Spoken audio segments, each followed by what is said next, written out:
ever look. That suit is fucking sharp. I got you looking nice and sharp. Fucking 3-piece OG, the little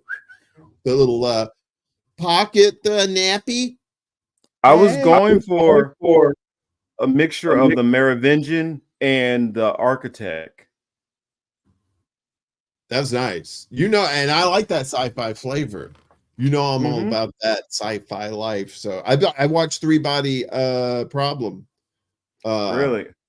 Yeah, and Fallout. Both good. Very good. Sorry, I know we're not supposed to plug TV shows, but those No. Well, we can because my new channel that I set up, and I'll make sure when I start doing lives to have you over there.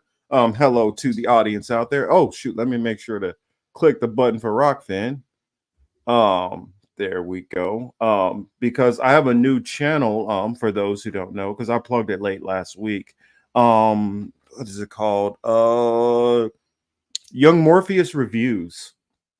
And really? So, yes, I'm delving into the entertainment side, and that way I can talk about some of the stuff I like to talk about and not be as political on that, and just have some fun. So I tell you, and that is needed too. One of the reasons I do what I do is a lot of times my political opinions are kind of like, so I just like to leave that to the professionals. So, but at the same time, you need like a little reprieve from all the heavy weight that's going on, and there's a lot of heavy crushing like a planet on top of us with all this shit going on. So you need that a little, not a permanent distraction, but just a little side thing, you know what I mean? And that's great. I think the review thing is good too. It's not bad to enjoy things in life that may be like commercial type stuff. It's just the evil that surrounds it is the bad shit. It's not it's like they say, it's not the gun that kills people, it's the dude pulls the trigger, right? It's not that brings you joy. It's the motherfuckers that are evil, that do the evil shit, that somehow create this little thing of joy. Anyway, I digress. How are you? No, you're right. I'm great. How are you, Warren? And thank you for joining me. I'm still it's a little carryover from the holiday yesterday. So I have this little so you're feeling good. Why, yes, I am. And hi, HIGH, to all of your viewers. I have this handy little device that looks like some sort of CIA anal microphone, which it might very well be, but it also has delicious treats in there of the THC variety. So good stuff. I like that. Yeah, big fan. Medicinal purposes for the most part. Helps with aches and pains. I understand that. I mean, if I could, I would.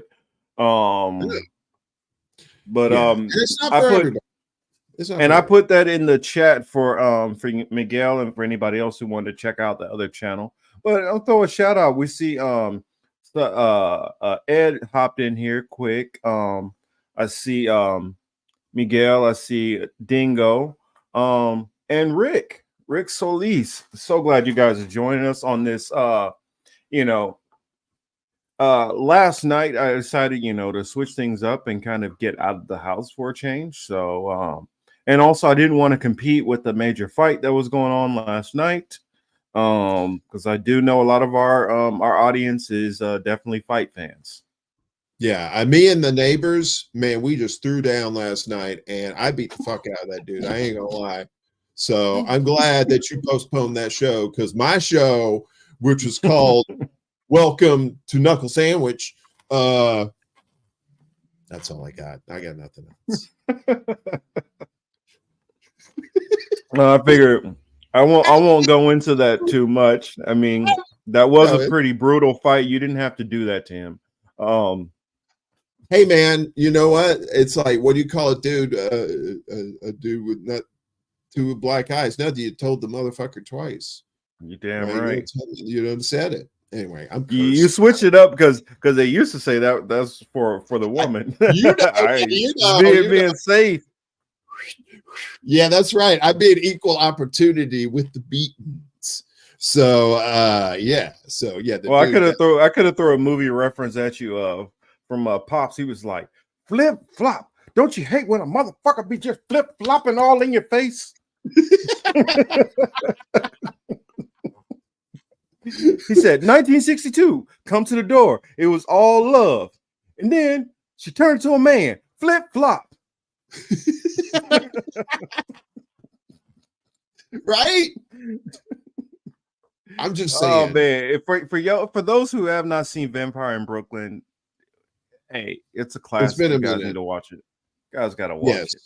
Yeah, you really need to like check out a lot of those like maybe early 90s, late 80s type movies too. So the mid 80s, you know, your early and mid 80s, you know, you got your classics there, but a lot of the late 80s and early 90s, a lot of those get glossed over because of the heavy weights from the mid 80s, you know, but there's some good stuff there, especially like Miramax. When you started getting more into independent film companies, Miramax back in the day was it was the A24 back then. Like A24 now, I mean, they're not all hits, but they do some pretty decent stuff. So, and that's how Miramax used to be. And then we all know now with Miramax and New Line Cinema too. Yeah, New Line Cinema. Yeah. And then all went to shit. Mold. Yeah, they both were in that mold once they got sold out and then bought by the by those particular brothers. Oh no, already freezing up. Marcus, you turned black. I don't know if you know this. You're black. Oh shit, I'm black. You are like, damn, that genie, that evil genie, he didn't grant my wish. Look, you know I'm from the South. Are you testing to see how racist I am, Marcus? This is not cool, man. I thought we were pals. All right. You know, I'm waiting for you to say I only see your teeth. No, I'm just playing. Oh my god, you know what? That thing is so why you said that, Bobby? Oh, blanco no bueno. Yeah, I know. Sorry. What happened? Your poor audience doesn't deserve this. Are you okay? Did you lose a bet? Did you lose your keys? Where are you? Yeah, power company. I told them that I had it, but they didn't want to take it in pennies. Let me see if that'll freeze that. It's my laptop does some weird stuff. So I'll click the camera off for a brief moment. You guys can watch the little vibrations. You guys know what my ugly mug looks like. But we got some interesting, fun topics to get. Well, not necessarily completely all fun, but we got some interesting topics. Tonight we have we're definitely going to get into some of the Iran versus Israel. I want to talk about the Max Azzarello situation, and we kind of go into that a little bit. Right before the show, Warren kind of got me hip to some I believe it's his manifesto. And I kind of want to go into that a little bit. We definitely want to talk about the weed laws that are going on in Illinois, but also at the same time, I know that Florida just recently had a bunch of different weed laws. So I figured that would be perfect. Warren can go into that. Chris can go into that, both from their different states. And then I just saw the Civil War movie earlier today.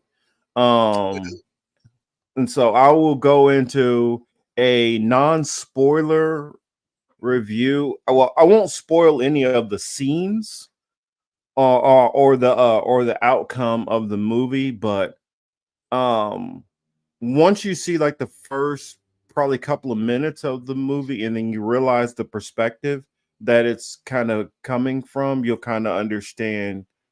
I think that kind of spoils more than anything of the movie.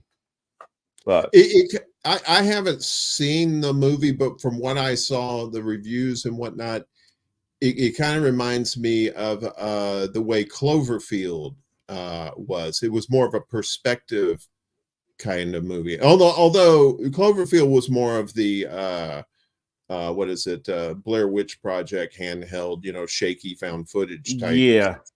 But it was still like it was a perspective of these people on the ground. They didn't know what the hell was going on. You didn't know what the hell was going on. You knew as much as they did, that kind of thing. And I think that was the same vibe they had with that movie Civil War too. Yeah, I mean, let me see if my camera will click on.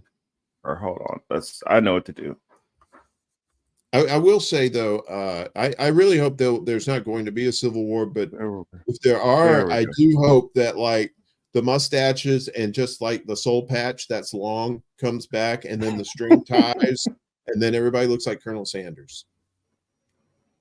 It's just, if you're gonna have horror and chaos and a nightmare situation, you could have a little chicken levity in there. I'm just saying, just a little bit. I figure since we've kind of already started off on it, we can kind of talk a little bit about it. And that'll give Chris some time to get in. He's more than likely had some games today, so he's probably on his ride back. But and I guess this is the only thing that I'm actually really spoiling. It is because I kind of wanted to talk about it and then kind of go into the whole dynamics of an actual civil war in America. So it's filmed from the journalist's perspective. And that for me left a lot lacking. I'll say that they did a really good job, of course, cinematography.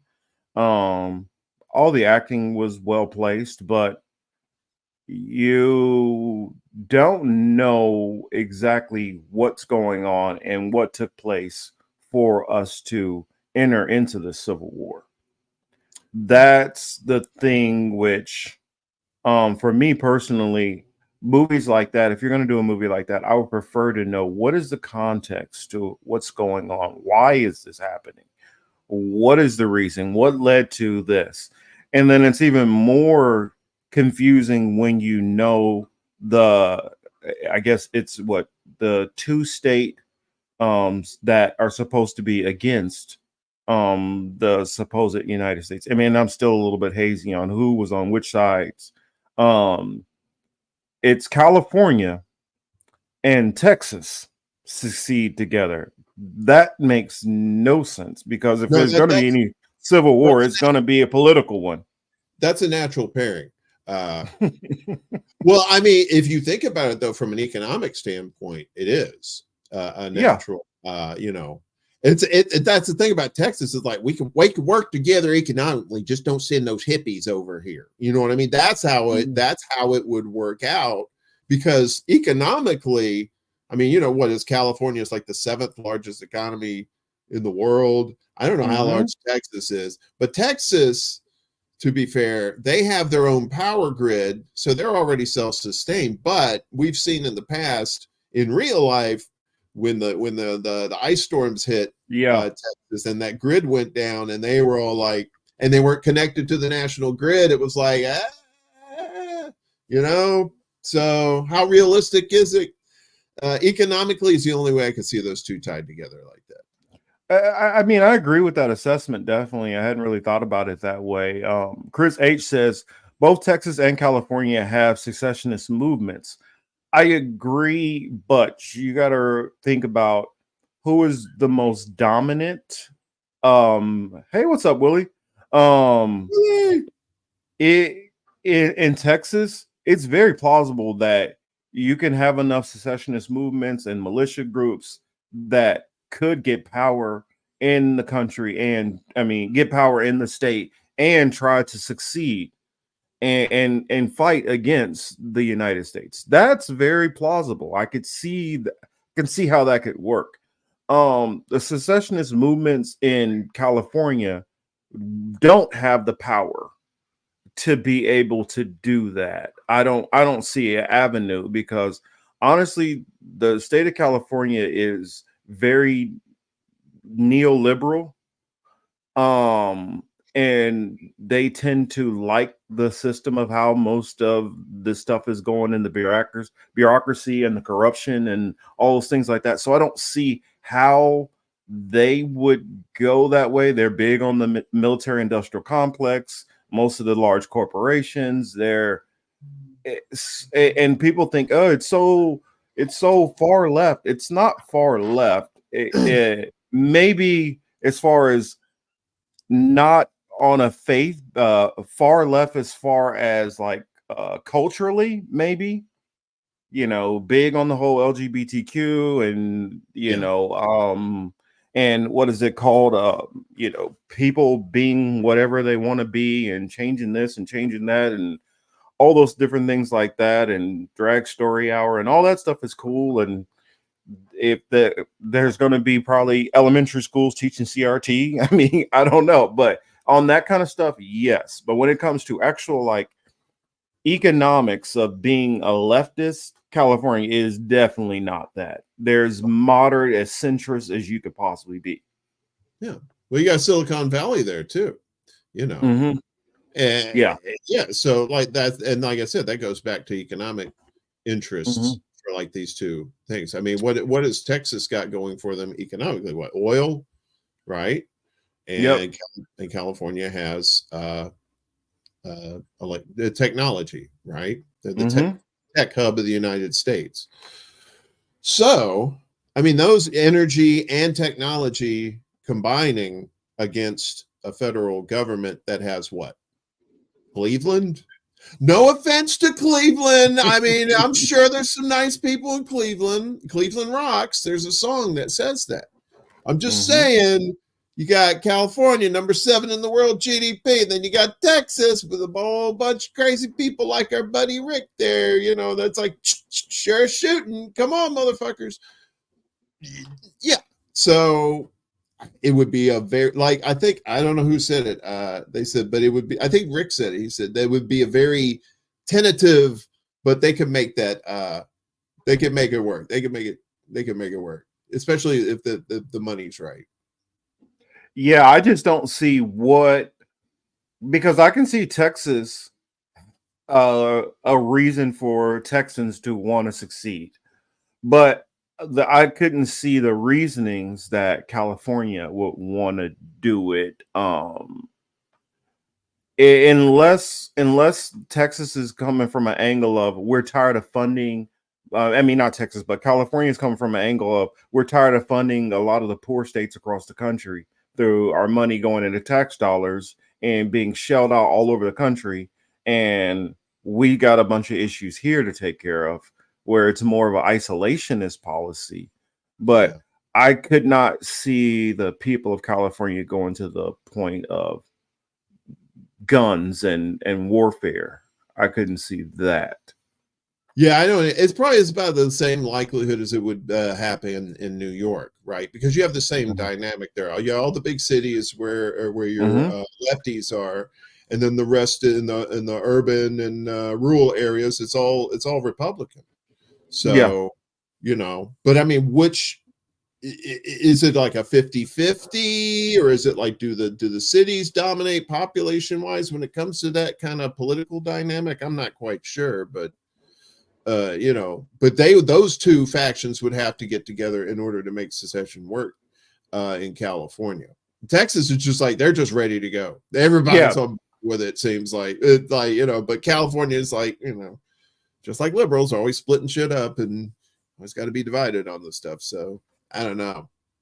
Well, I mean, I definitely agree. And then Chris H said he put in, the pairing of Texas and Cali also work because a large portion of the U.S. military is situated in California, as I've heard from Abby Martin. The problem is that large portion that is there would be federal military, not California. So if anything, they would work to suppress any kind of secession or uprising. That's what true. I would say. Unless for some weird twist that all the military bases all sided with the state of California, which is not likely, being that most of the service members come from all over the place and not a lot of them are necessarily California. That's true. And I don't think, even if it did happen, it wouldn't happen all at once. I think it would have to, if it were to happen at all, I think it would have to take one base to be actually like, overthrown or whatever you want to call it, like in support of the state. And if one base sees that, then another base is like might be emboldened to take the same action too. But that's a lot of ifs. Ifs. What does the guy say? If it's the ifs and buts for candy and nuts, we'd have a good Christmas.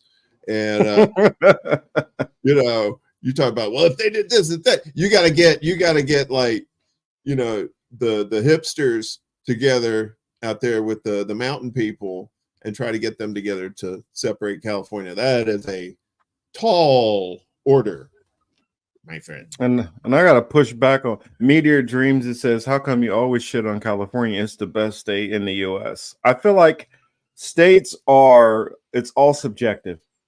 It's all subjective. It all depends on the person and what they like. I'm not a fan of the overcrowding here. It's the most overcrowded place I've ever lived, and it makes anything good about it kind of be watered down very quickly by all the overcrowding. But I get it. If people live here and grow up here, that's their thing. But that's the thing. Who's left?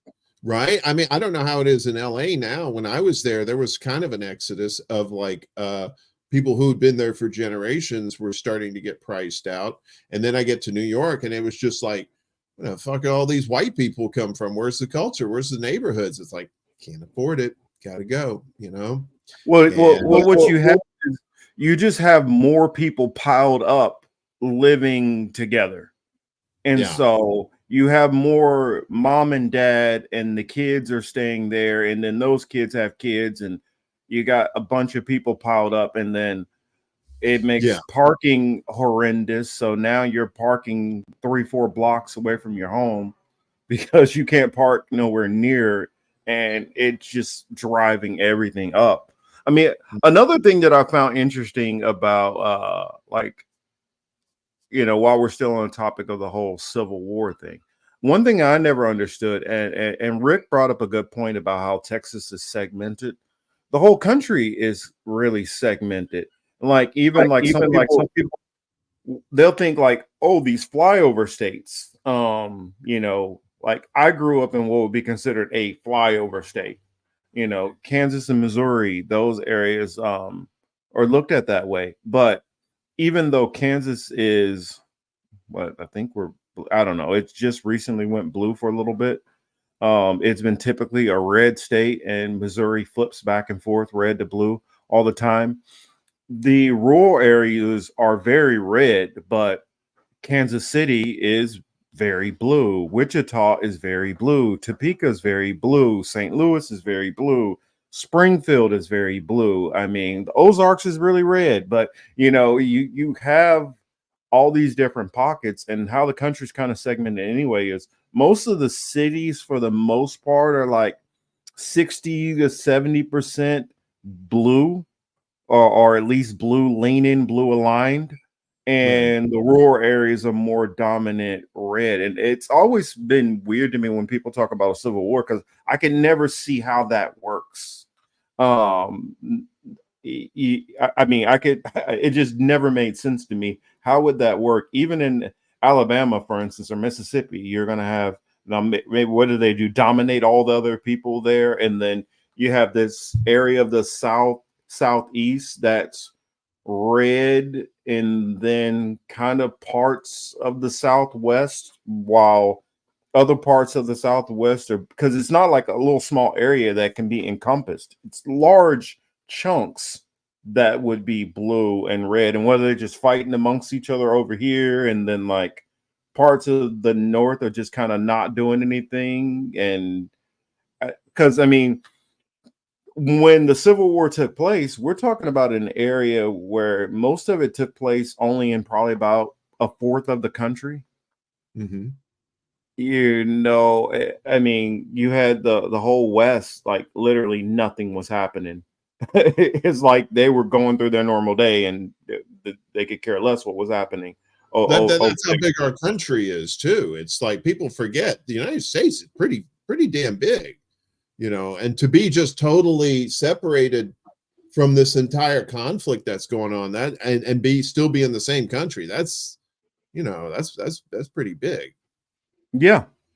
I mean, I drove once from well when I came out here to California, I drove from Florida on out. Ooh, So I got to see it takes a long time to get across this country. it And took us 2 days to go across Texas. That's how huge yeah. Texas is. People don't realize how Hmm. big Texas is. Bigger than some of these European countries over there. It's crazy big. Oh yeah. And spending my time in Europe, I mean, when I was over in Europe, I was able to bounce to different places very, very quickly.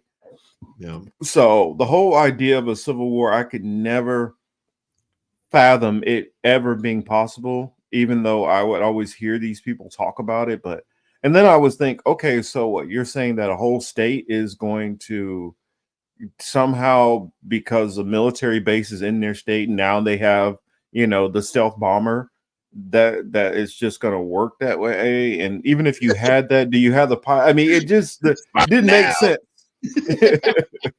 you got Buford in the cockpit. How you fly this thing? I don't know. Where's your stick shift? Just stick shift. Where's the clutch? Right. Yeah. I'll tell you this: you can't have a civil war unless these states that want to secede. They're going to need outside help because they're going to need because they're going to be up against the resources of the United States government, which is the rest of the country with all the bombs and all the jets and all the tanks and the people and the glavin. So they would need like help from like Mexico or Canada or somebody that's willing to give them arms and stuff like that. And who's going to do that? Who's going to give Texas arms, right? Oh, to piss Hmm. off America? Well, I don't know. Probably a lot of people would probably do it just to piss Well, America. and that's a good point you brought up because the same thing if let's say in this weird hypothetical realm, California and Texas did make this alliance and said they're going to fight against the U.S. Well, all the rest of NATO would fund the American government to suppress them. Right. Yeah. So I never understood how it made sense. And Yeah. It's like picking a fight at somebody's house and you step outside the door and you're like, you can't get me. And then they just reach through the door and just punch you. Yeah, it's yeah, like, no, we got NATO, and it's like, how are you going to do this against the rest of the world that has all these armaments and stuff like that? You could probably maybe try and get Russia and China on your side, maybe, but that's World War III. That's not a civil war. That's World War III. yeah. That's Well, what and we that's what would happen too if it did ever get to that point where it's like, okay, now you got tanks and jets bombing different American cities. For one, how would you be able to keep track of who's on which sides? That would get confusing really quickly because you have people who have moved from all different parts of the country to different areas. You have the immigrants who have come in from different areas who, okay, now you might be from say Zimbabwe, but now you live in Minnesota. How does that work and how do they fit into that dynamic? Um yeah. and then here's the thing. If it gets to that point where it's like literally like rampages and a front line and a war front, well, how long before some other country decides, well, why don't we come in and dominate them from the outside since they're weak? Exactly. Yeah. And so them getting together against the rest of the world doesn't make sense, right? Because like I said, if you the only way they could do that is if they had some sort of outside resources or somebody helping them, because the resources they have within their states alone is not going to be enough to build like giant missiles and armies and stuff like that. So they're going to need outside help, and that's going to mean World War III. That it In, just there's just no way around it. That's where it's good. That's going to go unless from A to B. unless they're saying that there becomes some kind of fragmentation of the military where it splits into multiple parts. And you got this general over here who's like somehow he controls all of these bases have aligned behind this general. And then this admiral is aligned with this general. And it would be honestly, it would just I think it would be a self-destruction of the US. Yeah. Well, and then don't forget the refugee crisis that it would create too, because not everybody's going to want to stay in those war-torn areas of the Civil War. They want to get the fuck out and go somewhere safe, go out west or whatever. So you're going to have that problem confounding things too. Well, yeah, I mean that's a good point. And then also, would Canada and Mexico want to allow all those Americans who are fleeing to come into the country? I mean, if I was Mexico, I'd be like, remember how you guys were with, how you guys have treated like a lot of these what immigration issues. Well, Yeah. why don't we treat you guys the same way? Yeah, their Mexican version of Kamala Harris. Do not come. No va. Was it no vámonos? No vámonos. No vámonos. No, wait a minute, let me do it nasally. No vámonos. No vámonos.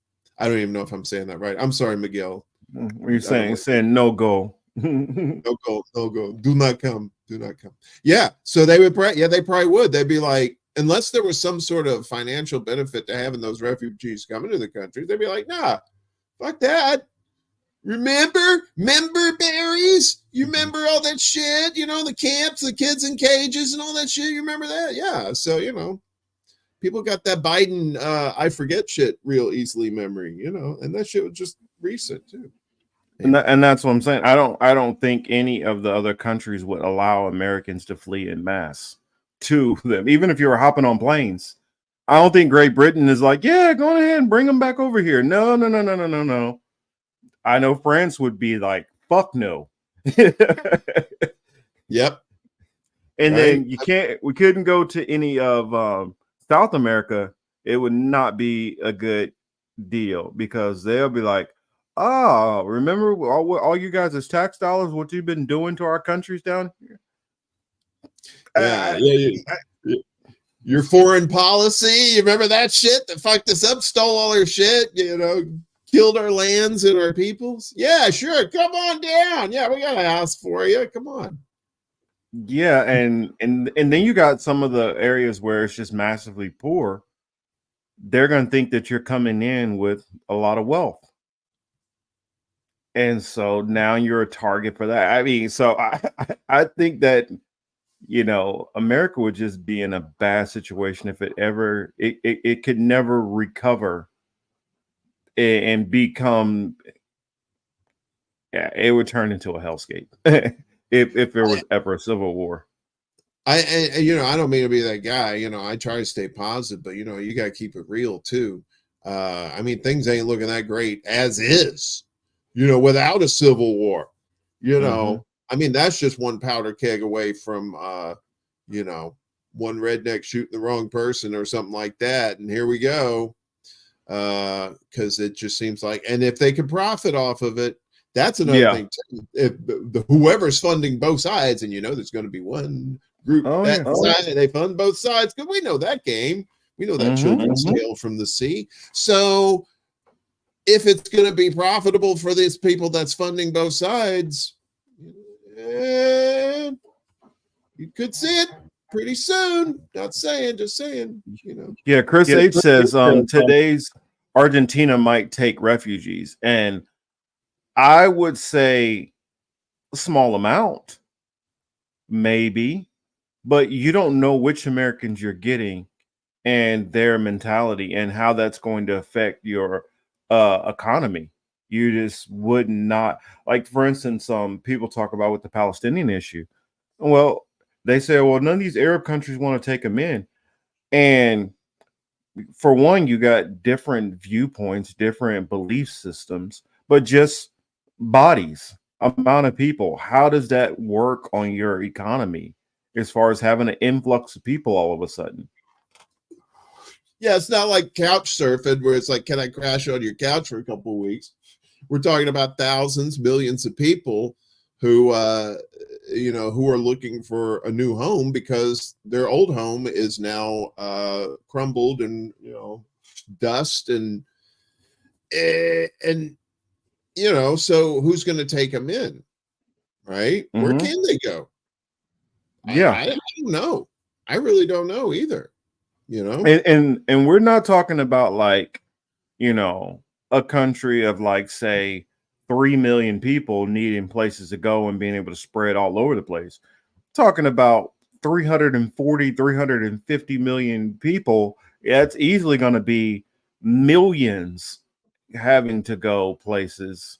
That means one country probably taking 200,000 people all at once. Nah, it doesn't work. How are they going to get there too? It's like, whether they're just that's a lot of plane trips. It's a lot of plane trips, and then you got to get through customs at the airport, and they're like, you're from America. You're gonna make it past the airport. So it's like, I think this is the whole plot the whole time, is to start populating Antarctica, because what's down there, man. You and I have talked about this before. All the spaceships. But I wouldn't be, all kidding aside, I wouldn't be surprised if they said, fuck it, we're going to Antarctica. We'll just huddle together, stay warm, maybe fuck some penguins or something. I don't know. We'll do whatever. Better bundle up. There's a lot of land down there. Well, it's ice technically, but there's land underneath it, and probably some spaceships, and probably Atlantis, and But what if all those people, because there's so many people, they increase the body heat of the area, and then you start melting these glaciers, and it floods the world. It's like, you can't get away from fucking up the world, America. It's like, look, we got out of the country, and then we went down to Antarctica, and we melted the shit. Now the penguins hate us. Everybody on the coastlines hate us. There we go. It says maybe the Stargate is still there. Look, I don't know, man. I don't see it happening. I think it's just all a lot of talk and bluster, people wanting to do the secession business. But at the end of the day, you got to do the work to make it happen. I don't think these fuckers are willing to put it in. You know what I mean? I think, there's too many distractions going on for them to actually do it. But they'll talk about it all day long, just like they talk about Antarctica, man. And appreciation over on the Rockfin side from Laura. Thank you so much. Blessing the show. I know Laura. She's a sweetheart. Thank you, Laura. You're very nice. In spite of me being on your show and ruining this wonderful program you have, nice people support you. That's great. No, you definitely don't ruin anything. And Chris will be here at some point, but I'm just letting you guys know how Florida can be. Marcus, I gotta say, I've been Chris this whole time. Yo, man, I've been fucking with you. That's what I do. I told you I'd be clowning, dog.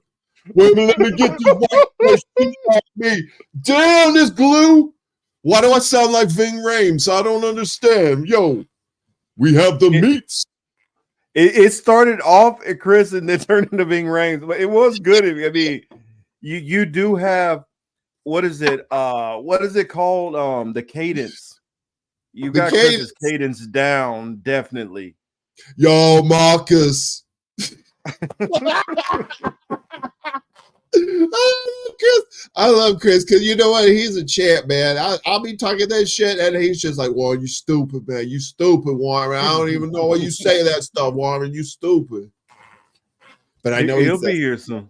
He'll be here soon. Oh yeah, it's always in love. Thomas said, "Just in, did I hear Chris impersonation?" Yes, you did. Don't tell Chris, though. Don't tell Chris. He's gonna be. I know people don't like impressions of themselves sometimes. Because people are like, "Yo, man, I don't sound like that. Fuck you, man. I don't sound like that, man." And then you're like, "You're right. You're right. You're right." I'm almost terrified to hear an impression of me. I'm like, oh God, how horrible am I going to sound? I don't know. I think it's easier to do Chris's voice because he's got that New York, he's still got that New York thing going on. I just did a dime and a nickel over there in New York. So, I kind of know the cadence of those people's You ain't talking like this. They Long Island pieces of shit. These fuck faces, you know. Hey, Johnny Tutos, you know me. You see my face. This face is gonna be in your wife's. Well, never mind. Oh, it went there. Ooh, sorry. This is a family show. I forgot. Well, depending on the family.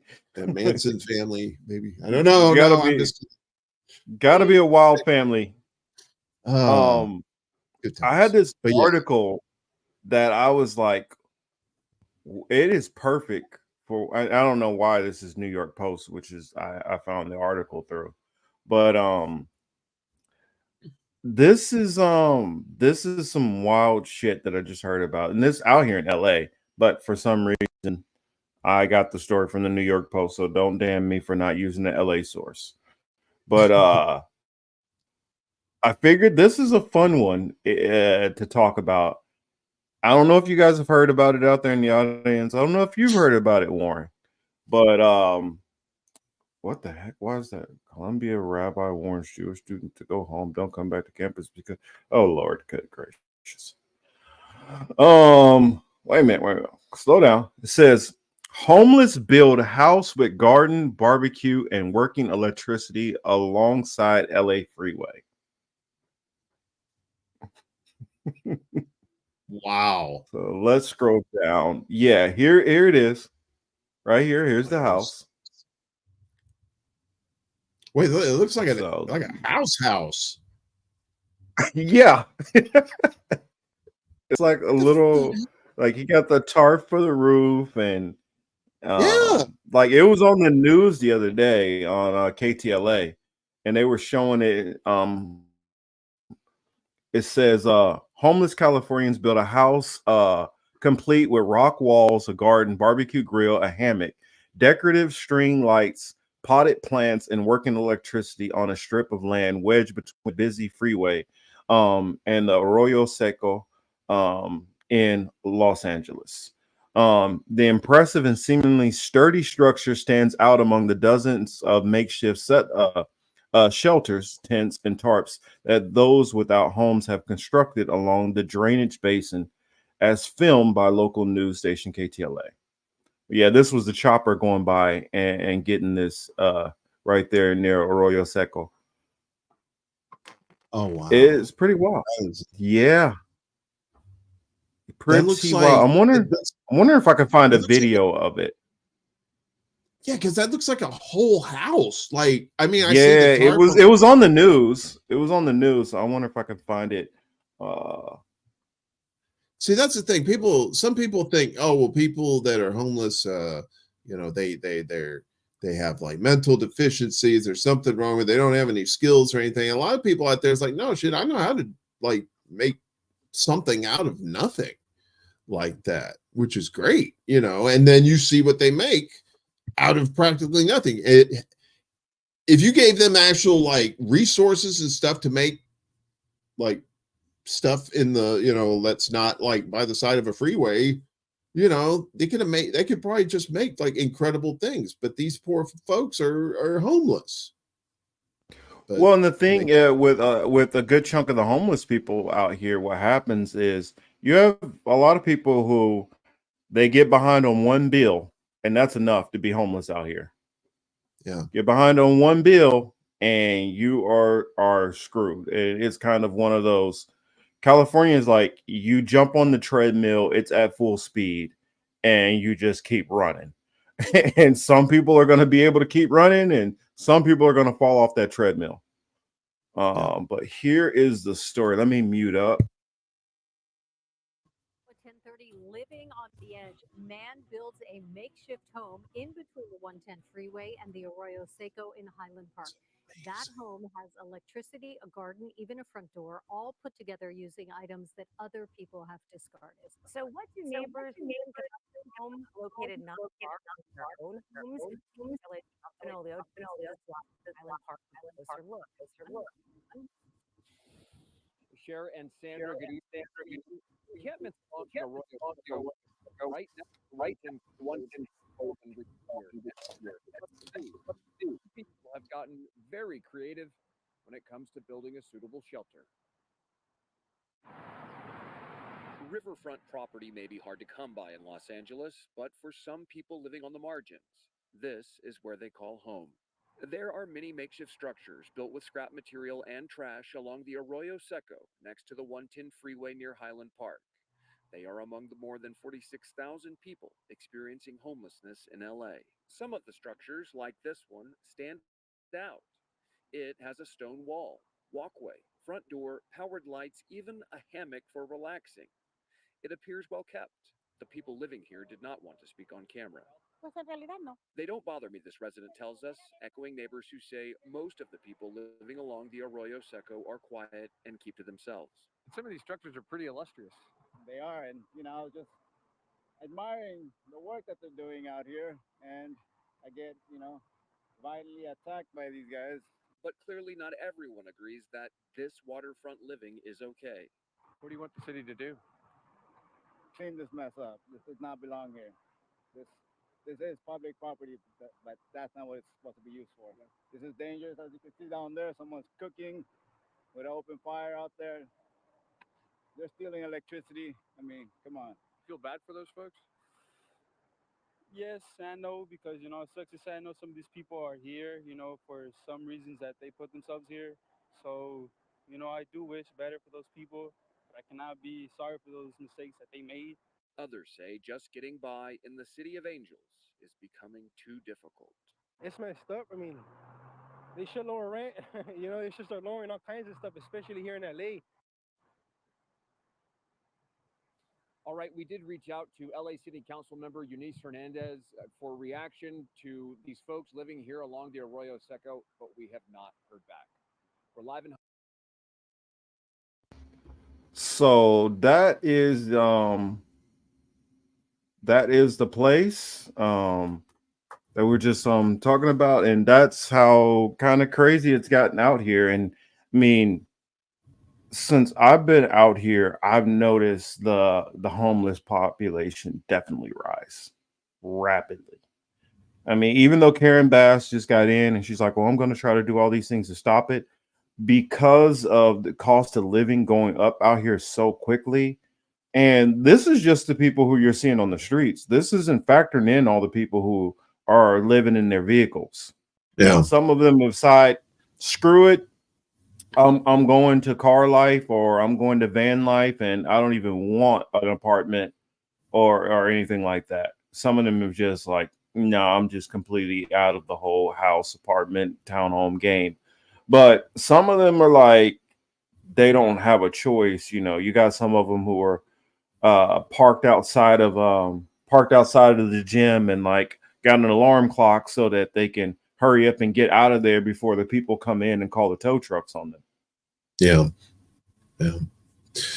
I know people that are doing that car life, and the van life. There's whole like videos of it of people just like have just like little micro apartments inside these like box trucks that they converted, old U-Haul trucks and stuff like that. They convert into these homes, and a lot of the shit looks nicer than a lot of the apartments you see going for like $2-3 grand a month.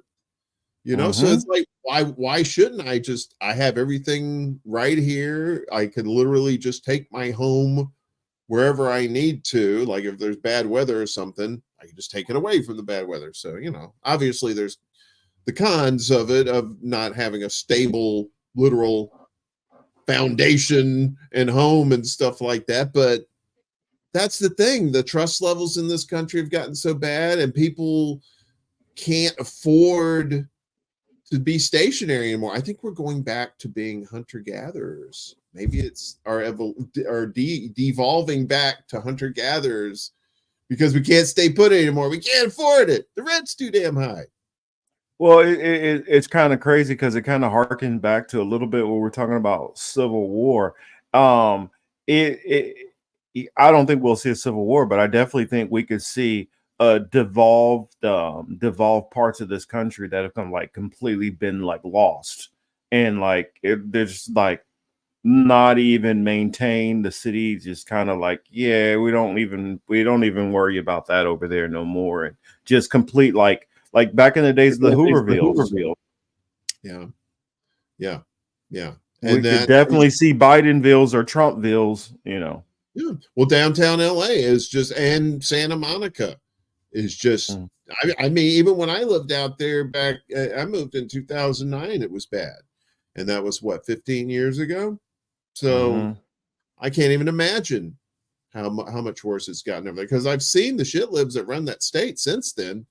And I know that, I know they're not doing anything for the situation over there. Oh So hell no, they're definitely not doing anything. And the only difference between them and the Republicans or conservatives here is they just apologize while they're not doing anything. yeah. Oh, I really wish that we could, but the city ordinances, and we can't have the. Yeah, but if you can get on a list, Yeah. we could try to see what we could possibly maybe do down the road sometime if we could get the funding. The best you're going to get out of liberals is mountains and mountains of bureaucracy, And promises, and excuses. red tape. Yeah, Yeah, excuses, promises, excuses, red tape. excuses, red tape. That's what you get every damn time. And then when you complain about it, you're like, well, we tried the thing you want, and yeah. So Mhm. it all goes back to actions over words. People say, well, she said or he said this. It's like, don't listen. Look, watch, see what they're doing or what they're not doing, and that's how you tell if these people are full of shit or not. You know them by their deeds, I guess. I'm paraphrasing. But now, Warren, I have to push back because now you're saying that the paper straws and the regulations about us having bags and having to pay 10 cents for a bag are not effective ways of stopping these problems. How dare you, sir? Where's the exit? This interview's over. Look, man, I ain't even gonna lie. When you go to Target, tell them you got 5 bags. That's 25 cents off your total. I didn't tell you that, but No. It's not 25 cents, it's 50 cents. They're 10 cents a bag.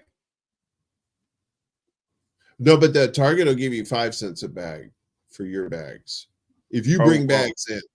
So, but yeah, if you get bags, it's 10 cents. So I if you always get bags, 10 cents a bag.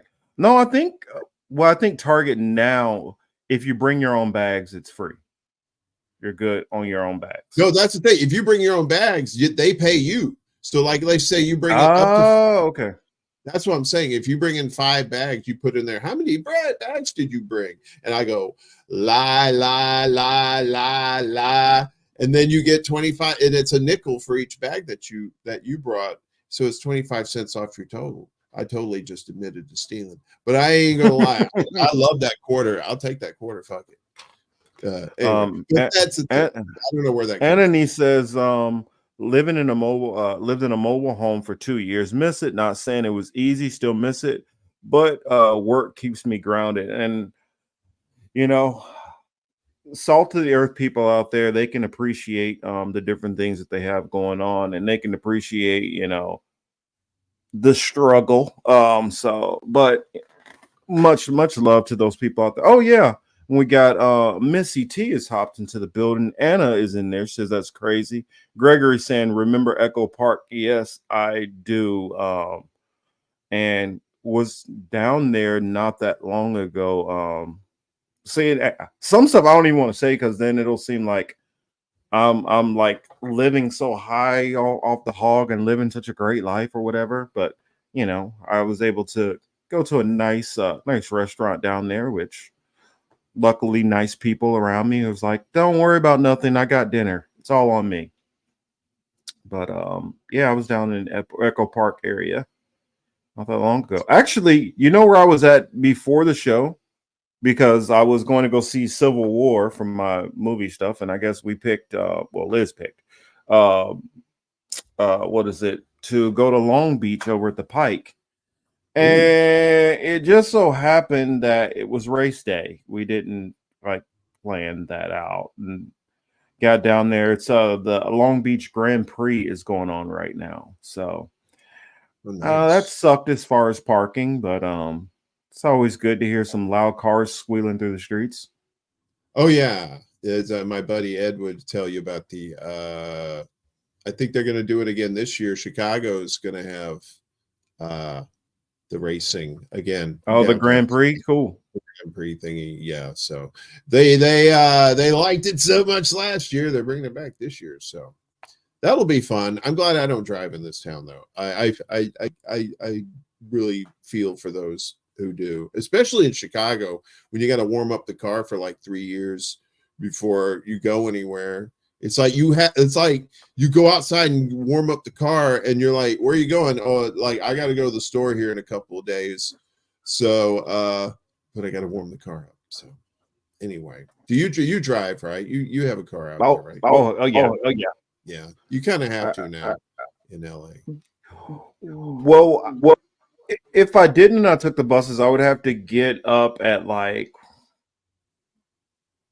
I probably have to like leave the house at like 5:30 in the morning to get to work. Yeah. And I'm like, oh, I'm not doing all that. Especially when I live what, 8 miles from my job, even though it takes me about 45 minutes to get to work and home. I know, right? There's like all that traffic. There's like no like real quick way to get there. And then, and even with public transportation, they're at the mercy of the rest of the traffic too. So it's not like you're getting there any faster. You might be getting there a little cheaper, but you know, these rates the probably the rates in LA, I know New York and Chicago, a lot of these places, the rates are starting to go up. Not here in Chicago yet, but you know, it's coming.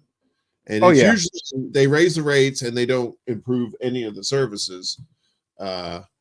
And they try to tell you, oh, well, it's for this. We're fixing these tracks. And it's like, yeah, you're if like I worked downtown and I lived in Long Beach, I would not use a car. I would probably sell my car because you could take the I could take the little tram straight downtown. Oh, they have a tram there? Yeah, what, you mean like the blue the red line? The blue line. Oh, the blue line. The blue line would be able to take me straight down, and you get off right near. That's right. It's not called Staples Center anymore. What is it? Crypto Center. Crypto Center. Really? Yeah.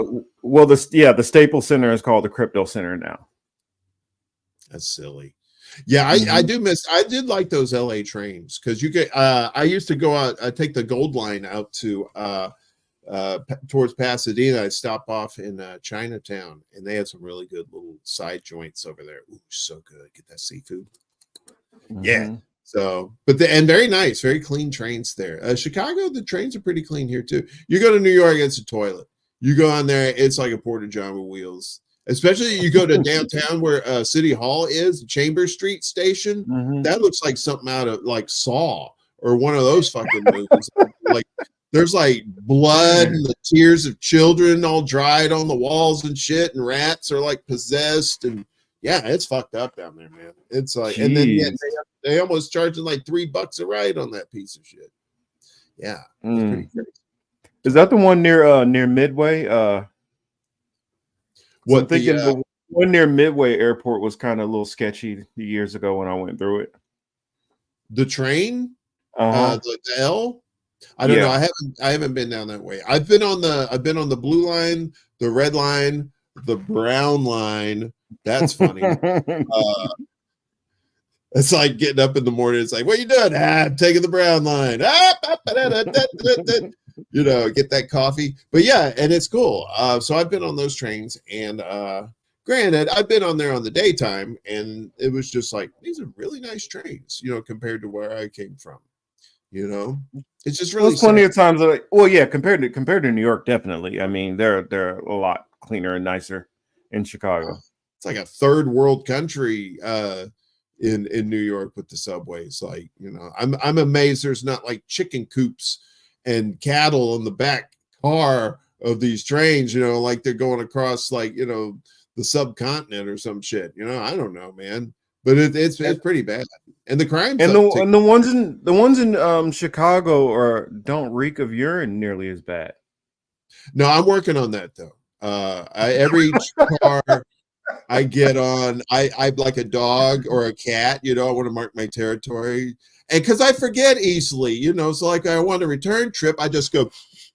Oh yeah, I took this train. All right, I just go the other way. All right, yeah, just take the piss car. Take the piss car. Mm. That's how I get home. That's my life, brother.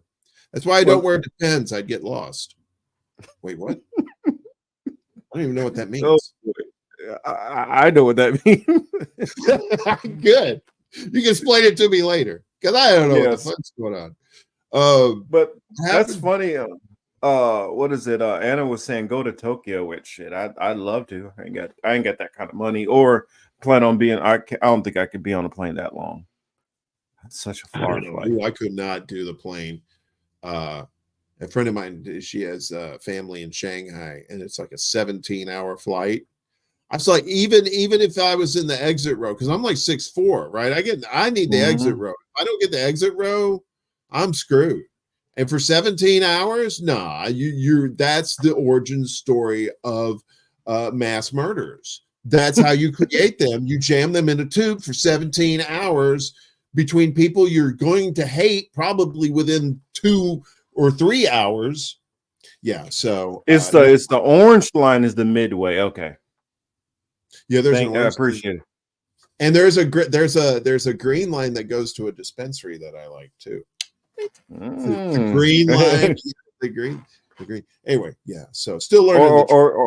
Or for our British friends, a green Q. A green Q, yes. And you know what? In London, it's like the oldest underground train system in the world. Still nicer than New York's. Oh, way nicer than New York's. I loved it when I was in London. I was like, this is when you ride the tube in London, when you go to pay to get on the train, the machine will give you a monocle to wear so that you don't have to go find one. And that when you get on the train, you go, yes, well, prim and proper this tube is, I say, chum sleeve. And a top hat, right? And there he is. I conjured Chris with my British accent. Hello. Even though you sound a little bit like Robin Williams and Mrs. Doubtfire there. I know, right? That's exactly who he sounded like. What's going on, y'all? What's up, Warren? Mark. Oh, Chris, what's cooking, man? What's good? What's up? What's up, yo? Wow, Red. What's up, yo? Marcus, how you doing? Hey, boo-boo. What's going on, man? You in so you in Chicago with that bullshit, or are you in New York with that bullshit? I'm in Chicago, Illinois, with all my friends and this green motherfucker behind me. You in the booth there with your little friends in the TV shows back there? John Camari from Astoria, you piece of shit. What's that money you owe me? Oh, shit. Sorry. Yes, what center better be calling you and paying me that money, you piece of shit. No, Chris just got drafted. Chris is going to the fifth round. Imagine shit. Like I would have to go. I have to go back. I would need the time machine. I need to go borrow the DeLorean from Doc Brown and Marty real quick. I was about to say, I go back to the dinosaurs, get my shit back. You know what I mean? Back in the day, I was a player, though. You know what I mean? But I played with a lot of short people. If you were like 5'8" or lower, then I'll play with you. You taller than that, now fuck up. We ain't doing that. I'm a king back of the course. Well, were you playing football back with the leather helmets? Oh shit! That shit was like thinner than a maxi pad. We had brontosaurus bones for the little thing to kick the football. Upright? The uprights. Yeah, we have never been a brontosaurus bones because that's how we roll, kid. Back in the day. Oh gee. Let's see, what was it? Yeah. Oh, you Chris, you're gonna just have to see the first hour again because we had some crazy shit that we talked about. But what was it? Now that you're in here, perfect time for us to talk about the weed laws. Yes, indeed. Because yesterday was just 420, and for those people who celebrate the 420, happy 420 to all of you out there. And I know we have two connoisseurs here, of course. So I will hand it off to you gentlemen to talk about it, since I am no longer cool enough for that club. Aw, you're always cool enough for weed, dude. It's just, look, you don't have, look, we don't have to be, we don't have to have a relationship, but we can be, we'll call each other when it rains, check in on each other, see how it's going. That's how you have that relationship with weed. It's like, weed's kind of like the side piece that's really cool with you having like your main chick, you know what I mean? It's like, yeah, baby, you come back whenever you're ready. All right, I'll be here. And she always what I'm saying? there. Cocaine's like, where you been, motherfucker? Where you been? Where you been, bitch? Where you been, motherfucker? Correct. And I'm like, and weed's heroin well, then which one is heroin? That's what it's like. So how's heroin? Heroin is heroin is if I can't have you, nobody will. Heroin's the goth girl or guy in the corner going, what is the world worth? Oh, I wish I would have painted my other eye. Yeah, that's what heroin is like. What the fuck are you talking about? All right, now I want to hear where do shrooms and LSD fit into it? I don't know. I'm one of these people. I'm not. They're probably the angry girlfriend or the hippie girlfriend. No, they like one moment, little bipolar. They're like the aloof girlfriend that wants to like paint and like laying flowers and shit like that. That's probably what she's the girl that works at the Bodhi tree and tries to sell you all these new age books. Maybe something like that. Open your mind, man. Open the book and it'll open your mind. You know what I mean? They hang out at like Renaissance festivals, I want to say. And PCP is just something out of a Judge Dredd movie. That's pretty much all it is. Just this commercial nightmare of hate and pain and just chaos that comes out of nowhere, and you need 15 cops to get you settled down. So the one that stalks you and keys your cars up and all that, brick through the window, that one. Yeah. Now that's angel dust. PCP is just a crazy bitch who just like kills your car, kills your best friend's car, goes to the car lot where you bought the car, kills those cars because she's like, and then just hates cars after that. Period. In her life story. Oh wow. Yeah, I know, right? So trust me, I've seen it happen. So Warren, is it recreational on the ballot in Illinois for November? Oh, it's already good to go. We got everything. Let's see, 2016, I think, is when they got medical, and 2020 is when it went recreational. Okay, yeah. Yeah, so it's been 4 years. On? So what are they trying to do? Roll some of it back now? No. Illinois is cool. It's I just got privy to some of the laws here. It's pretty fascinating. They're very strict about as far as like your dispensaries. They have multiple checks during the week and month from state officials that come in to make sure that it ain't like Trader Joe's. You can throw them old rolls out in the dumpster and then the hipsters come and get it. It's like every little piece of weed and stuff is measured, and it's just like very, it's very, very strict. And when I came from New York they've had medical for a little bit, and they've had medical dispensaries, but they're not the same. It's not like, because when you go to a dispensary in Illinois, the first thing you do is you show them your ID, right? And then you go into the dispensary, you go up to, like, maybe you talk to somebody, whatever, but eventually you end up at the counter, and then you got to show your ID again. It's like this whole process that you have to do this shit. Whereas in New York, when I was there was this weed shop at the end of the store, and it was in this old jewelry store. So they had the weed in the cases. Nobody was checking IDs. It was like going to the bodega and getting a pack of smokes.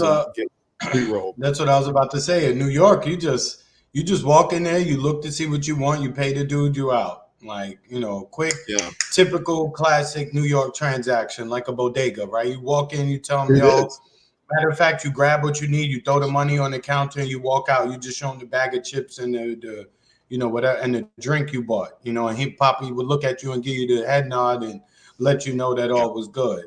That's what it's like in New York.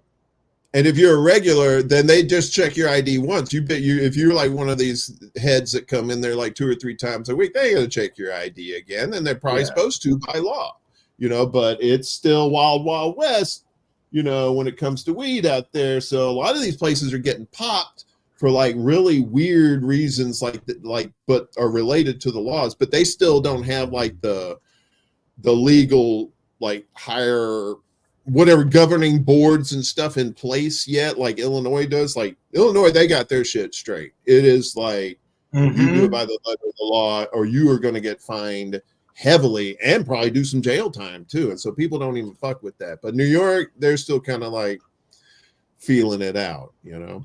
Hey, what's up, Lucy? Blue Moon Red Wine in the house. What's up? But it kind of reminds me of California is kind of like a mix. Like you got some places that are still kind of like underground, kind of operating kind of like a bodega where, okay, we're selling this off to the side, or hey, go meet my buddy over there. And then you got some spots where you walk in, it's like a head shop, and you can just boom, buy your stuff just like you're at a cigar shop. Then you got some places where you got to show an ID, they do all this, and it's like very, very strict and regulated on how they handle everything. And it's all measured out perfectly. And everything is labeled, you know, to, okay, it has exactly this much amount of THC in this. This is sativa. This is a hybrid. This is that. And so some of them are like extremely regulated. Some of them is kind of like, you know, kind of half doing it, you know, shoot. Some of them, you know, they're like, hey, well, you got a free dab or free wax, so go on ahead and hit this on the way out, even though they know you're hopping right into your car. But it's you know, I notice a mixture of all of those different things here in California. Well, in New York, you can consume in public, but you can't in Illinois. You can't.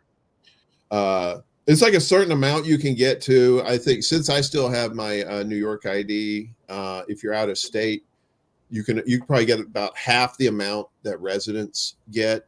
So I think it's like for concentrates and stuff, for dabs and stuff like that, I think you can get like 2.5 grams if you're out of state, 5 if you're local,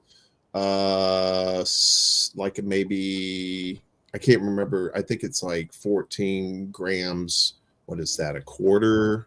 I'm not sure. I don't know Canadian math, but anyway, but the thing is though, here you got the taxes, and they regulate the taxes by the percentage of THC that's in a product. So if you got something that's under 20 something, like 24, 25% THC, you're not going to be really taxed that much. It's going to be maybe 7-8%. It gets over 25%, you're looking at maybe 10, 15.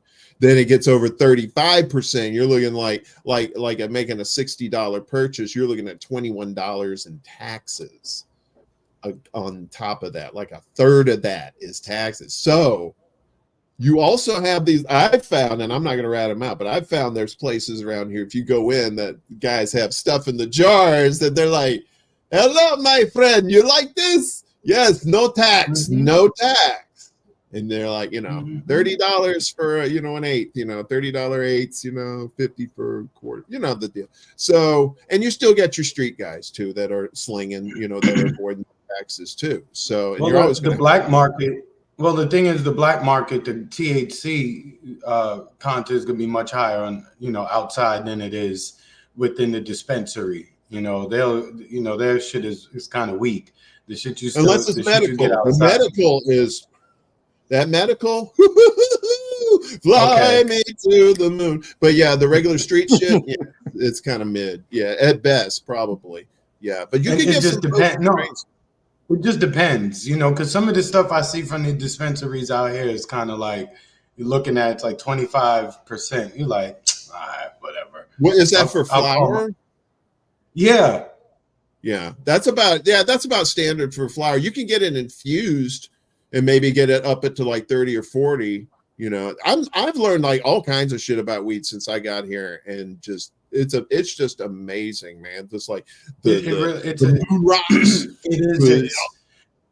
There's a whole ecosystem around it that people wouldn't even understand unless they, you know, took a step into that world. There's a lot of, you know, a lot of people would be surprised at, you know, the things that are involved, all the things that involve marijuana, not just the growing and smoking of it, but there's a lot of shit that you could do with it commercially and all the rest of it. You know, here in Florida, there's a medical program here in Florida. It's on the ballot for 2024 for the voters to vote on. The Attorney General, of course, she tried to even get the Supreme Court to remove it from the ballot this year. Oh yeah, because you know it's going to get passed. Like Yeah. I remember when I left that they were doing like some really convoluted laws because they knew they had to like put it on there, but they were trying to like make it very difficult to pass. So they were like, oh well, dispensary has to be this size and it has to have this amount of ratings and it has to be this close to like a hospital. There's a bunch of weird shit that they were doing probably 10 years ago or so, but I'm not sure as of right now. You know, the system is oh shit, okay. The system is crazy. Here in Florida, for instance, for the dispensaries, you know, you needed the application fee was $65,000. You know what I'm saying? Like, all right. And it was non-refundable. So if you wanted to get a dispensary, you had to be willing to part with $65,000. And you know, that shit is just, I don't know too many people who have that just to lose. You know what I'm saying? Like not to get back. It's one thing if we get that, we put the deposit. If we don't get selected, we get our money back. That's a different thing. This is, hey, I'm going to pay you and not get my money. And you know, it's a whole racket. You know what I'm saying? They know who they're going to approve and who they're not. For the Illinois and California, Lucy has a good question here. She says, can you grow in a pot outside? I know depending on the amount in California, if it's a small, that would be looked at as personal use. You could kind of get away with that to a degree, but how's it work in those things? You can get away with it. You can get away with it outside as long as you're not trying to be a commercial farmer in your backyard. You know, as long as you have neighbors who are cool with it, who's gonna ever tell, right? Yeah, I was gonna say you probably don't want to do it outside because it probably gets stolen. But I understand the question because you could grow. I think you can grow a personal amount for yourself. I can't remember how much the limit is, but you can do that. You know, and it just, that's the thing. It's like whenever you do endeavor to do something like that, if you're just doing it for yourself, you don't have any intentions of starting your own, like, you know, grow farm or something like that. You just want to plant for yourself. You know, you just get your simple, you know, sodium light or whatever for the closet, stick it in there. You know, it's going to smell. So, you know, if you want it outside and it's safe, you know, you got like laser guns guarding it. Yeah, do it. Especially if you have laser guns. I mean, just use laser guns. It'll be okay right until the time it starts flowering. When that happens, then you got a problem because that shit just gets so. Right. The smell just gets so. It smells good as hell, but it's very loud, and your neighbors. Yeah, especially if you did it right. If you did it right, that place is going to smell like a skunk up in there, and it's going to be like, oh, delicious. Yes. So, and it smells great, but it is very noticeable. Extremely noticeable. You can tell when you're around the fresh plant is ready to go, you know. So, I mean, in any plant, if you do decide to do it outside, and any plant is really like that. When you got fresh cut greens or any kind of greens like that, you're going to get that aroma from the plant, and especially because you have these things in marijuana called terpenes, right? These little things that determine the smell and the taste. When you ingest the plant too, you know, you got some that makes it taste like lemon, you got some make it taste like a pine tree or whatever the smell, that kind of whatever thing. It is, yeah, and those things are going to dictate If you're going to get something, you want something that's not stinky. You need to research some of the ones that don't have the terpenes with the super aromatic things to them, the crystals to them, because that's what makes them stink. It's not the plant itself, it's the terpenes on the plant that give it the aroma like that. So it's worth some research if you're into that kind of thing, especially you got like a green thumb, you're into that sort of thing. It's really a fun rabbit hole to go down for sure. It looks like Idaho is looking to do something with marijuana too. I'm like, there's like 18 people who live in Idaho.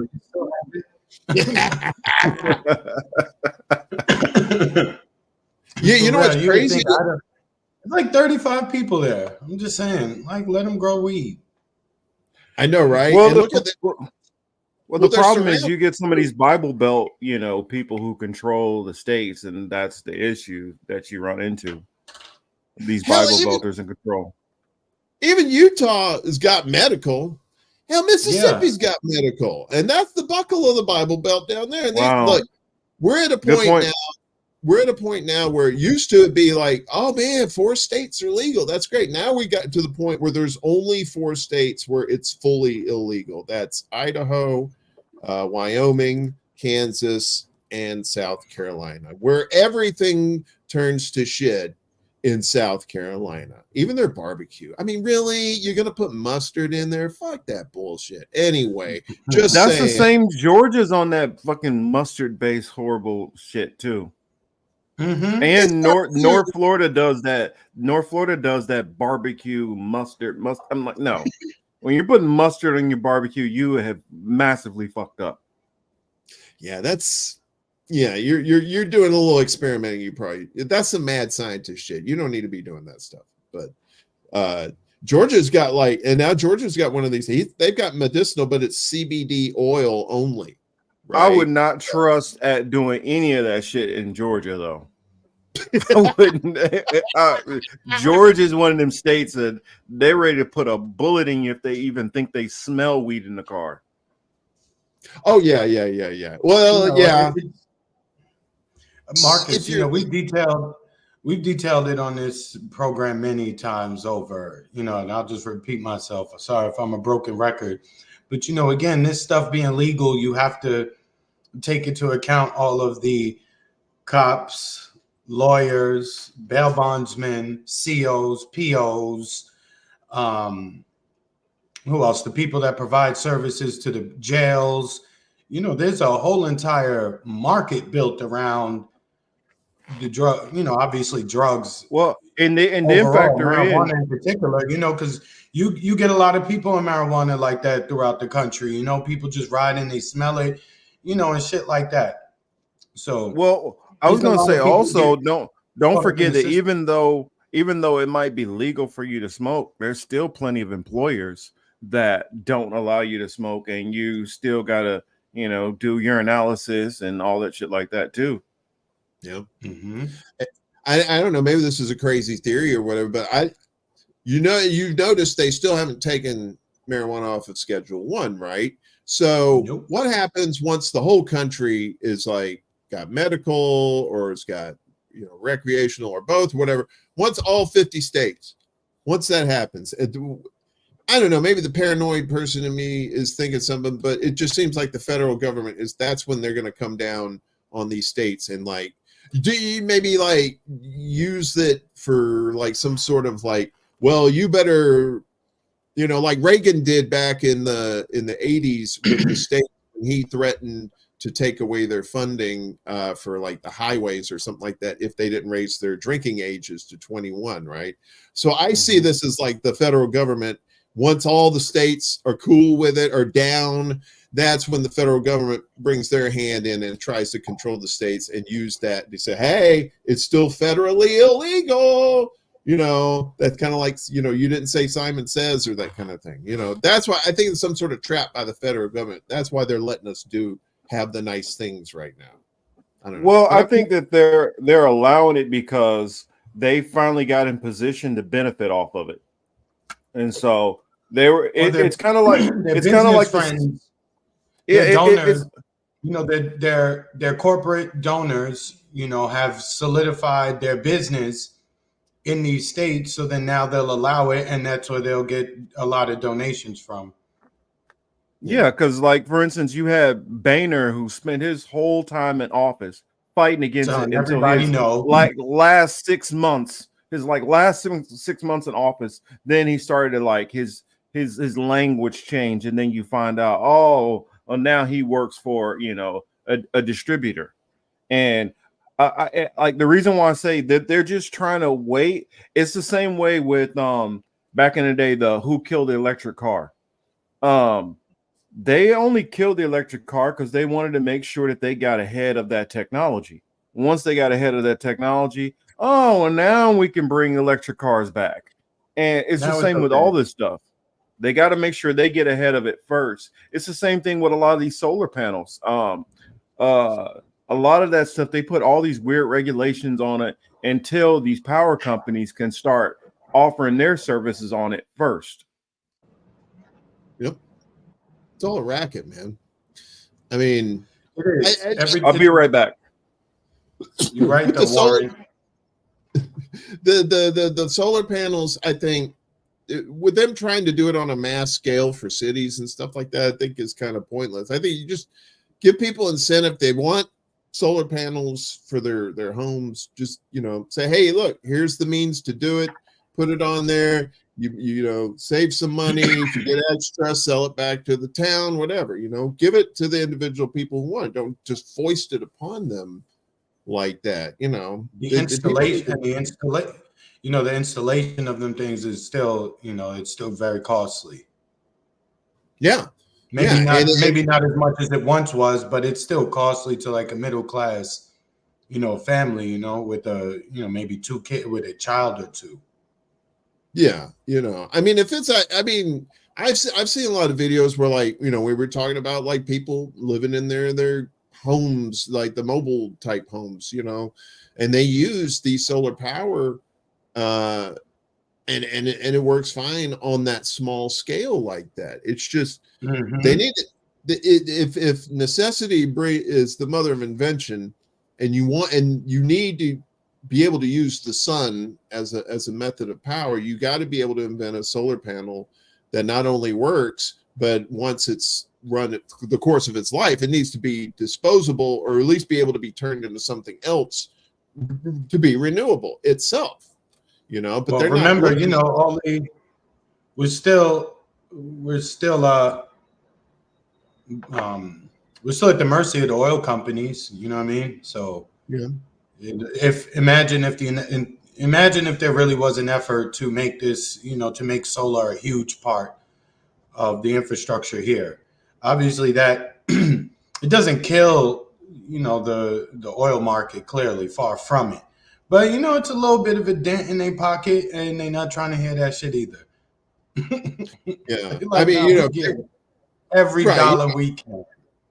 If the oil companies were just getting by, you might want to cut them some slack. But I mean, come on, 30, 40, 50, $100 billion in profits, and then you're taking money from the government too, which in turn you're, buying back your own stocks to artificially inflate the worth of it. Come on, it's infuriating. It really is. I told my mother the other day, I was like, damn, it's too bad you didn't steer us into a life of politics, because we could have been corrupt and we all could have been living lovely right now. We could have been skating all these laws. We're some smart motherfuckers. All right. We can manipulate some people if we wanted to use our powers for good and not evil. And I don't want to use my powers for evil. I'm cuddly and kitteny. So,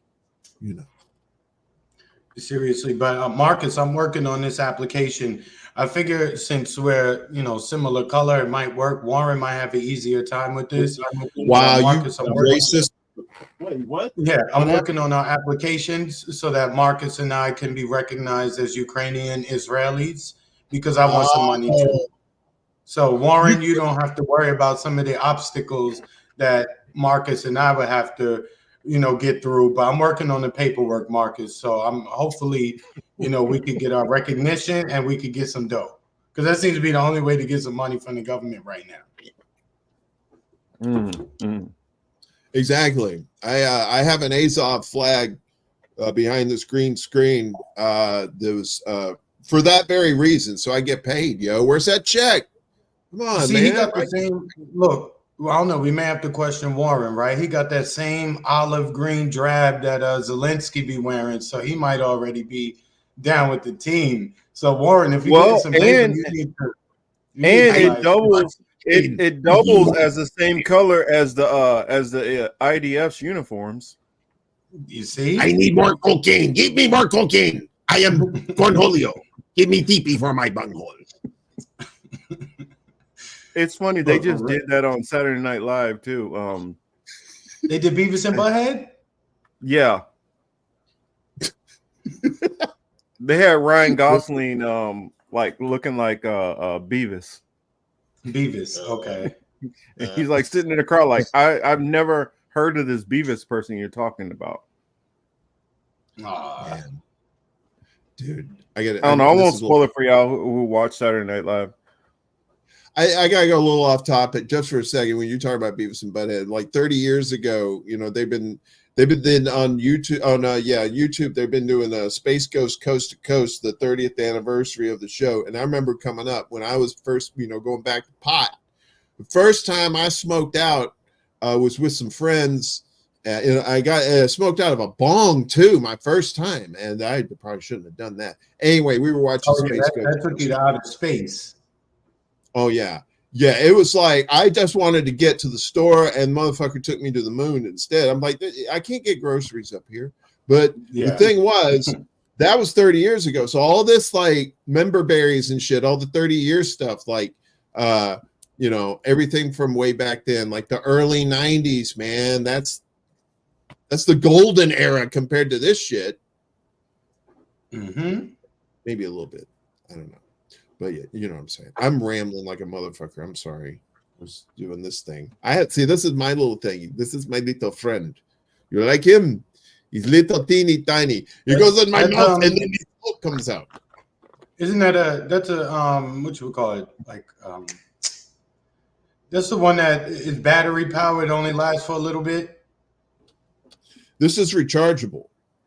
Okay, that's a rechargeable. Okay, got it. It has an electric anus right on the end. That's its electric anus where the plug goes, ladies. But see, this is 2 grams. So I was just I got this, and it's like you inhale, and that's what activates it. It's really cool. I never heard that. Okay, that's what's up. I didn't think you had to, because Bill Clinton said that. Activates the Kundalini.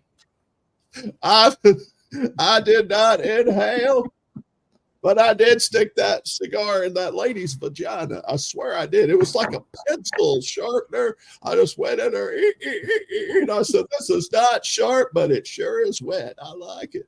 Got some good stuff right there. You tell me that, right? Hey, all right, let's go get some pussy. Let's go." Anyway, that's how a bill becomes a law, guys. Who's next? I know. Hey, yeah, for real. Speaking Can you imagine if we'd done this last night, like into the wee hours? It'd be like 3 or 4 in the morning. People think we're like trying to like conjure demons or something like that, Probably. I can imagine the show really going off the rails that late. You can't see it, but I'm sitting inside of a salt circle just in case, because I don't trust anybody. Nobody. I don't blame you. Except R2D2 here. My little friend. Oh, yo, Marcus, did you guys already talk about that Civil War movie? We talked about it, but we can double back. No, I didn't see it. I haven't seen the trailer for it. I've just read about it, but I didn't know if it was worth all the hype that I was seeing about it.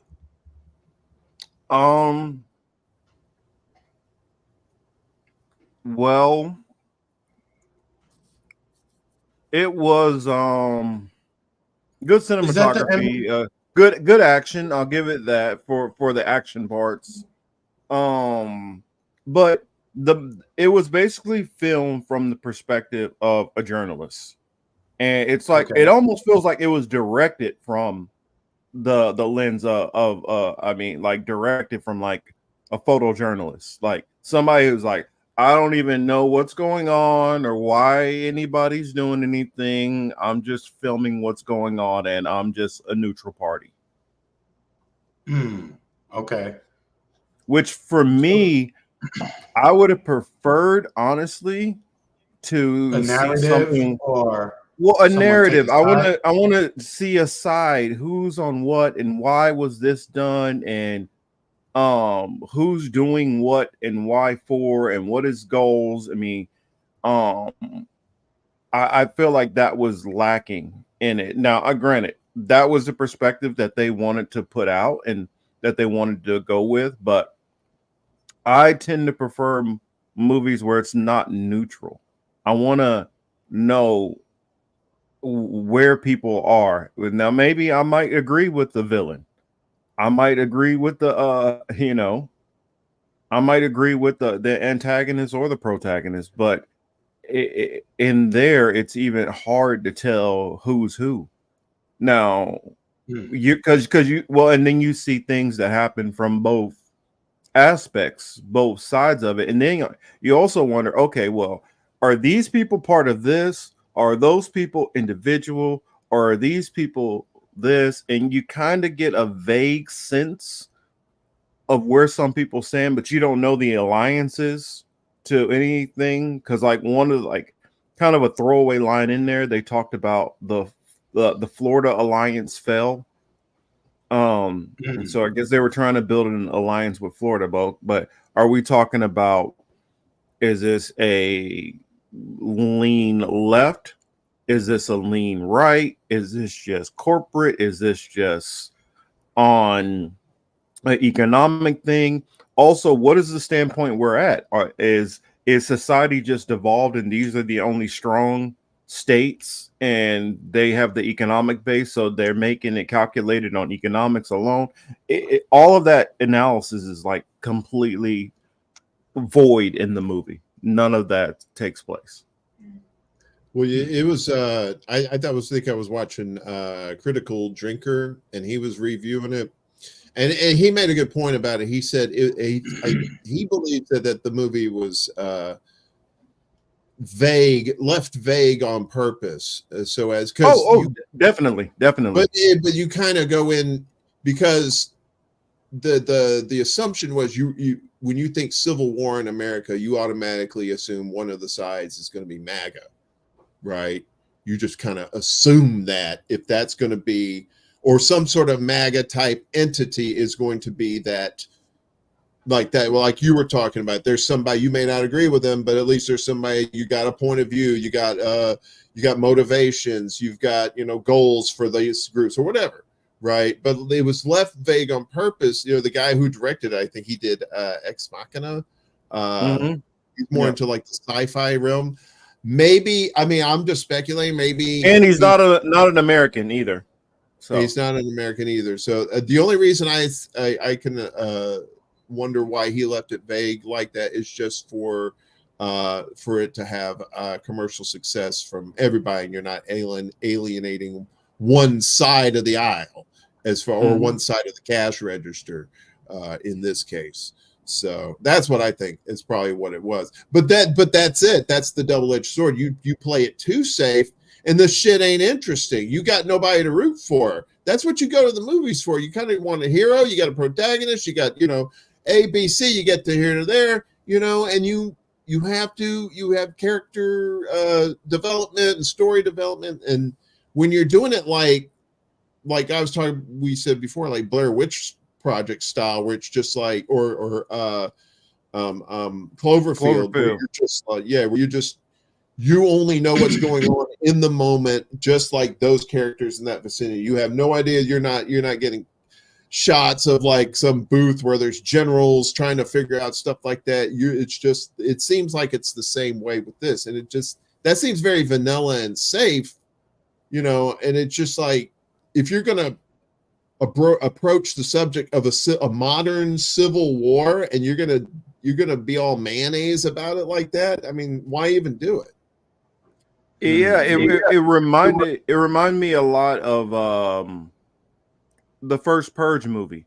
How it focused mainly on this one family and their interactions of the Purge, without showing you like, okay, well, how is this affecting the rest of the city? Well, how is this affecting like the cops, and how is this affecting the? So I felt like it was so narrow lensed by only focusing on a very neutral perspective, and not really, like, they kind of alluded to like there's one unit where they got kind of dyed hair, and so you can assume that these might be kind of maybe some kind of liberal people. And then there was people like, okay, what type of, and the clip which everybody's seen, if they've seen the previews, it's like, well, what type of American are you? And you automatically assume that that's probably more of a conservative, type person. And then there's a part where also it has some people in civies who were fighting, and you're like, are they militia? Are these contractors? Is this just, is just one of the militias and they just don't have a uniform? And then there's parts where they're both wearing American uniforms, so you don't know who's killing who, really. It gets confusing at that point. And then you also, because it takes place in the middle of the Civil War, not like with it breaking out, so it's already like been going on, and everybody's just kind of living through it. Yeah, you nailed it with the Purge analogy. I think it's just like we're taking a microcosm of this big event that's going on. Are you really more interested in the overall big event, or are you more interested in this microcosm of what's going on within the big event, right? So, and in this case, they chose the press to focus on, because let's face it, the press been getting pretty fucking hammered lately with people ain't like it, but it's been for a while. But so they use the press as almost like to draw sympathy from that. If you're going to have any sort of sympathy for the characters, you're going to have sympathy for these poor journalists who are just trying to find out the truth, and they're trying to get to Washington to interview this president, and they got to go through all this crazy chaos. So it just seems like the movie's just saying like, look, everything is chaotic in a civil war. You don't know what the hell's going on. It's just a layperson, or even as a journalist who's supposed to get knowledge, you have no idea what's going on. Maybe that's what he was trying to relay. I don't know. I'm not going to watch it because I would think even sorry, in that scenario, you would at least want different uniforms so that you can reduce the ability for friendly fire. That's another thing that can be confusing. You can be friendly fire. Also, you allow on the other side of that for somebody to flip sides all of a sudden and pretend that they're on your side. And then they can be kind of an infiltrator and then come in and attack you guys, because in a quick glance that you're all wearing the same uniform, so it's hard to tell, one from the other. And correct. And it's not like there's different accents that you're going to be able to tag on to, like in some conflicts where it's like, okay, well, this person is English and this person is Scottish. Okay, we can tell them apart because of how they sound or whatever, but you don't have that in there. It's not broken down on racial lines or anything, so it's really hard to tell what the hell's going on, who's on what sides. Yeah, it doesn't even seem like sides. It just seems like a breakdown of society. Yeah, that's what it seemed more like, kind of more like a martial law kind of situation. Well, yeah, because I mean, what is it? Is it California and Texas against the rest of the United States? Because if that's the case, I mean, they're going from New York down to Washington on the East Coast, nowhere near California or Texas. So what the hell's going on the East Coast? Why is there infighting amongst the United States? Faction. Yeah, it is. Well, It just seems like it's just chaos, and you're supposed to feel the same way that the journalists feel. You don't know what the hell's going on, which well, makes it. and the thing about it is, most journalists do know what's going on better than most people do. They just choose not to necessarily pick a side. Well, not journalists. I'm talking photojournalists. Most photojournalists, they still know what's going on and who they're, whether they agree with the motivations, they understand. Okay, this is what these people say their issue is. It's kind of like the whole Russia Ukraine thing. Um, they understand because all of them know what Putin has said, and all of them know what Biden has said. Now, do they agree or believe what either side is saying? That's still left to be determined, but they do at least understand the perspectives of both sides. And in this one, you don't have that clear line, and even the journalists, you can tell they don't know that. Now, it's kind of maybe the director believes that journalists don't have that clear definition of what's going on, but you're not going to tell me that a reporter who's this famed wartime journalist who's spent a career doing this has no clue what the hell is going on at all, especially when it's been going on for long periods of time and it's covered by mainstream news. Like they name drop the New York Times in there, so they're going to at least have some kind of a perspective. Or when they meet certain people, they're going to be like, okay, well, we know this is that faction, and so we kind of know how to deal. And when they're encountering people, you could tell they don't really know exactly how to deal outside of the major faction that's supposedly against the government. But yeah, that's a good point about the whole.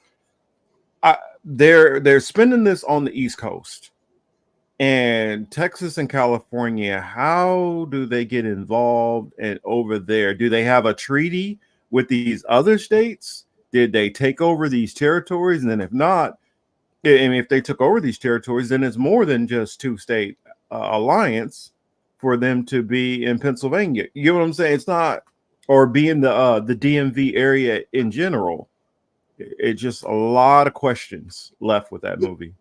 Well, yeah, it just seems like California and Texas are, if it was a TV show, that they would be the B plot, and the A plot is the reporters trying to make their way down to DC. It's like, yeah, it's all willing. It's almost like kind of like shock porn, like Texas and California have combined forces against the United States. That's what it kind of makes it sound like. But then when you watch the movie, it's like, yes, they have an alliance. Yes, let's talk about something else. Yeah, and then it's just like they're just gonna gloss over it. I don't know. Maybe you saw the movie. Maybe they go a little more into depth of like their importance in the movie, but it just seems like they're just kind of like thrown in for like, ooh, shit, holy shit, man, California, Texas is seated. Holy fuck! It just seems like they threw that in just for that little shock value, and it actually doesn't mean anything. No, there's a little bit more to it, but you just don't. It's kind of like you don't understand what exactly end games are. You don't understand, well, except for you understand the military's aim. Well, this faction, that two-state faction, you understand their motivation. But even then, I'm like trying to remember, was it the two-state who was the president's side, or were they against the president? And it gets kind of confusing and convoluted to figure out. If they seceded and joined forces, I would assume that they would be against the United States and the president. I can't remember. I read in the review. I can't remember what they said the president was doing, but it was just like, I think he was on his way out or something. I don't know what it was. I don't want to give any spoilers either, since I didn't even see it. But yeah, it seems like there was a lot of it left a lot of open stories to be told. So is this going to be a series, or is it just a one-off movie? Just I can tell by the way that was, more than likely it's a one-off movie.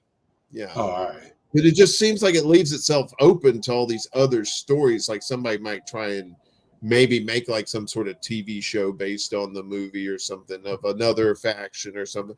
And there's always ways to, continually milk that cash cow. If it's kind of like what they did that, with like or a prequel.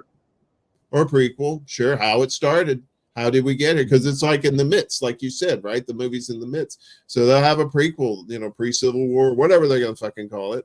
And if they'll make so it sounds like it'll be. So it sounds like the way it's set up, it's reminiscent of The Purge, just obviously not The Purge, but I can see the framework from what you guys are describing. It sounds like the framework minus the crazy masks and, people having parties about this shit. It's like Dollar Tree Purge. It ain't exactly The Purge, but it's in the neighborhood. Yeah, correct. It's purge. It's not tied, it's died. It works the same way. Don't worry about it. Exactly. But in this case, you can throw in bigger weapons than the purge, because purge is mostly dealing with like handguns and rifles.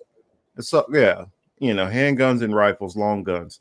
But this actually, there's a couple of shots where you see like flyovers from fighter jets, and they discuss like certain areas are bombed out and stuff like that.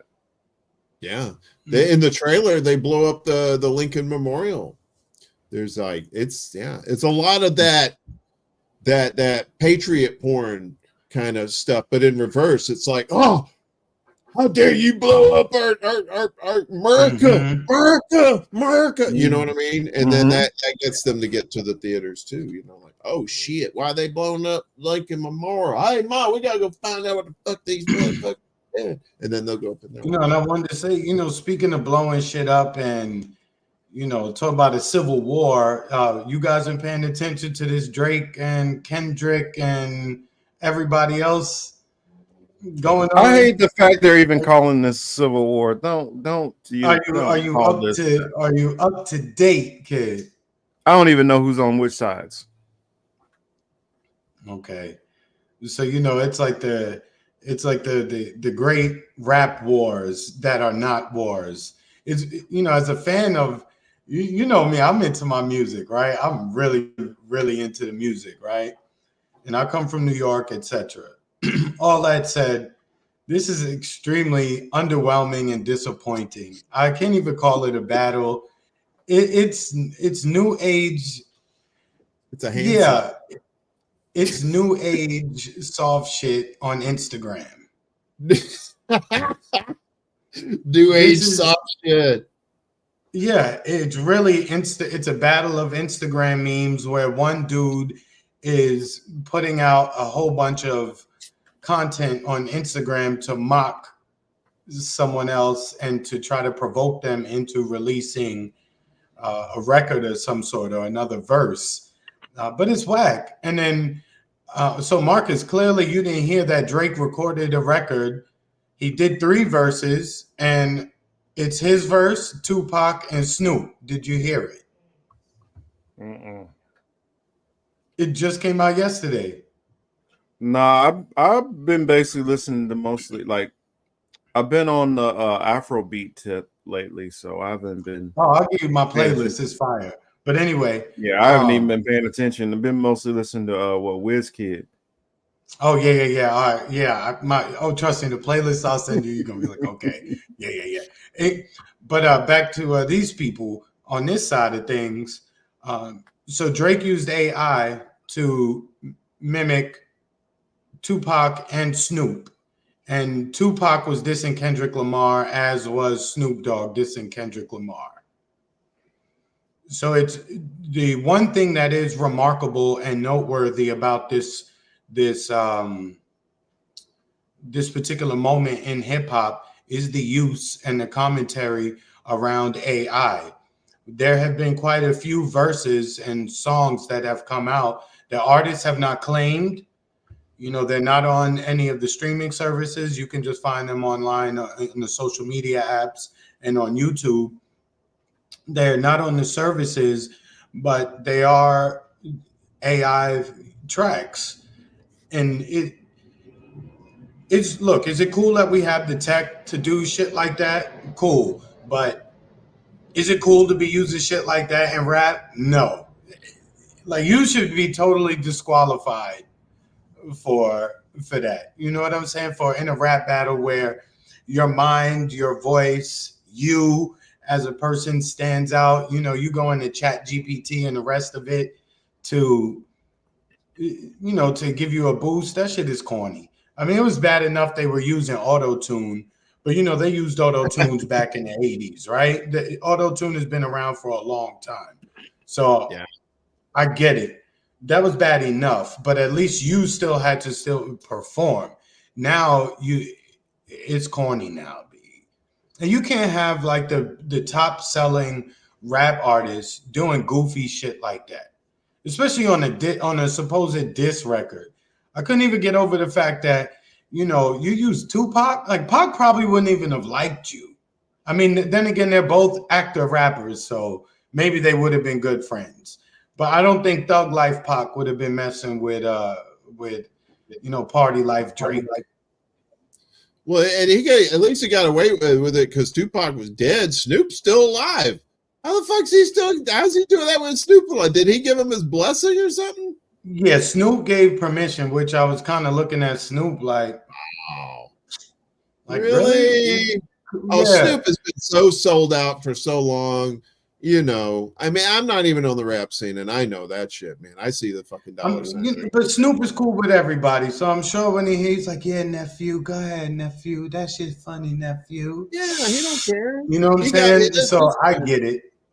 Yeah, but that's just wild. But I tell you what, though, that shit's gonna bite him in the ass because it's starting to do that with movies, like writing scripts and shit. They're using the AI to write the movie scripts. You're like, man, that's a horrible movie script. It's like, yeah, it's the same shit they're putting out with humans these days. So what's the difference? Oh, well, I don't have to pay this AI. It's going to be the same thing with music too. It's all going to be AI music, and all your favorites are just going to be gone, and because they're not going to be able. Nobody's going to want to pay them to do this shit. You're going to have your hologram concerts like you already got. You got Tupac at those concerts with the hologram Tupac. Mm-hmm. You see that shit? Mm-hmm. That crazy ass Moloch, Bohemian Grove shit. I don't like that fucking hologram shit. That's just like some. Anyway, that's what's like. As I said, though, it's noteworthy that we're seeing this so often, and that the biggest dude in the genre at the moment, whether you like him or not, is using these tools to create, music with it. Like, there were other people using it before. They have tried it before. I can't remember what record label it was, but they had the AI rapper. If not in 2023, in 2022, they had the AI rapper who was supposed to be mixed, and of course, he said some real shit, some ignorant shit about black folks. So what he say, nigger, or whatever he said, hard R type shit. So the AI rapper got canceled already. but give yeah, you can't go cheap on those AIs, man. You can't have like, oh, that bitch is awesome. Oh, that, that's like that robotic shit, because you're gonna get that hard R from the robot, because them robots are racist as fuck. That's true. And they had a Kendrick Lamar song that was out, and people online, especially on Twitter, were trying to figure out, oh, is this actually Kendrick's song or is this AI? Kendrick never claimed responsibility for it. And eventually some guy came out and said, look, here's the whole video.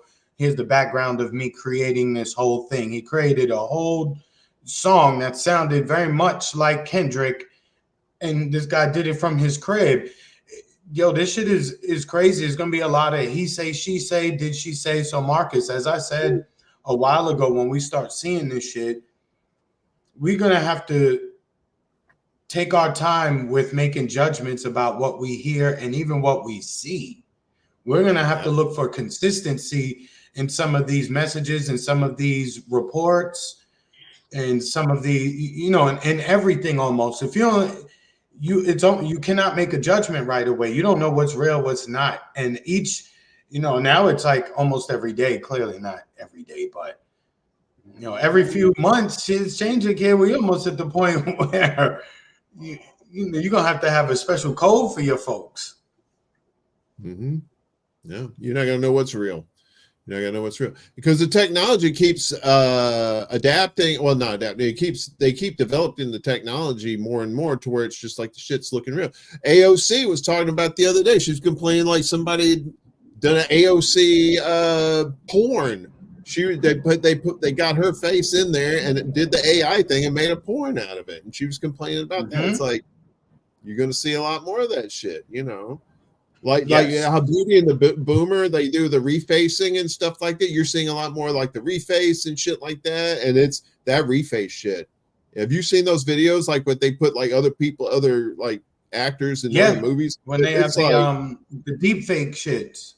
The deep fakes, yeah, the deep fakes. It's just like that shit. You can't.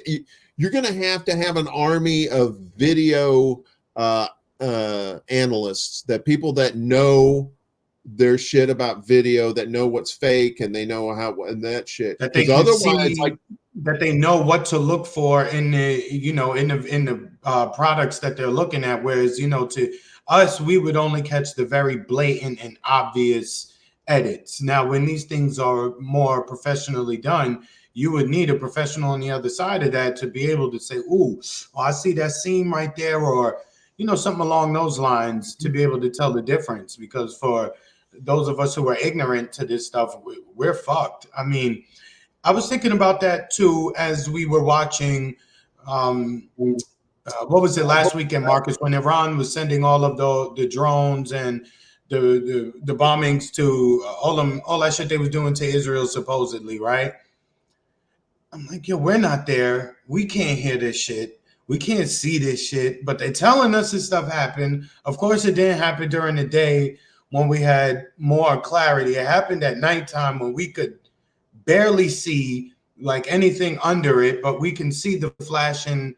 We can see the flashing lights though. So and then the video the other night, it showed, or a couple days ago on Twitter, they have videos of, they were saying Israel responded to Iran and was bombing sites in Iran.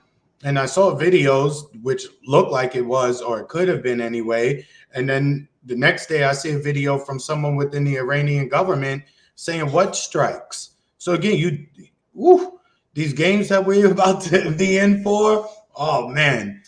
Yeah. And that's how they're going to turn. And you know what? The sad part is that's how they're going to get us to turn on each other. Because half of us will be like, yo, you saw that shit? This is real. This was going on.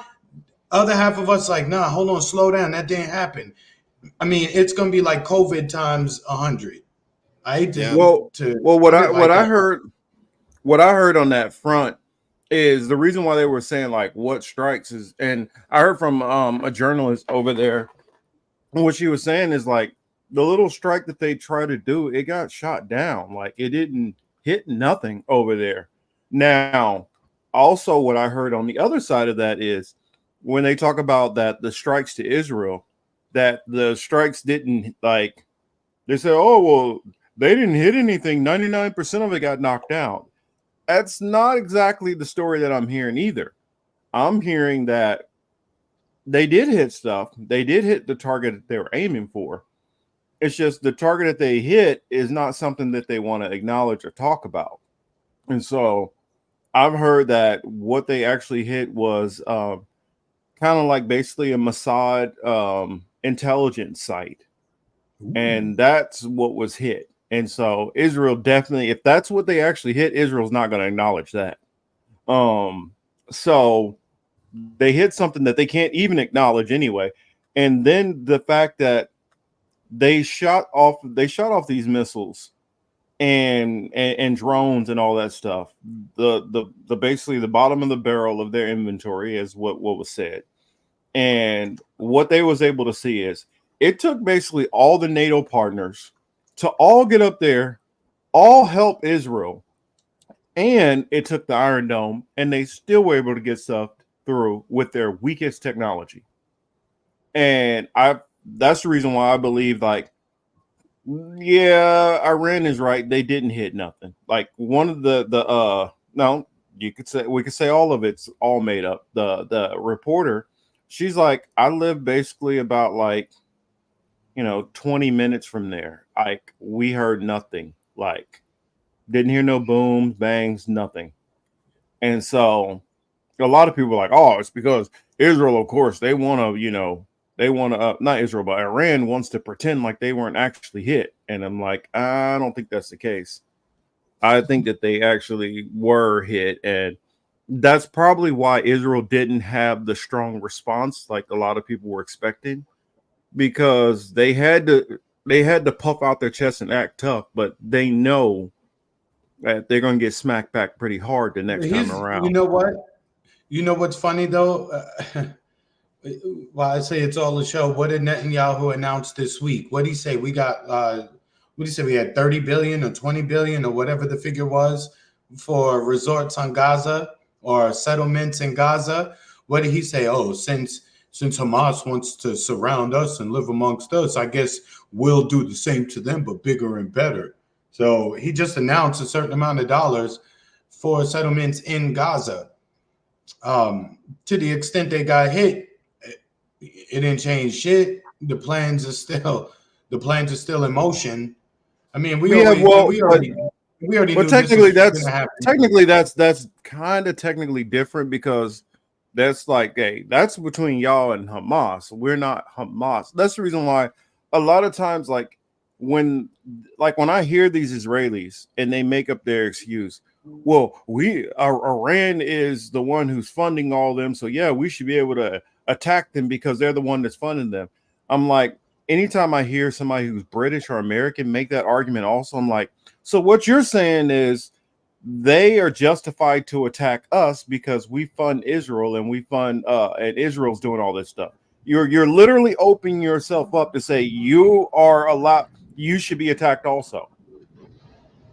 I mean, it's kind of and it blows my mind how many people I see say this, and not one single reporter ever pushes back on them with that. It's like, so if you feel Iran should be attacked because they're funding them, so does that mean that they're justified for terrorist attacks in Great Britain and France and Canada and all these other countries? Is that what you're saying? So Yeah. five of 7 ballistics hit Israeli targets, intel stations in Golan Heights and airports where the F-35s that hit the Iranian consulate launched from. Statements from Scott Ritter. I can't take Scott Ritter all the way entirely serious all the time. There's a certain degree of propaganda that comes with him, where he's, I think, putting his wishes upon some of these things more than what the actual facts dictate. I think he has an axe to grind against the American government, and he will fudge details a little bit to oversell things or undersell things. And so, like, when I hear him make some of the claims that he makes against the Navy, and I'm like, dude, stop the cat. I mean, I know the capability of naval weapons, and you're an Army. You might be a little different, but I do know that our naval capabilities are our strongest arm, and that's where most of the attacks are going to come from whenever we launch anything. It's where we fall short is when we get on the ground and the Army, because honestly, the Army is kind of our weakest area. The Air Force comes through, bombs the crap out of everything, and the Navy bombs a lot of it from the coastline. It's the Army that they typically can't hold everything. So I tend to like because there's plenty of stuff which Scott Ritter said about Ukraine that he's right in the history and the build up on how these things happen and capabilities of what they happen. But his analysis on what's going to happen is not always solid.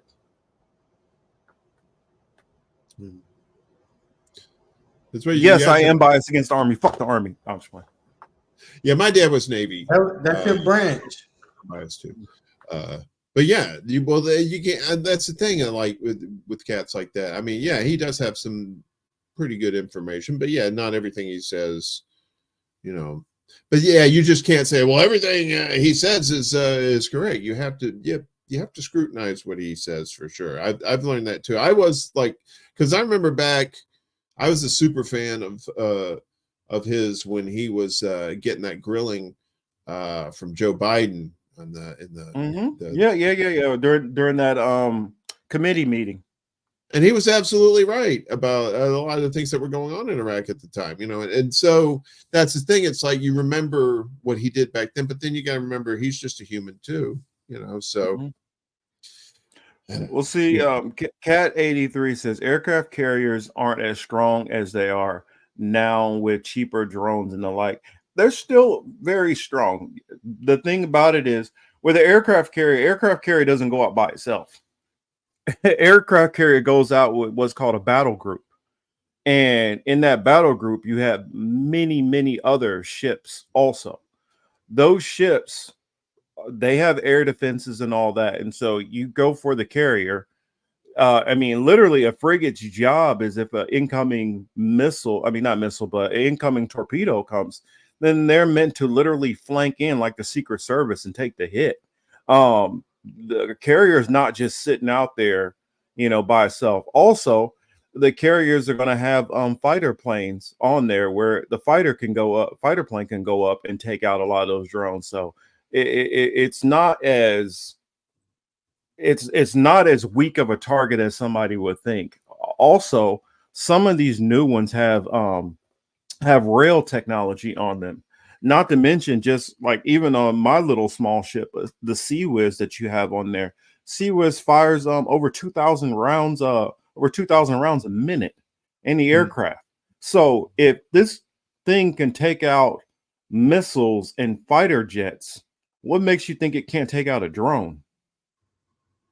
I mean, and so that's what happens when some of these people get on there and they talk about stuff and they mention this stuff, but there's not other people who have knowledge of these weapon systems and things to push back on some of the things that are being said.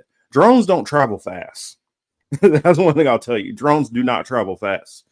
And so, I mean, even with like a 50 cal, you can take a drone out of the air.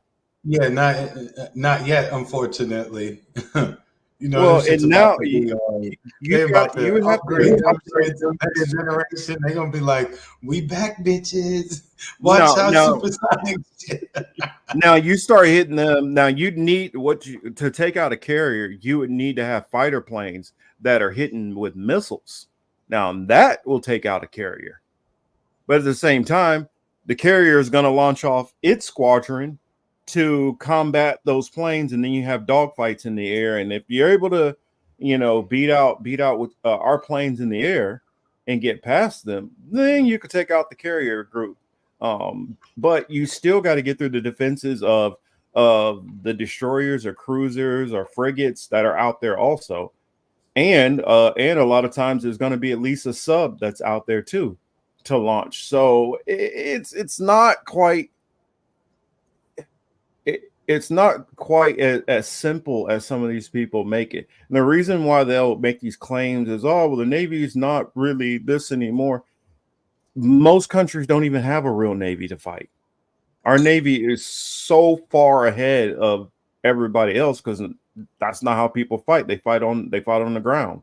Most other countries can't take a carrier battle group and sail all the way over to anywhere, really. And so it makes a difference. They don't have the capabilities to go 1-for-1 against us. Now, the only country that could even get close would be Russia, and Russia could do damage with their subs. That's how they would hit us, not with drones. Got to come from under, not above. Yeah, I could totally see, and mines too. When you can mine strategic. Oh, definitely. The shit that's crazy is, what's really crazy is the amount of money they spend, or the amount of money they tell us that they spend on these devices and shit like that. Considering how much intel they have, how many agents they have on the ground, with all their laws, their police, their, after a while, sometimes it really does become, it does feel like 1984. Is there really beef going on outside, or is not? Of course, I know there's actual fighting going on outside, but to what extent and who is it? And it's a really crazy amount of money and shit we spend on it, And again, a lot of it is a fear campaign to keep us, to keep us all in line, not just our enemies, but to keep us as citizens in line across the world, not just the United States. All of them have to be doing it. Because I think, we mentioned Russia, we mentioned us, Israel, Pakistan, all these countries with, country ending capabilities in their arsenal. What's holding them from pushing the button? Why haven't anybody pushed the button yet? Well, because of retaliation. I mean, if you're ever going to get to the point where you're going to push the button, or any of these nations push the button, you have to put yourself in a strategic way to take out all the contingencies that are going to attack you back. And so let's say China wanted to push the button against the US. China would have to get to multiple locations to be able to hit various targets. Well, they don't even have to get to multiple locations. They could actually launch from China and strike the US in multiple places. But you still got to get all the battle groups that are somewhere else, and you got to get all the NATO allies who have nukes also that will launch back. And so, yeah, you can obliterate the US, but you still got a whole bunch of people who are about to fire right back on you. Yeah. So it's almost a suicide mission. Oh, yeah. Yeah. Mutually assured destruction. Yeah. Mm-hmm. Correct. So unless you've already have those contingencies in place to be able to fight back, then not much you could do. Now, what I was saying, I noticed that Cat has their. Oh, can you guys still hear me? Mm-hmm. Yeah. Okay. Because I know that I'm frozen, but Cat says there about the EMPs are a scary weapon. That's what you have to worry about. If it gets to a situation, that kills all communications after that. I mean, much less being able to run. Well, more than able to like get hot water from your hot water here from your water heater, right? It's more than communications. It kills off missile defense systems too. Kills off the ability to put birds in the air. It kills off the abilities to launch, and so it leaves you blind, dark, and crippled for a certain amount of time. Now, Russia has the most advanced EMP nukes, and they have a heavy stockpile of them. China has the most deadliest hypersonic missiles. And we're not even able to detect or track what China's been able to send. So if they were able to get in location where, okay, China takes out this person, Russia takes out this person, Iran takes out this person, North Korea takes out this person, and somebody else, they could neutralize the other side, or vice versa. If US takes out this, then NATO and the EU takes out Russia, and then you get what I'm saying? It would have to work where they would have to get themselves into a checkmate point to all simultaneously attack to make sure to not ensure the mutual destruction. And so that's the reason why you're not going to just have one person going off by themselves, because they're going to get obliterated. If it's somebody like a North Korea, yeah, then they could do something like that and then get themselves wiped out. But if it's a superpower, then you're looking at all-out nuclear war everywhere.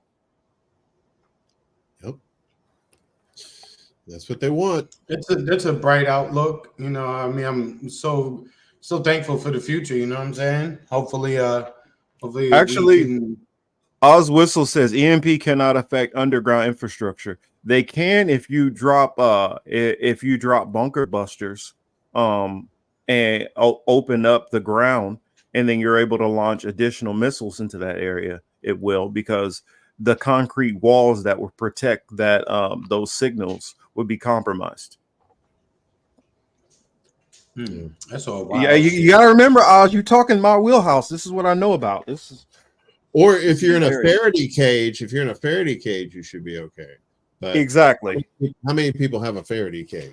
Not very many. I got them right here. I got them right here for sale. You know what I mean? Along with, Alex Jones' You studio are always right next bragging door. about that damn Faraday cage. We try to go to parties together, and it was like, oh yeah, have you seen my Faraday cage? Oh yeah, why don't you come back to my place, baby? I got a Faraday cage. Ain't no way you people get your shit in there. And Yeah, I'm that's what already I'm saying. Look, I ran into Alex. He told me where to get them from, so I got the hookup. So I'm selling them. I'm selling them for the low. Just holla at me, man. DM me. He's selling them out of the trunk of his car.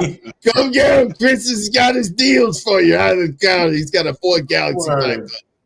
But this ties back also to what we were talking about last week when they were talking about how Israel is losing like Hamas is winning, and I'm like, can I borrow your Faraday cage? No, no, you can't borrow it. But this goes back into what we were talking about last week. Hamas is winning, I guess, by surviving, but as far as the area being obliterated, like Chris was just talking about, how Netanyahu is planning on, moving in. Hamas is going to be Hamas is going to be alive for as long as Al Qaeda was alive, and what was the other one? Taliban. That's how long they're going to be alive, for as long as they're useful. And like I said, to the extent that they talking about these hostages and shit like that, they either killed all the hostages or them hostages were returned, or I don't know, but there's no more hostages left. They just telling people that, you know what I mean? And you need Hamas to be around because that's the boogeyman, just like how we needed just like how we needed Taliban and Al Qaeda to be around from 2002 on to whenever the people forgot about it. But we needed that because you would just turn on the news and hear, oh, Taliban, Al Qaeda, oh, bad guys, we got to fight. Here's my money. I'm gonna look the other way.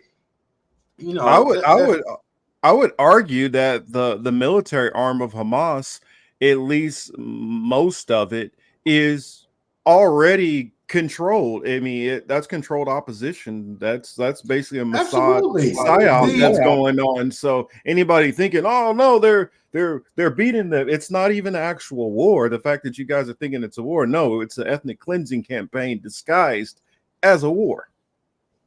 Mm-hmm. Yeah.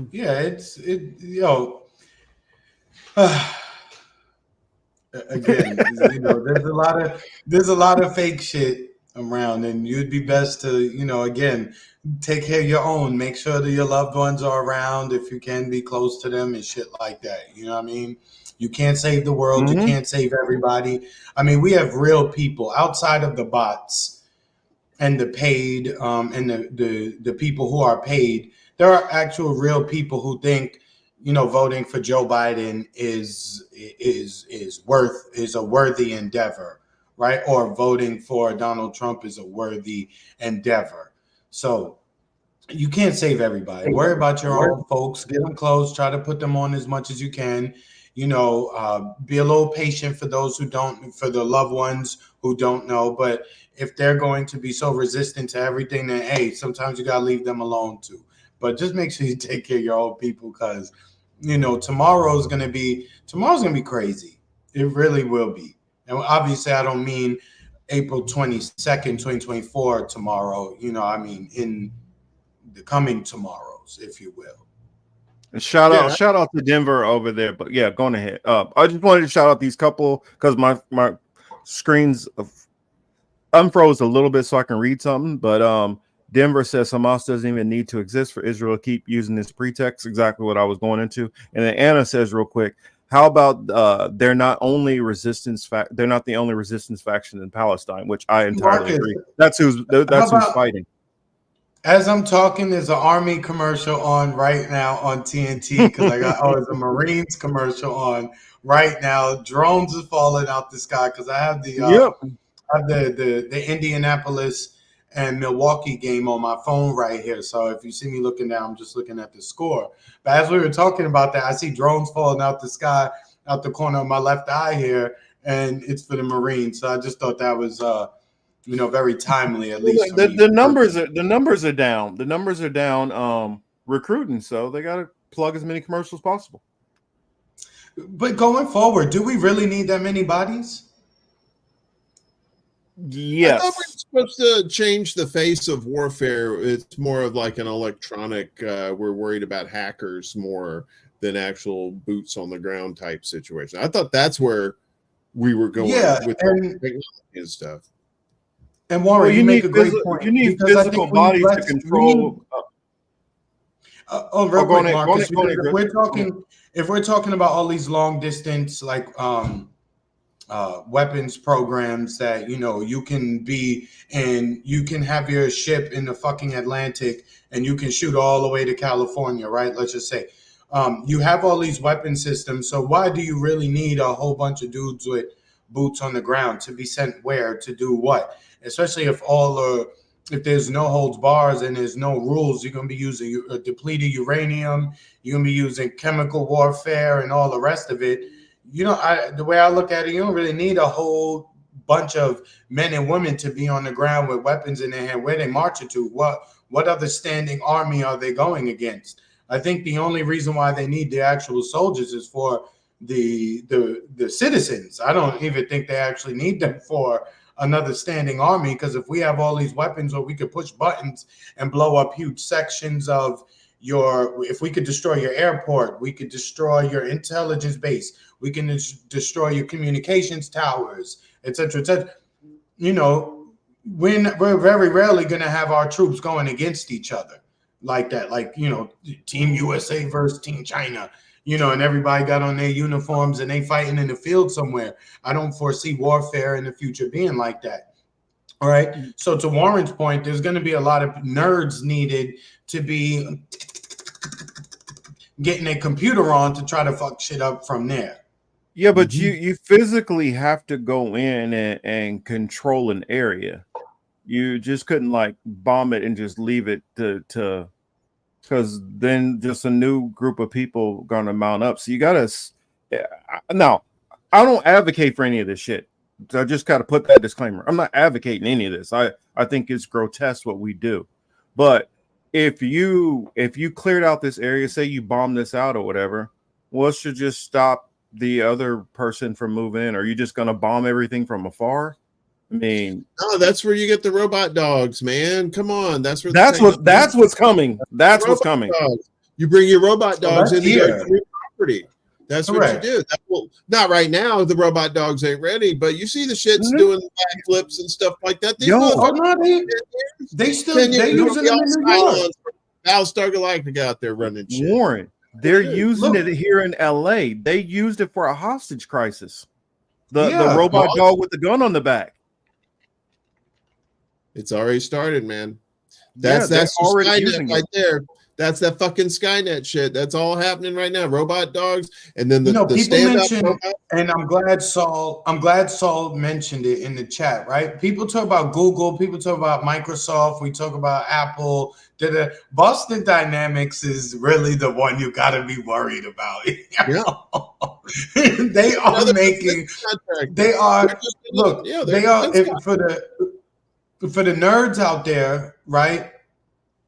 Boston Dynamics is like Stark Industries and meets OCP, the Future Foundation, which is like which is the Fantastic Four, which is Reed Richards, and like what is the OCP from RoboCop.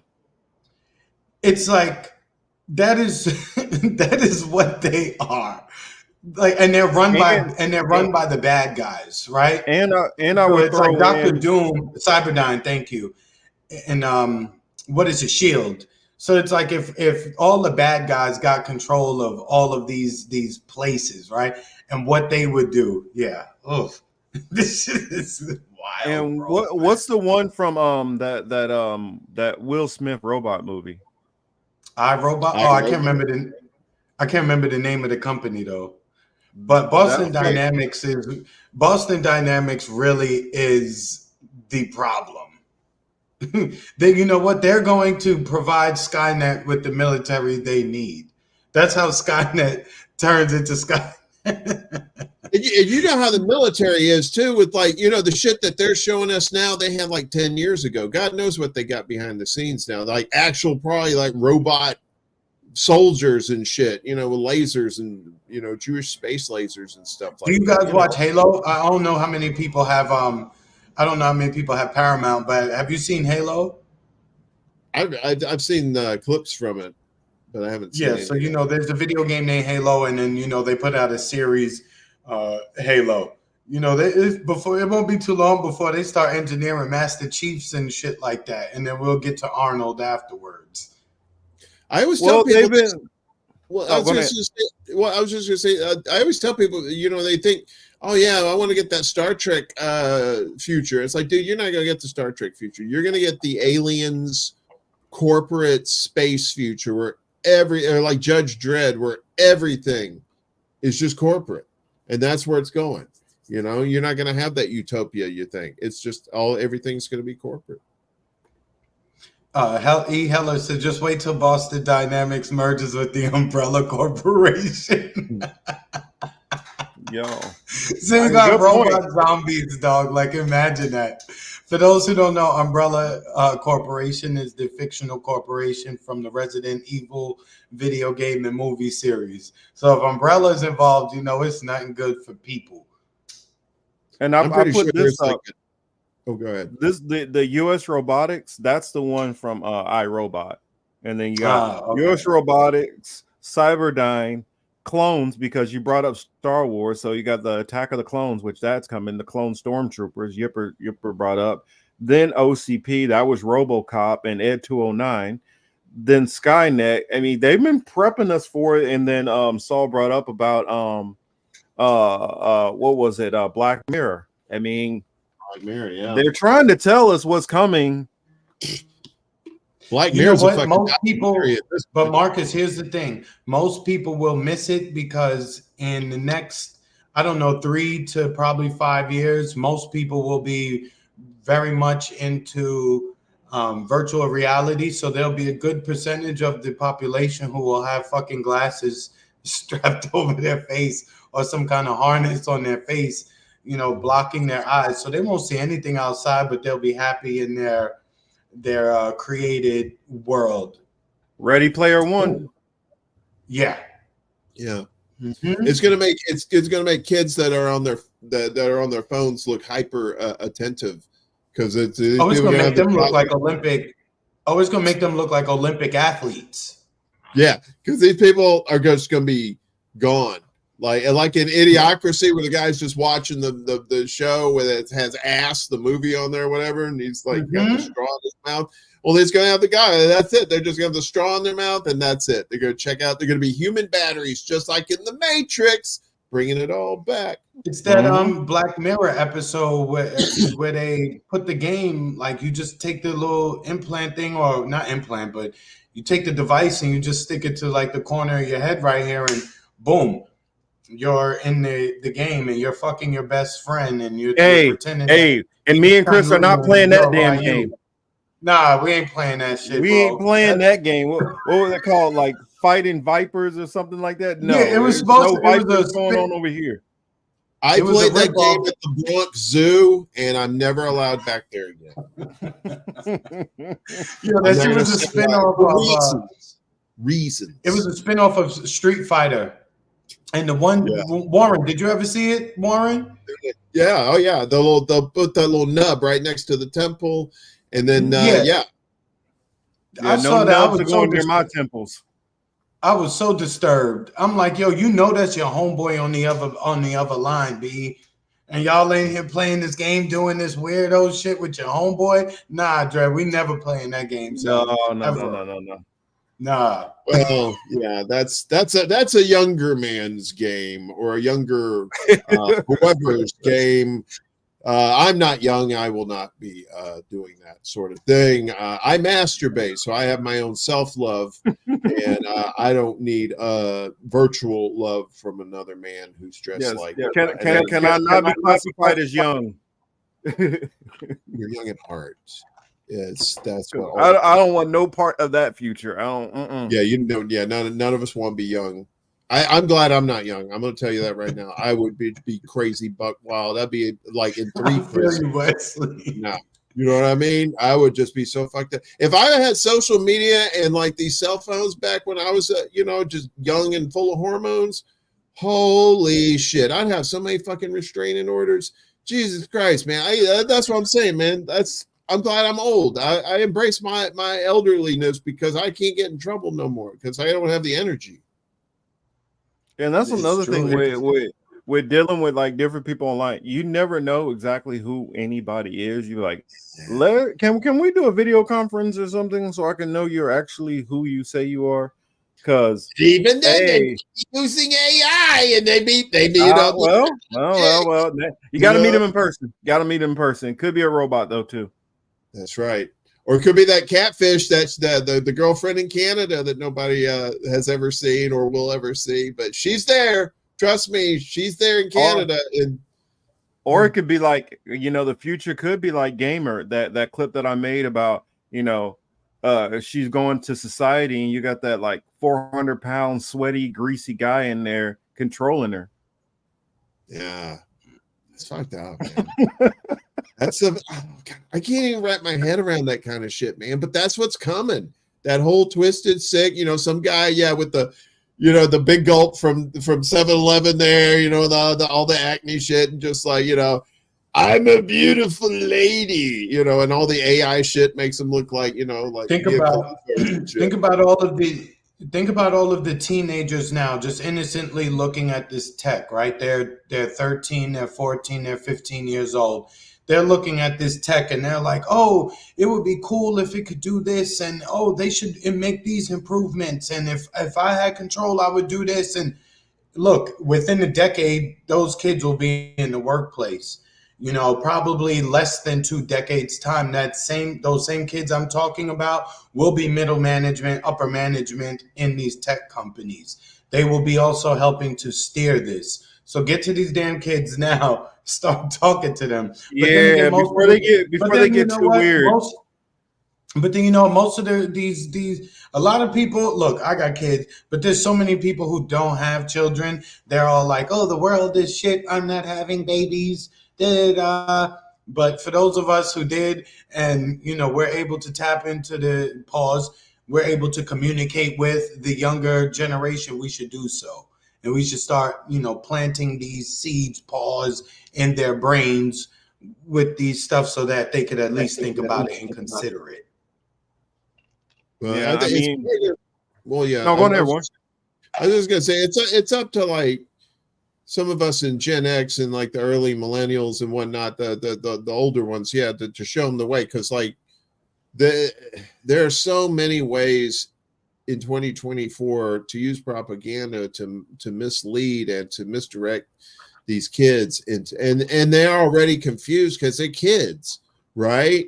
And you're already throwing all this shit at them tech wise, and then just information wise, some of it's true, some of it's not. They don't know what to believe in, and you wonder why these kids are just like doing all this crazy violent shit and stuff and out of control shit. It's because their brains are getting fucking fried.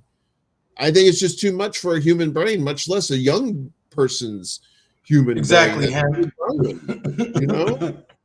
Exactly, Amcar. For real. Look, all these nerds who grew up playing Halo, they're going to be thinking that, the girl on the other end is their Cortana and they're going to be doing weird shit. Yeah,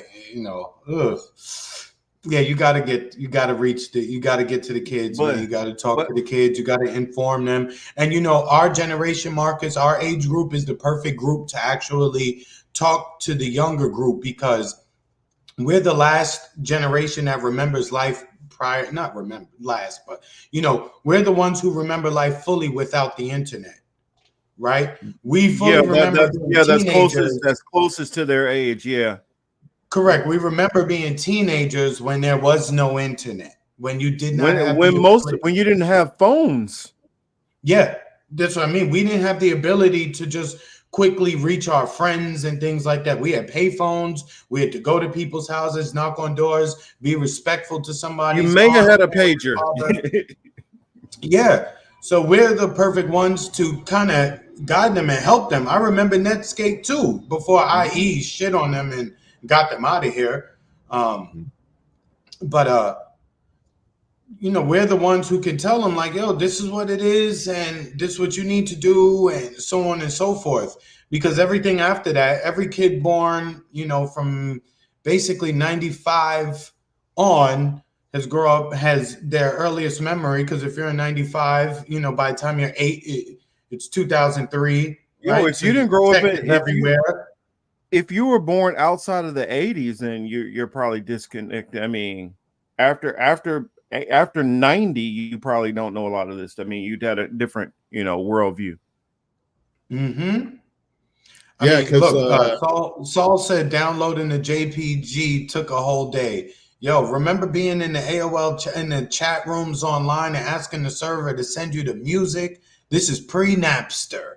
This is before Napster came on the scene. You'd be in that AOL chat room trying to get the new music, like, yo, server X23891, please send here / username. Oh man, I used to hate that shit.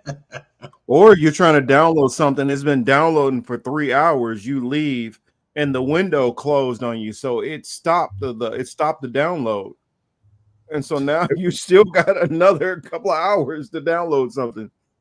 And that's around the time when MySpace was like popular, and MySpace was like really ahead of its time too, because it's like great, you can like customize it, you can add all these music and stuff like that, but unfortunately, when you're like barely have dial-up connection to the internet, trying to it would like downloading the JPEG, yeah, it would take it like at least half a day to download somebody's MySpace page because they had all the bells and whistles and the shit on there, and it's like, well, you gotta load that shit to the internet.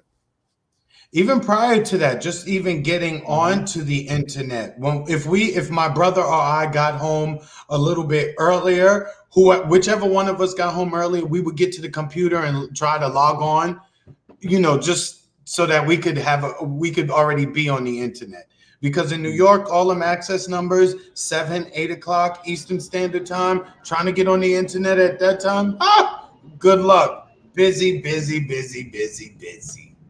Mm-hmm. And if you did get on, it wasn't that fast in the first place. No. And then you get in trouble sometimes for being on because now you're blocking up the phone line. Yeah, that's right. Yeah, you couldn't have that or shit. The phone would ring and it would cut your connection. Yeah. I did that. I remember being a buddy of mine before the internet. Well, it wasn't before the internet. It was like 96. It was around 96. And but we did like a peer-to-peer thing. So like I called my computer called his computer and we played Duke Nukem 3D against each other. Yes, peer-to-peer, and it was great. It was so much fun.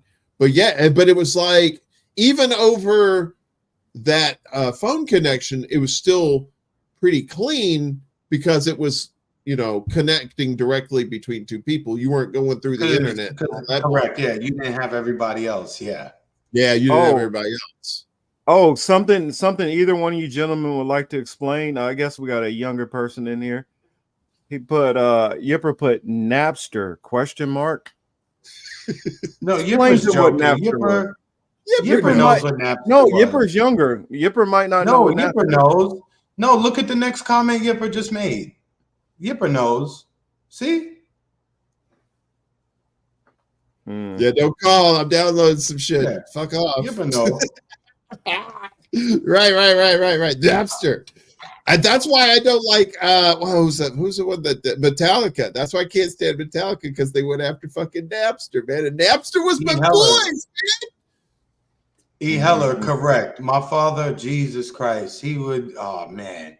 Y'all been trying to call the fucking phone busy. Where right? You have the phone now fucking busy. Where right? Yeah, he would go off and, you know, oh, that's, whoop. he would be going off because me and my brother, we ain't knowing it, we weren't thinking about that shit. We just wanted to really be online. Metallica and Dr. Dre, Soul Construct, killed Napster. It was the lawsuit filed. I didn't know about that. Yeah, it was Metallica and lawsuit. I don't want to say they joined forces, but they joined forces to go after Napster because they were releasing all that music. Mm-hmm.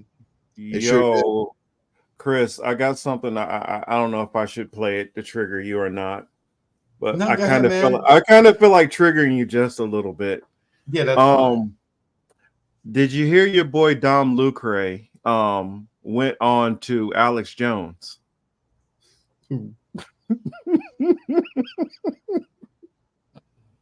I feel like triggering you, so I'm just gonna put it up.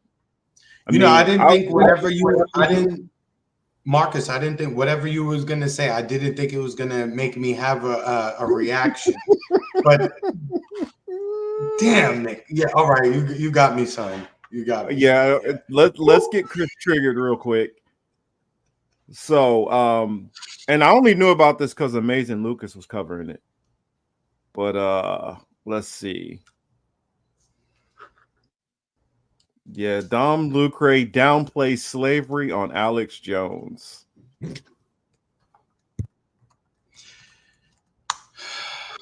Before you play it, Marcus, let me just say this.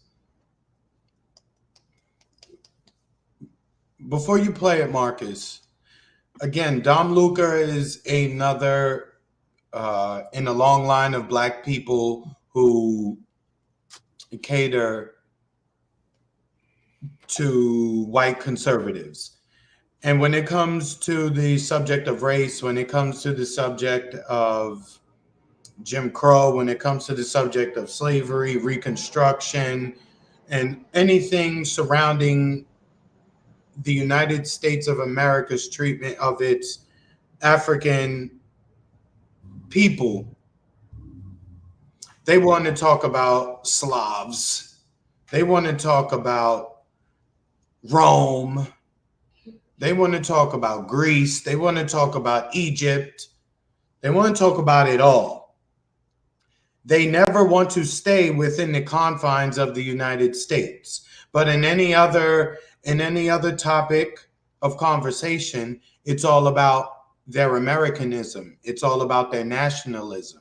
It is all about how much they love this flag and this country. If you don't believe me, i.e., see the matter of immigration currently, or migration, if you will, anything. As it pertains to this same audience, this same crew, when it comes to the current migrant situation. It's all about, I'm pro-America, America. I just want to take care of my country. I'm American, right? When we discuss the matter of slavery, though, we want to leave America. We don't want to talk about America.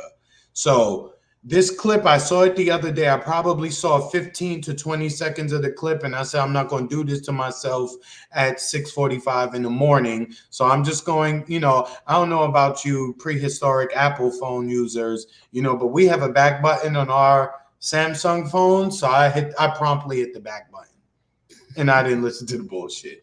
Oh, but I completely want you to listen to the bullshit because I want to hear your reaction. I completely am. I live for moments like this. Oh, Yipper, Napster was just like LimeWire. It was the first. I told you he didn't know what Napster was. I know. Sorry, I thought he knew.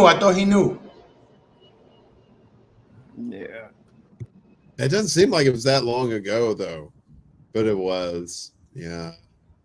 Think about it. 94 was 30 years ago. And, congratulations to Illmatic, or shout out to Illmatic. Happy birthday. It's 30 years since Nas dropped Illmatic. 30. 94. There's a lot of crazy shit going on in 94. When was Rodney King? Wasn't that 94? Yeah, 93. 90, was it? I thought it was 91. Was it 91? No, when was OJ? When was OJ? Was that OJ was 95. 95? Okay. So yeah, so you had Rodney King, and then all the way up to OJ, and all that crazy shit in between. That was some crazy times in LA, and for the West Coast in general too. Yeah. West Coast had a 94. No, rough 94. 10 OJ years. was 94, 95 because the Knicks were in the Knicks were in the finals for the 94-95 NBA season. Yeah, and we lost to the Houston Rockets. That was Game 5, and OJ was driving on the screen. 94 was a good year, bro. I swear to God. Yeah, it was kind of a good year. I was working TV at the time down south, and it was, I mean, for the time, but I wasn't paying attention to a lot of shit. I was just paying attention to local stuff, the national stuff. I was like, whatever. I'm young, I don't care. And now I'm old. I'm like, fuck. Now that we look back on it, the 90s, the late 90s really was kind of like peak fun because that was the end of it. It changed after that. Everything changed. And then 2 years later you had September 11th, and then everything changed. Everything fucking changed. You can kind of see it changed. That set the template for the entire millennial for the millennium was September 11th. The Bush Gore election too was probably it wasn't. Yes, Warren. 9/11 was the thing. No, you're right. 9/11 was the thing because that's what got all the laws. That's what's got the Patriot Act. That's what. No, but you're right though. That's where 99 we had. They told us, you're gonna have Y2K, but it was really that fucking election that really set the tone. Yeah, because that was one of the first ones to go all the way into the night and into the next morning. They had called it, and then they called it back, and it was just insane. And that was like one of the first times you saw a real mass distrust in the system, right? With the hanging chads for our lifetime. At that time, it was just like one of those like what do they call it? A watershed moment where it's just like, holy shit, it really. And then 9/11 was like, hold my beer. Let me show you the real shit. Because we didn't, obviously we weren't around for, Watergate. We weren't around for the Kennedy assassination. We were probably alive or just alive or alive shortly after the Reagan assassination attempt. But after that, things happened. I'm not saying they didn't. Iran-Contra happened and shit like that. But that 2000 election for America was just kind of like, wait, what? What the fuck? Well, the groundwork was set with Reagan, though. I think Reagan was the one that he was the one that set the groundwork for all that neoliberal, neoconservative shit that we've been dealing with for the last 40-something years. Without doubt. It made it easier for 9/11 to achieve the goals that it.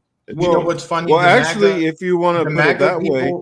You can say the framework tracks actually back to Nixon, because a lot of the staffers for Nixon became the framework of the modern Republican Party, like the advisors. Became the cabinet. They became the cabinet. They became the Bush, the Reagan, even down to Trump. A lot of them go all the way back to Nixon.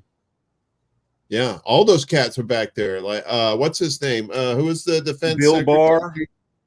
Yeah, all those fucking cats were back then, and they're all den of thieves there. Bill Barner. What was it? Bill Barr. You had Cheney, Rumsfeld. All of those guys all go back to the Nixon era. Bush Senior. Yeah, yeah. The CIA. Yeah. Bush Senior was CIA. I bet. Hell, maybe you could probably say it goes back to the foundation of Israel. Maybe. Well, I could. Well, that'd be for another episode, but I could tie it back even further than that. I could tie it back right? so far, like show you like the building blocks of how it is progressively got to this. That's exactly what it is. It was. Somebody to make slowly, unfortunately we live in this. unfortunately, we live in a society in which whenever you start mentioning these certain things, then, people start looking at you sideways, because most of the people are so conditioned that when they hear something like this, it's such a shock to their soul that, the person delivering this information that is shocking you, they're either a bad guy, they're an idiot, or they're just some, zooted out theorist who really doesn't have their finger on the pulse of anything. So this is why we this is why we exist how we do. Because the fact is, we can't convince our mothers or our cousins or maybe our children or our brothers or sisters that they've been lied to. It gets very difficult to reach certain people, right? Because they're so plugged into the system. Well, Yeah, and then people don't believe shit till it affects them, right? Yes. I think, I mean, that's what it just goes back to. It's just people, they don't want to get out of the comfort zones. If I wanted to make a stopping point where I could be like, okay, well, I can stop it here, because I could tie this like really, really far back if you want. I could tie this to the Roman Empire and the Knights Templar and how all of that set up the modern America. That's right. Marcus, I mean, a through track, like exactly Marcus, how it all. And Warren, I got a question for you guys. This is completely off the wall. I don't know what made me think of it, but it made me mad whenever I learned this. I'm got this property, right? Section 8 is about to pay $4,500 a month in rent. The people renting the place, they got to pay $126. I don't know why I'm working, B. Where is this? Does Section 8 pay, does that pay out like that by you? Because I don't know what I'm doing wrong. I don't know. I said $4,500 a month. They got a pool, like a few bedrooms. Pool like Section 8? Warren, I'm gonna send you the fucking property when we get offline so you can look at it. And when you hit my phone back, you're gonna be like, motherfucker was I swear to God.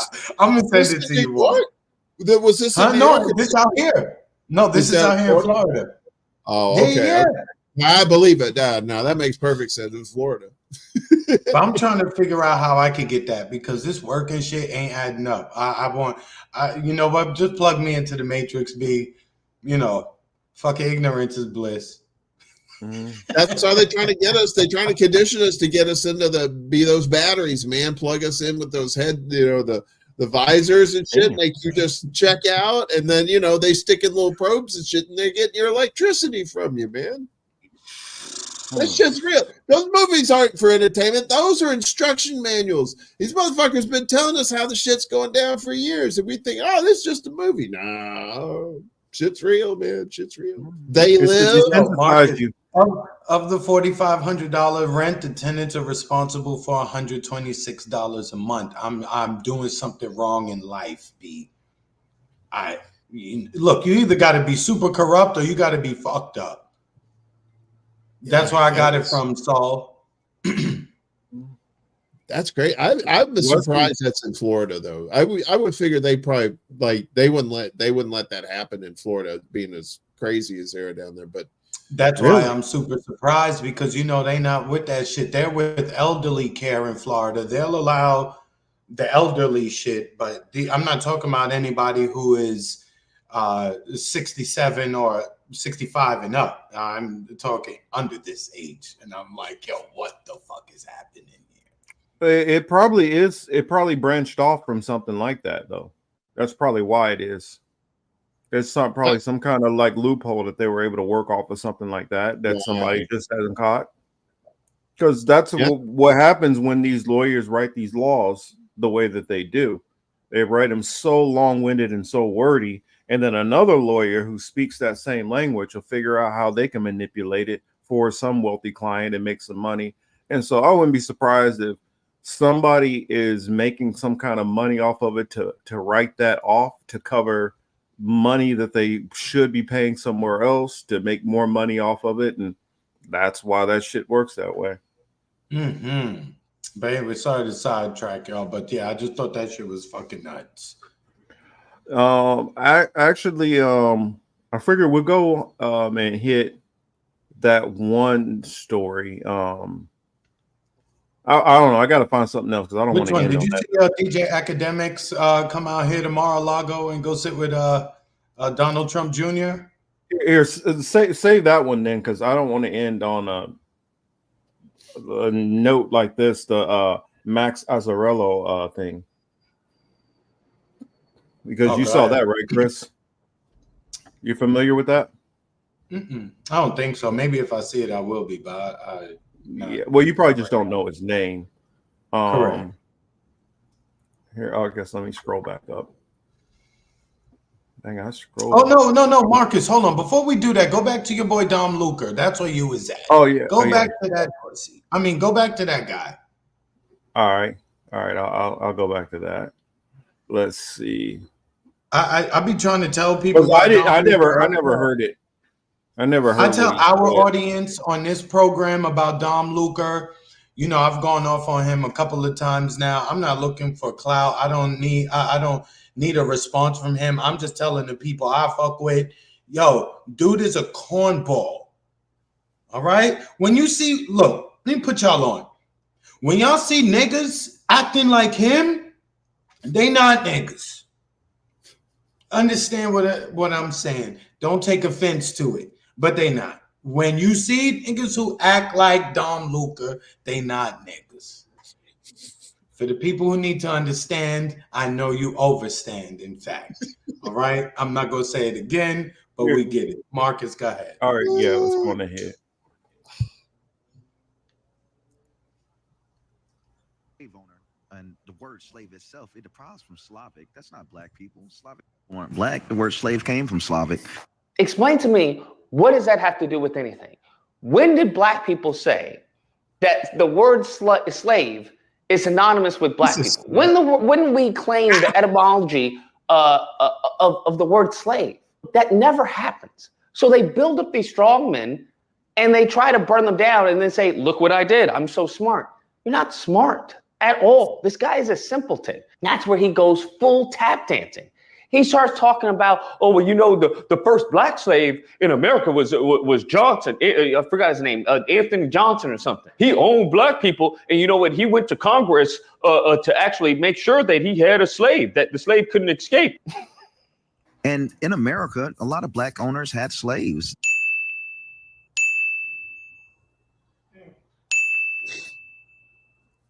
The first slave owner was a black man, Anthony B.A. Johnson, I'm sorry. Anthony Johnson, he was the first black slave owner in America, and the first slave owner because he had 3 indentured servants. 2 of them were white and 1 of them was black, and he argued with Congress since the black man owed a debt that he made up, that he still had the right to own them, and they approved it. That was the start of slavery in America through a black man. First off, I love when they constantly bring up the one person that they know of, right? That they try to put slavery on. No, the first slave owner. This is a bold-faced lie. It's a bold-faced lie. And if you knew anything about history, which he clearly doesn't because he's dumb lecrae, first off, you should just shave that off, bro. Once your hairline gets up here, it's game over. Okay? I'm just letting you know. Marcus, hold on, pause it. Hold on, Marcus. Oh, Baba, thank you, Baba. I do anything in my power. Marcus, I'm gonna get 2 things out the way. Yes, Baba. I was gonna say most of the people watching the chat, what Baba's talking about. If you research the Moors, that'll get you up to date. Boom. That was that. Boom, out the way. Back to this guy. That was funny when he said dumb Luker. That's very funny. And it is also encouraging to see other people calling this dude out, because out of nowhere, since Elon really fully took over, you see that Dom has just showed up in everybody's feed. His channel grew exponentially overnight, and it was just, I see him everywhere, either retweeted, commented.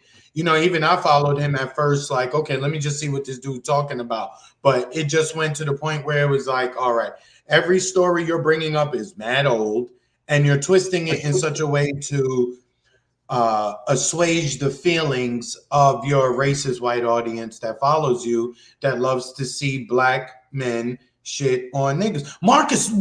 Marcus, after this, Warren, if you see us in the street, just pretend you don't know me and Marcus, right? Because we doing the total rebrand. I said this, I think, last week. We're going to shut down this channel, and we're going to come back as like black dudes who hate black liberals, who hate black people. We need to get a bag. The interest rates ain't coming down. You know, the price of homes is up, and we desperate. So, and it's election year. So there's no better time for Marcus and myself to go get this bag than to pretend that we're conservatives and that we hate niggas. So Warren, if you see it, pretend, you know, like you don't know us, because that will blow our cover. You know what I mean? Oh, you guys are still here? I don't even know you now. Wait a minute, what happened? What? And then in the background, I'm working on the Ukraine. As I said earlier, I'm working on the Ukrainian-Israeli, you know, citizenship paperwork. You know, I'm working here. You know, I'm working here. Marcus, we about to take off. You guys are definitely right wing. I don't even know why I come to the show, but I do. It's the strange attraction, isn't it? I think I come here for the beatings. Mostly. Probably. Yeah, correct. So Marcus, play the rest of it. My bad. Go ahead. Mm-hmm.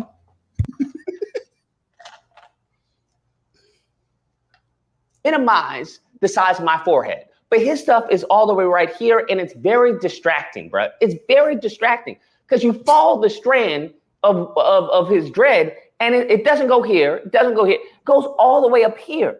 And I'm like, bro, just let it go. Let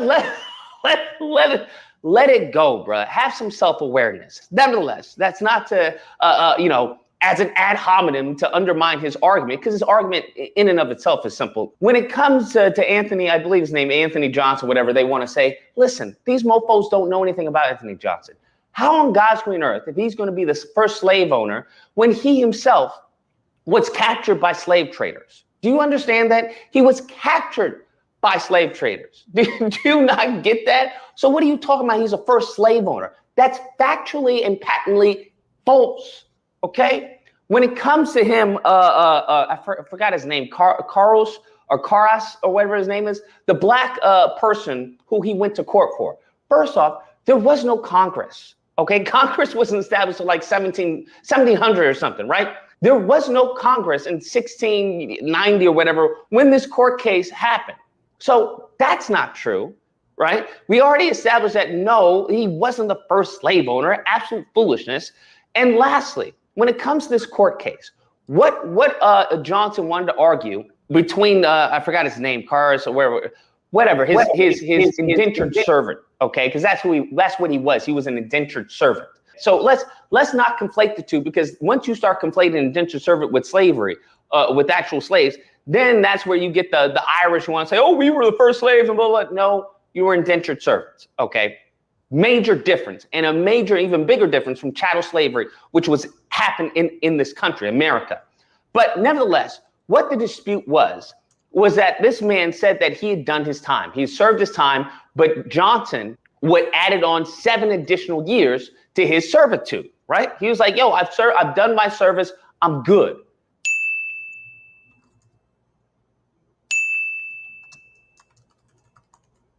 So they go to court. Johnson claims that, hey, I don't know anything about this servitude, and, he's mine for life. What happens is that the court agrees with Johnson, not on the basis of him being a slave for life, for him being a servant for life, but on the fact that they find out that, hey, they believe that, hey, very much you have to go back into servitude. Meaning that, no, they didn't ordain him being a slave for life. That's not what it was, okay? They can argue as far as the contract, because that's what was in dispute, how long he had been a servant to Johnson. That's what was being in dispute. So when they try and say he was a first slave, no, he wasn't. No, he wasn't at all. As a matter of fact, before this case, there was a man named John Punch, I believe, who, if you actually want to know, he was the first slave, if I believe. But even still, before John Punch, the Spanish, okay, when it came to Spain, they were doing slavery before John Punch and before Anthony Johnson. So when he talks about in America and everything, now, when it comes to John Punch, technically he was the first slave owned by the English. That's really the distinction, okay? Because they want to say, oh, first in America. Bullcrap when it comes to Johnson. John Punch, because John Punch, upon trying to escape his servitude, he was punished, okay? He was punished to be a slave for life. That was his punishment. Now, this punishment. Yeah, I wanted to pause that real quick because when they say, "Oh, in America," well, on this continent, the Spaniards were enslaving people since the 1500s. So, you know, that 1619 and all the English, no. And just because the Spaniards were in charge didn't mean that there weren't other Europeans over here with slaves. So the whole narrative that the right tries to propel is just, I just be like, stick to shit y'all know, please. You don't stick to complaining about taxes and theft, and just leave history alone because you motherfuckers are not good at it. And you know, you're 1000% right. You know, when you watch them, I'm specifically talking about the group that would call themselves the right, conservatives, Trump supporters. Their father were Bush voters, Reagan voters. You know, that whole, you know, there's a line through all of them, right? They're all connected. I would say for them, they're very loud about history and they're very wrong about a lot of it. I mean, even now, they're just now awake. They're just, I don't even want to use the word awakening. They're just now learning that maybe our partnership with Israel isn't the best thing for the United States as a country, if you were to view it in that way, right? It's 2024. You are just now questioning this? You understand what I mean? So they're slow to the draw in everything. So slow. That's why I kind of poke fun at them whenever, you know, you just look at what's happening with the demographic, right? Their death rate is you know, passing their birth rate. You know, you're so worried about migrants, you're so worried about Marcus, you're worried about, you know, the trans people, you're worried about the gay people, you're worried about everything else, but you're not worried about the one thing you need to be doing, which is probably having a kid or two. And you know, Marcus, I have to laugh at them because, you know, as much as they like to point the finger and call people the weakest link, I think we see the weakest link is this particular group. But they're very quick to violence, so, you know, you do have to kind of like keep an eye on them, though. Would you disagree with that, Warren? No, not at all. I'm high as fuck. I don't remember what you said, but I'm gonna say this. Well, I mean, like, that's the thing. Like, when I grew up in the South, a lot of people weren't really fancy about the history, right? A lot of people got their own interpretations of history, especially when it came to like their heritage, you know, and stuff like that. And it's like, dude, do you even know about your heritage? No, none of them really did, because they weren't exactly history scholars. They just heard what they'd always heard passed down to them. You know what I mean? So it was nice to know that when you actually read history and see what happened, you're like, wow, you know, you have to go out and tell these people. I call them the normies. You have to go out and tell the normies about the real shit about history. Otherwise, they just start thinking this other stuff that they've always been told. Yes, the normies is, you know, yeah, that works for them. But, you know, they think they're the deep thinkers, right? They think they're the ones who are really in the know. Ironically, yeah. I guess it would be like that, right? Maybe they overthink it, you know. Maybe it's like, you know, just don't overthink it. You know, it's, you know, you just got to pay attention to human nature. You got to pay attention to people. That's the thing. They worry too much about ideas and just this group think and stuff like that, and they don't pay attention to what's actually going on around them. You know, to speak of someone, you know, on the topic of Twitter and Dom Luker, you see that what's the MMA fighter, Jake Shields? You see, he's been, you know, he's another one who is starting to gain a lot of traction. I see a lot of retweets. I see a lot of action around him because he's been quite he's been quite critical of Israel and their movements. And well, I see, that's the inroad that a lot of these people do. They criticize Israel, and then 2 seconds later, how can I shit on black people? Marcus, and I see, that's why you my man, because you was going right into it. I was gonna say, why are those two things? Why they be going together so much? Mm-hmm. Yep. I mean, and you can go with Shields, you can go with Ryan Dawson, you can go Don Lucre, you can go with Stu Peters. I mean, just go down the list. And they all do this same recipe. And these are the biggest ones who are on Twitter right now. That's what they do. Criticize Israel. And then go and find some video of black. If they don't have a recent one, let me go find a video of black people 12 years ago attacking a white person. And that's what we're going to, get everybody up in arms about. And then put that out, pump that out to your racist fan base. Oh, another one, Rob Schneider in wokeness. Lives a TikTok. I mean, because I get blasted with these pieces of shit all day long, and I'm like, I don't follow none of these people, but yet I get nothing but a spoonful of this shit, and this is what lets me know this is what Elon wants pushed out. This is the message Elon wants to push out. Marcus, it always goes like that. You can just check the record. You could call what we saying bullshit. Matter of fact, we can bet. We can bet it all, since gambling's a real in thing right now. It's on it bopping right now. You can bet Marcus and all of the content on them pages go like that. And you know what? They know that their audience likes that type of content, which is why they continue pushing that type of content. Get this. Here's one of the dumbest things I've seen from them.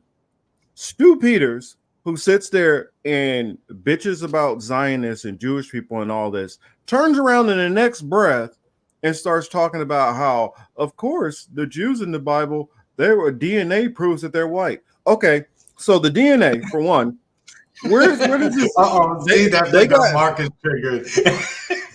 They got DNA from 2,000 years ago, and they know who it is. They know who the DNA is from. Right? That's the first thing you're telling me. For two, who is doing the test on this DNA?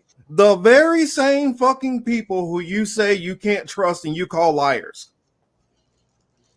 I'm like, how does that make any fucking sense? You call these people liars and then listen to their information and put it out as fact.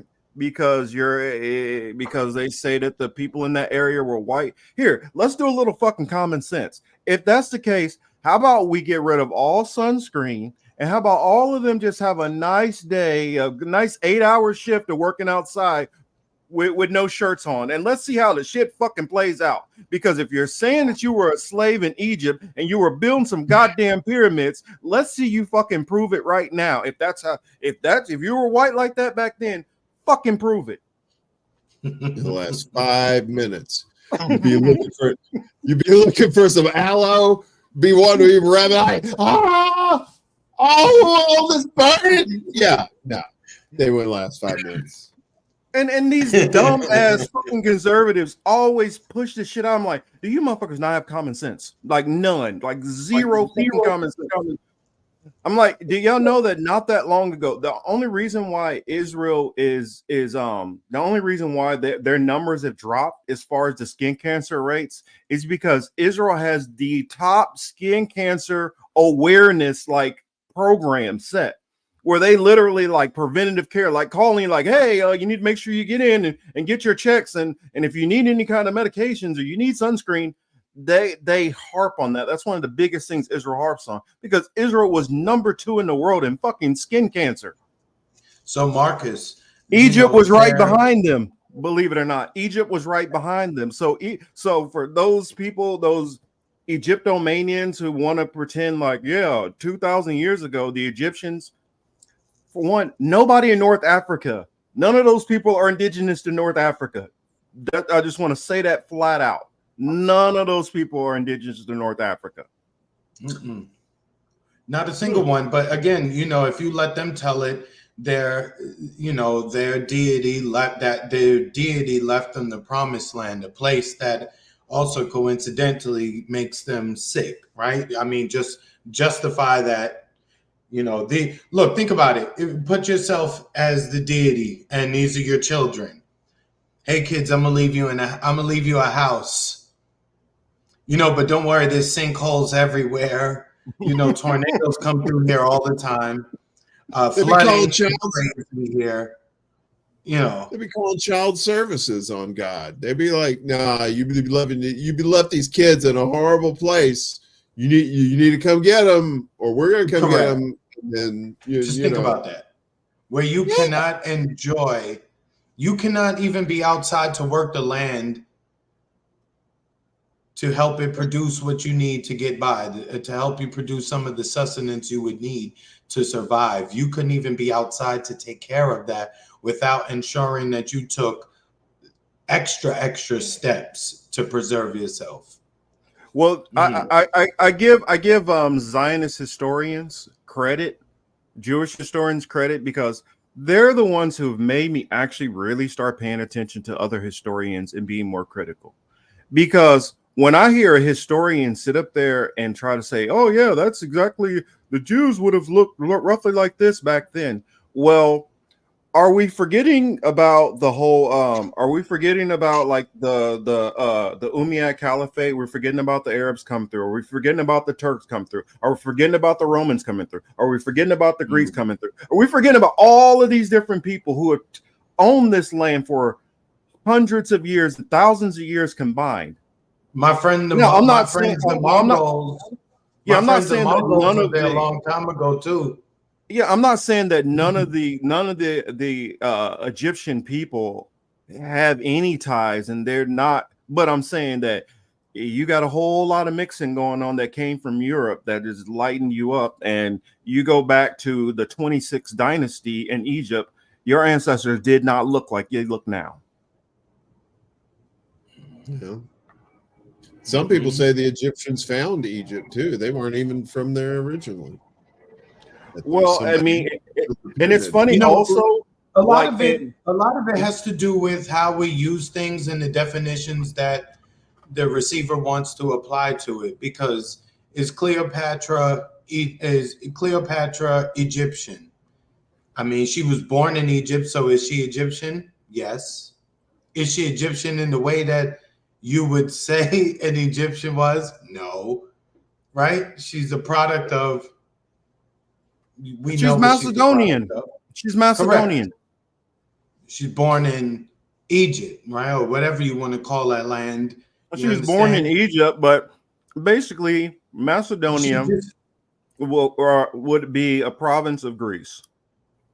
So, you know, she's not Egyptian in the way that you would think she's Egyptian. So when Black people get all worked up about whenever they portray Cleopatra as a light-skinned or closer to a white woman, when Black people get upset, I don't understand why. I know, yeah.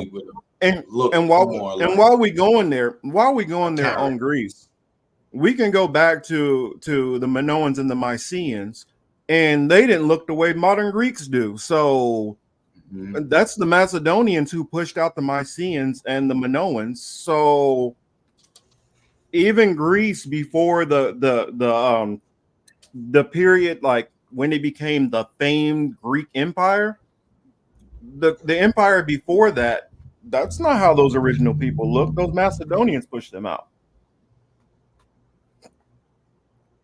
And then the crazy part about it is they pushed them out. Some of them mixed with the original people. And then they start saying, well, we're different. We're Macedonians. And all it was is, hey, we don't want to associate with the other half of our people who went down there, and some of them mixed up with some of those people. Mm-hmm. Well, the ones they didn't push out or kill. Facts. Yeah. I'm sorry. I didn't mean to go on my little tangent. Sorry. How dare you? You know, No, it's fine. I like coming on here getting educated about this kind of stuff because you guys know all this mad stuff about history that I'm still kind of getting piece by piece. I wish I'd been like more of a history enthusiast when I was a kid, but I guess at that time you didn't really have access to a lot of information. You probably would have fed a lot of propaganda, so maybe it was good I wasn't enthusiastic about it until later in life. More sources. You know what? One thing, let me say this, right? In this country, we do have a class issue, between the haves, the have-nots on the financial level. A lot of people tend to just, forget the racial aspect of that. Even though your finances at times can help you transcend your position, when you view power and the systems from our shoes,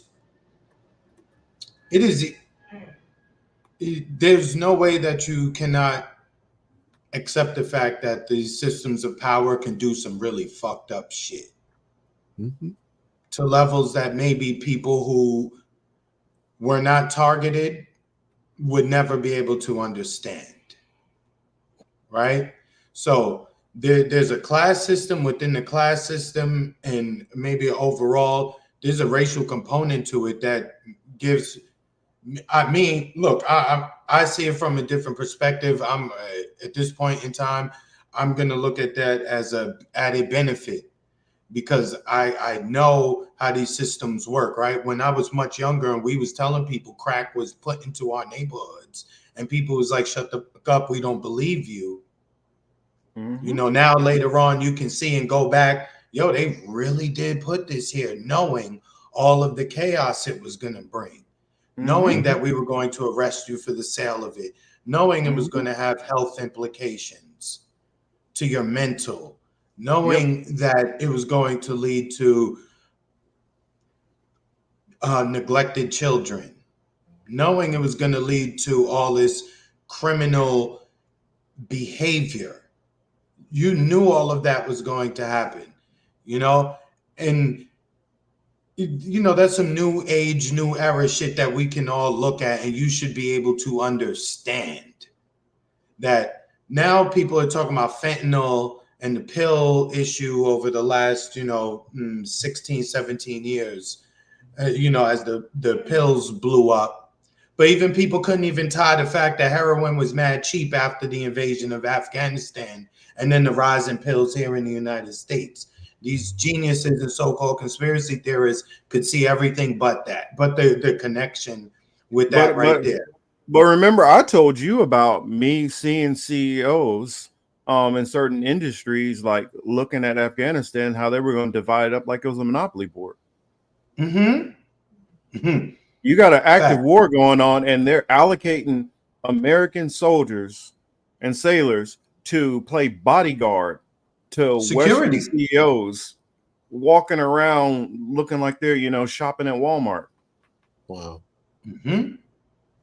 Facts. So, that's the stuff that disillusioned me from the military, seeing the actual corruption firsthand. And the thing about it is everybody in the military doesn't see it that way.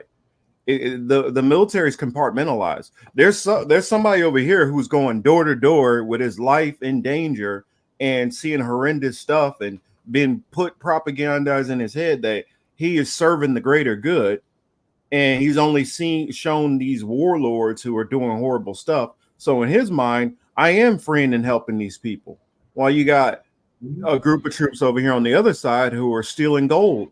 You got some troops over here who are stealing natural resources. Then you got some other people over here who are doing aid relief work. And so everybody's getting a different image, and the right hand never knows what the left hand's doing in the military. So that's part of how it goes. Yeah. Yeah, I know. And that's what I mean. So from our perspective, maybe not all, but to us, our view of the system, again, we get in the shit end literally. So We are going through the shit. We seeing what they're eating and everything. We know what the system is all about and what it can do. I hate to use that analogy, but it is what it is. Well, here I got another analogy that you can use that's a little bit more sanitized. I heard somebody said black and brown people at the lowest floor in the building. So when the floodwaters come, we're the ones who fight and dealing with it first. And then you have the poor whites, it floats up to their level. It takes a while before it gets up to the white middle class. And then when they start seeing it get close, then they're like, oh my God, we have a problem over here. Well, what about the poor whites? And then below them, the poor Hispanics and the blacks who are already drowning in this shit. Mm-hmm. That's what's going on. They only see it when the water comes to their front door, but they don't care about all the people who are drowning or drowned up under it. Exactly. It's a microcosm of everything today. Nobody understands until it affects them. Mm-hmm.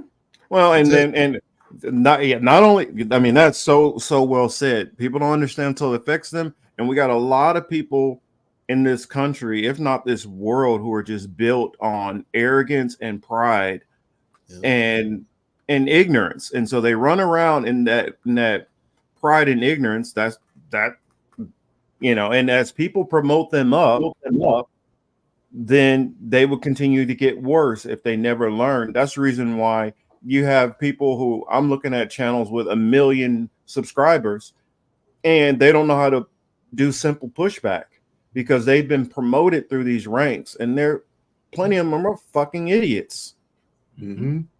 But because enough people will push them up to the top, they will get to the top, and they'll get these platforms, and just like that dumbass dumb Luke Ray, which honestly, I think people like him know that they're full of shit, but they're tap dancing for the money. Yes. But, and that's very clear. He's going to get paid because, the audience is very much willing to part from, their coins, to put into his pocket. Conservatives, their need for being racism, their need for being racist will always trump their common sense. I tried to explain this to a friend of mine many, many years ago. We're no longer friends, but I tried to explain this to him, long time ago. I said, when you see things that don't make sense, then that's what it has to be. Like when it really doesn't make any sense. I mean, come on, what are your options? When it's like a multiple choice test. Is it A, is it B, is it C, is it D? And by process of elimination, you know what it is.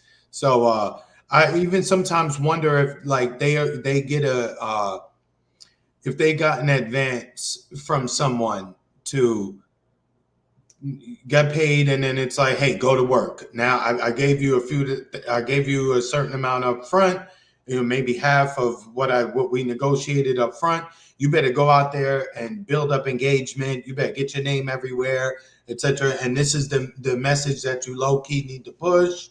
And then, we'll take you down on the back end, and then, you can go live your life, because you've completed your job. But he's an agent in any which way of the word, in any which way you want to take that. I mean, TPA is paying Dom Luke 6. Who is TPA? Turning Point USA. Toilet paper? Yeah. Okay. Toilet paper asshole. Yeah, Toilet Paper USA. That's what I call him. If that's who he's talking about. Perfect. Yeah, that's exactly what it is. Appreciate you, Saul. Appreciate you. It's the same thing I call Chris. We got one more story to hit up, so they don't want to. Take it on the back end. Emmanuel, no. Somebody got pause. Whoever said that. If I said it, pause, that was crazy. I ain't even catch it.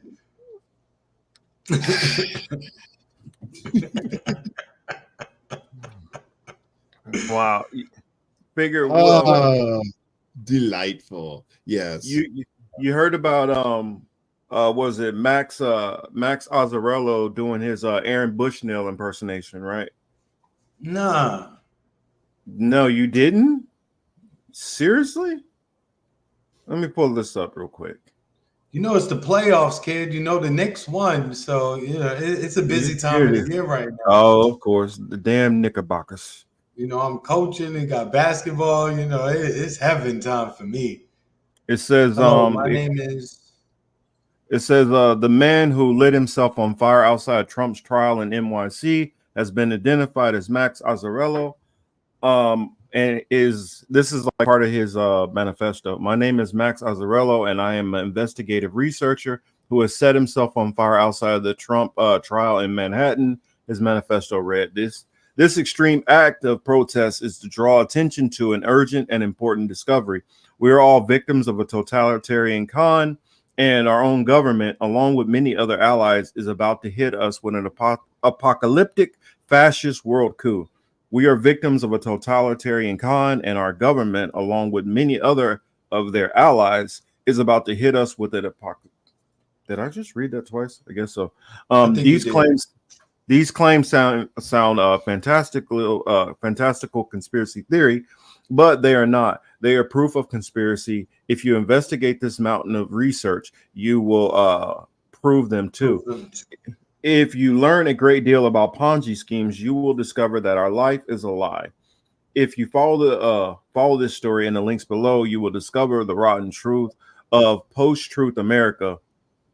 You will learn the scariest and stupidest story in world history. You will realize that we are all in desperate state of emergency that requires your action. To my friends and families, witnesses, and first responders, I deeply apologize for inflicting this pain upon you, but I assure you it is a drop in the bucket compared to what our government intends to inflict, because these words are true. This is an act of revolution. And this is him here. So start a fucking revolution. Start a fucking revolution. You've got nothing to lose. So this is the guy who set himself on fire outside of the Trump trial. So he only came to this conclusion in light of the bullshit going on with Donald Trump. No, not Donald Trump. He just chose to use that as the outlet. He looks like he was a Bernie Sanders supporter at one point and got disillusioned at the system. Shit. His sign that he was holding up, it said, let me go to my notes. Well, I had a picture of it. It was in the thumbnail.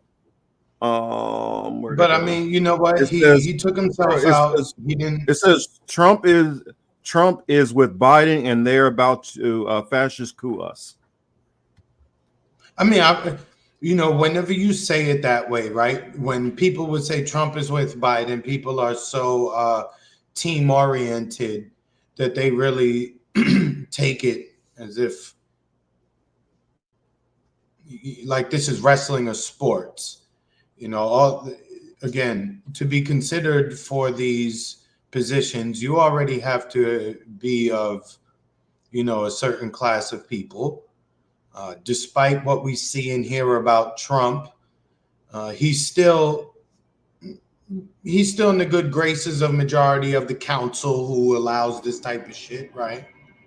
Because if not, then they really would have gotten rid of him.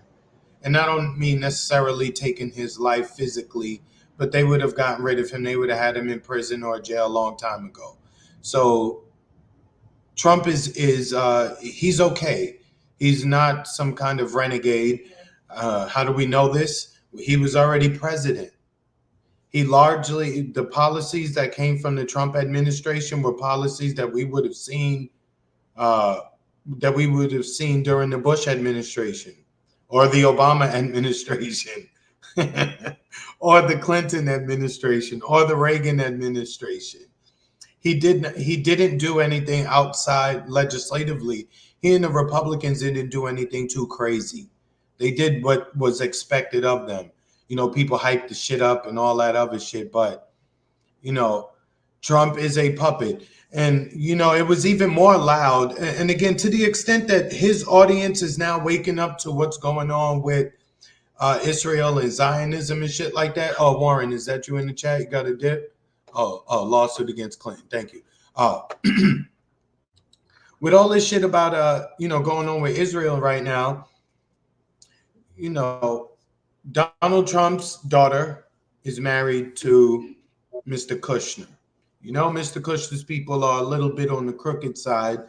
Netanyahu has already said that he watched Jared Kushner grow up. He has intimate ties with the current leadership of the Zionist government in Israel. Do you really think that Trump is going to do something different, or that he has any power or authority or say so over these people? No, they infiltrated his fucking family, okay? He can only do what he is allowed to do. So to the group of people, to the MAGA crowd who really thinks that their guy is a real independent, stands on his own, 10 toes down, standing on business, as these young kids say. Nah, son, your man is controlled as well. All right? Yeah, they're both puppets. Biden's a puppet. Trump's a puppet. It's like we said, it's when we're talking about civil war, it's the same people funding both of them, so it's like, it's not hard to understand. It's just, I think people understand it, but they just don't want to actually do anything about it to change their life with this new knowledge, because they get out of their comfort zone and what'll the neighbors think, that whole thing, especially like down south in a lot of southern communities where there are a lot of places that are close knit like that, and you don't stray from the herd, as it were, when it comes to that kind of thinking. Or if you do, you move the fuck out of the state and go somewhere where it is accepted. Yeah, I was just kind of skimming through this real quick. Because I know a big part of this is his lawsuit that he filed, detailing the cryptocurrency, because his big thing is he felt like the cryptocurrency, which is to come, is the biggest part of this like proposed coming fascist coup. Which I'm like, if you think that like the takeover is coming and you don't realize it's already been taken over, then you're already losing a big part of the battle.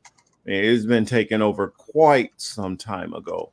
Or I mean, I could even make the argument that we never really did have freedom. You never really had truth either. But a lot of these people are shocked and blown away now that they realize that they've been lied to. And it's like, you don't even know how long you've been lied to your whole life. Your family's been lied to. I mean, they've been lied to. That's the reason why many of us spread lies unknowingly, because we don't even know how much stuff that was been pumped into our education that is a flat out fucking lie. Mm-hmm. Or it's just been left out, period. Lie by omission. The omissions are sometimes worse than the blatant lie. Yeah. Mm-hmm. So that's this guy. He believes, and I've alluded to stuff like this. Now I don't believe it's cryptocurrency itself. I believe crypto is just a form of this arm of control which they plan to do. Yipper, I'm a boy. Trying to get in trouble there, trying to trigger me. Don't be coming from my city. But anyway, it's just an arm. It's just an arm of the control. That's all. Yeah. Just like I tell people with the Illuminati, people are woo when they hear Illuminati. Illuminati is just a blanket catch-all term for all of these elite groups who control power. That's all it is. Hamza has it there, Trump is complicit puppet of the swarm. Yeah, some people call it the swarm. I like to call them Hydra because it has many arms and many tentacles that reach everywhere. That's how I look at it. A swarm is like it's clustered in one spot. I don't see it as clustered. It's it's just like Hydra. Like we talked about Civil War earlier. It's just like that because they infiltrate into so many different areas, and you don't even realize you're infiltrated until they need to click on and utilize their power. And they're compartmentalized too, so it's like it's hard to you know, because they have certain assignments for certain areas for certain people and stuff like that, and that's how the propaganda works. They isolate these people and get them to believe this, so they don't have this outside information for clarity, you know, and they never get that clarity. It's just the brainwashing. He has Mark Cuban. I wanted to get down this far because a bunch of these pages are going through all the defendants that he has listed in. He has a lot of people listed in here, but I wanted to get to this part right here. It says each of the defendants has knowingly conspired, participated in, and benefited financially, from a decades-long fraudulent scheme. The defendants' actions have caused significant financial, emotional, psychological harm to plaintiff, along with harm to plaintiff's health and safety. He's suing for $75,001 in this lawsuit, which dates back to 98. In the late 1990s, Olwen Alexander helped organize an elaborate network of Ponzi schemes. Hereafter scheme in her role with the Alternative Assets Division of Price Warehouse in Dublin, Ireland. The scheme leveraged the internet and network technology in new ways, bringing more decentralization and collaboration to computer-based Ponzi schemes that Mark Cuban and H.R. Ross Perot Jr. have participated in since at least the early 1980s. The scheme involved unregistered securities in Texas, often for oil drilling or medical technology. Alexander helped set off offshore banks in the Caribbean to hide the scheme's assets and funnel them to and from banks in New York. Co-conspirators at Harvard University helped develop and improve upon the technology necessary to operate the schemes. So he's going through like his whole list, and I mean, he throws pretty much everybody in there. Mark Zuckerberg, and so he's like, Harvard helped work on this technology. Mark Cuban was like an investor. This person helped improve this technology, and he goes all the way through Virgin Group and many other people as far as like a money laundering scheme. So it's pretty interesting in detail. And this is some of the stuff he was saying that for people to check into. There are a lot of nefarious names on here. It's funny you mentioned Jared Kushner earlier. Joshua Kushner's on here, which Joshua Kushner, if I'm remembering correctly, I think that is Jared Kushner's father. So it's interesting when you go through this lawsuit. Mm-hmm. It's really interesting, and I don't think he's necessarily wrong. I just think that he's fighting one arm of that's the reason why, like, when I hear a lot of these people like, oh, well, we just got to stand up and fight. I'm like, you don't even know what you're fighting or how big it is. Exactly. You have no clue the levels of that. That's like somebody saying, oh, well, I'm going to stop them, not realizing like everybody around you works for them. Marcus. Secretly. Yeah. I was going to ask you something you just fucking said. You just mentioned the name and it made me want to ask about them. Kushner? Yeah. Or Cuban? Kushner. What he been up to? Zuckerberg's in there too in the lawsuit. Have we heard of anything from Kushner lately? Warren, you hear about him lately? He's laying low. He's laying low for the time being until House back in office. I've talked to all my cracker associates, and he is nowhere to be found. We feel he has flown the coop. That's a white term for skedaddle. We got a runner. He said, I got to bounce, dog. And then, yeah. And then he said, yeah.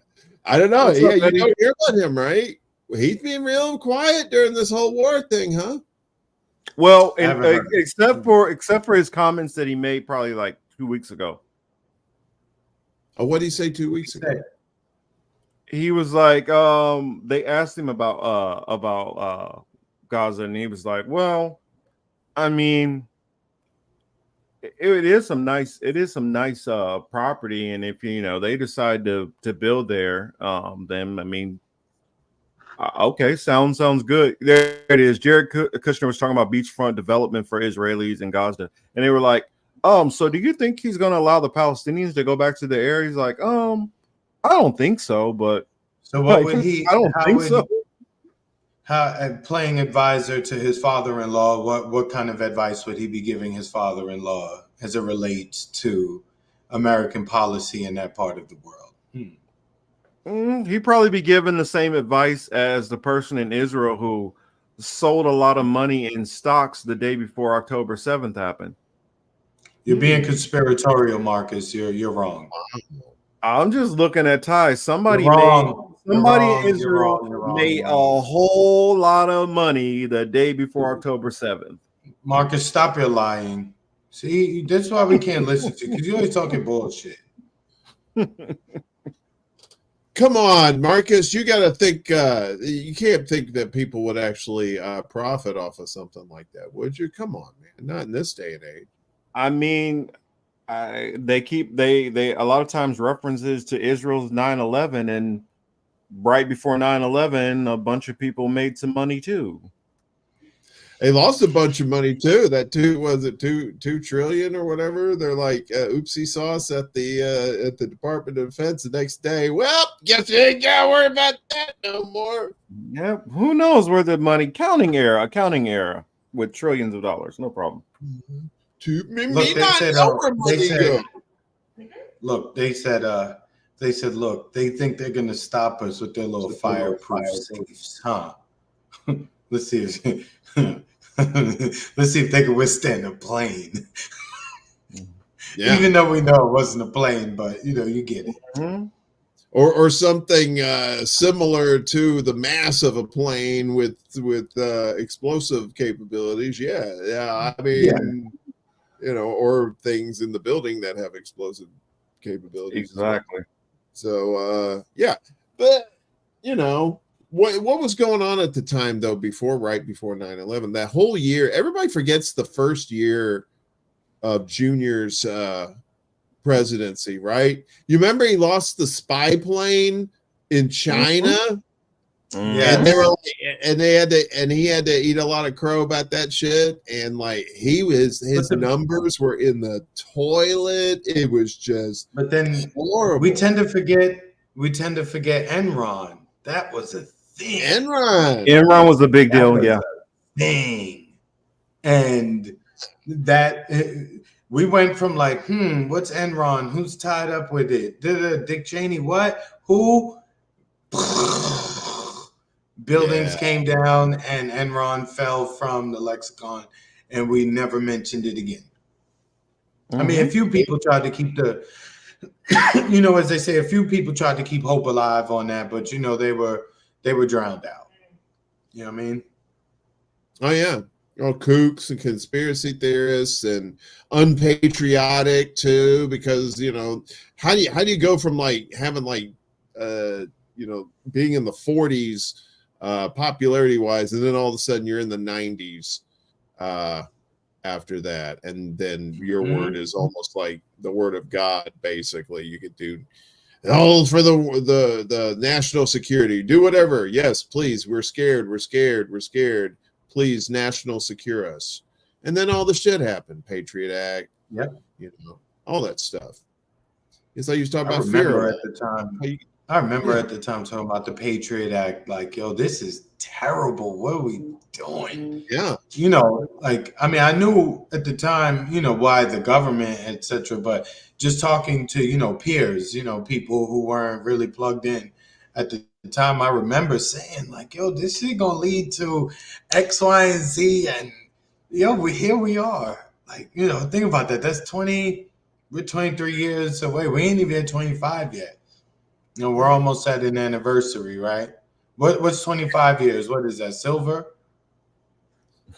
Yeah, I think it's silver. Yeah, I mean, and how dystopian does that sound? Homeland Security, right? And they put that into the lexicon and got everybody used to that shit.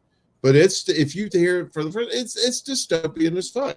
Homeland Security. You feel like you're being monitored 24/7. That's because you are. Mm-hmm. You're always being monitored. Even in Podunk, you may be in bumfuck Egypt. You're being monitored somewhere, probably through your phone or your TV, whatever you got. Oh yeah, we can't run from it now.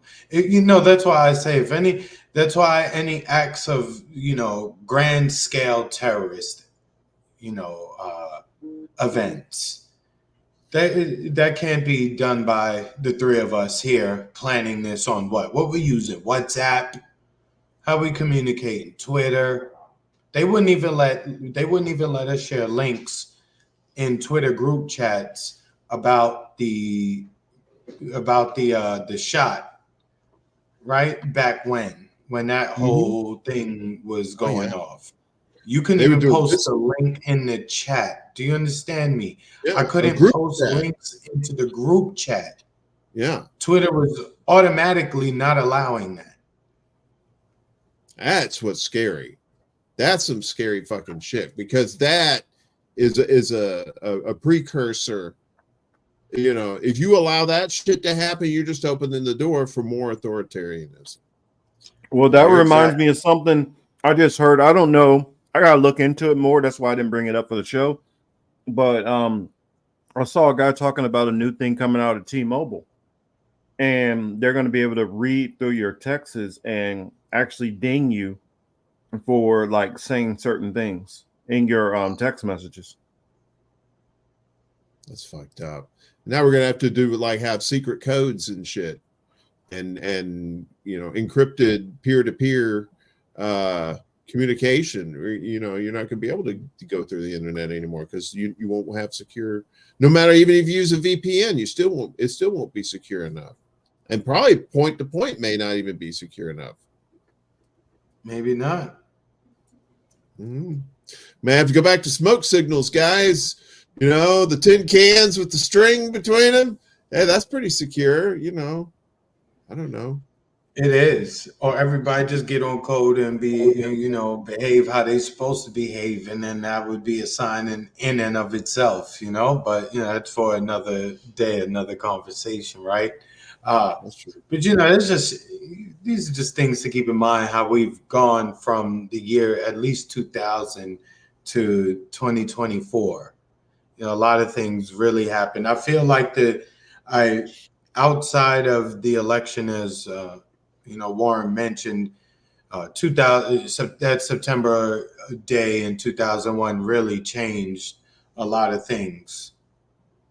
A lot of things. I mean, cable companies started riding around the neighborhood with slogans on it talking about "see something, say something, call here if something looks suspicious."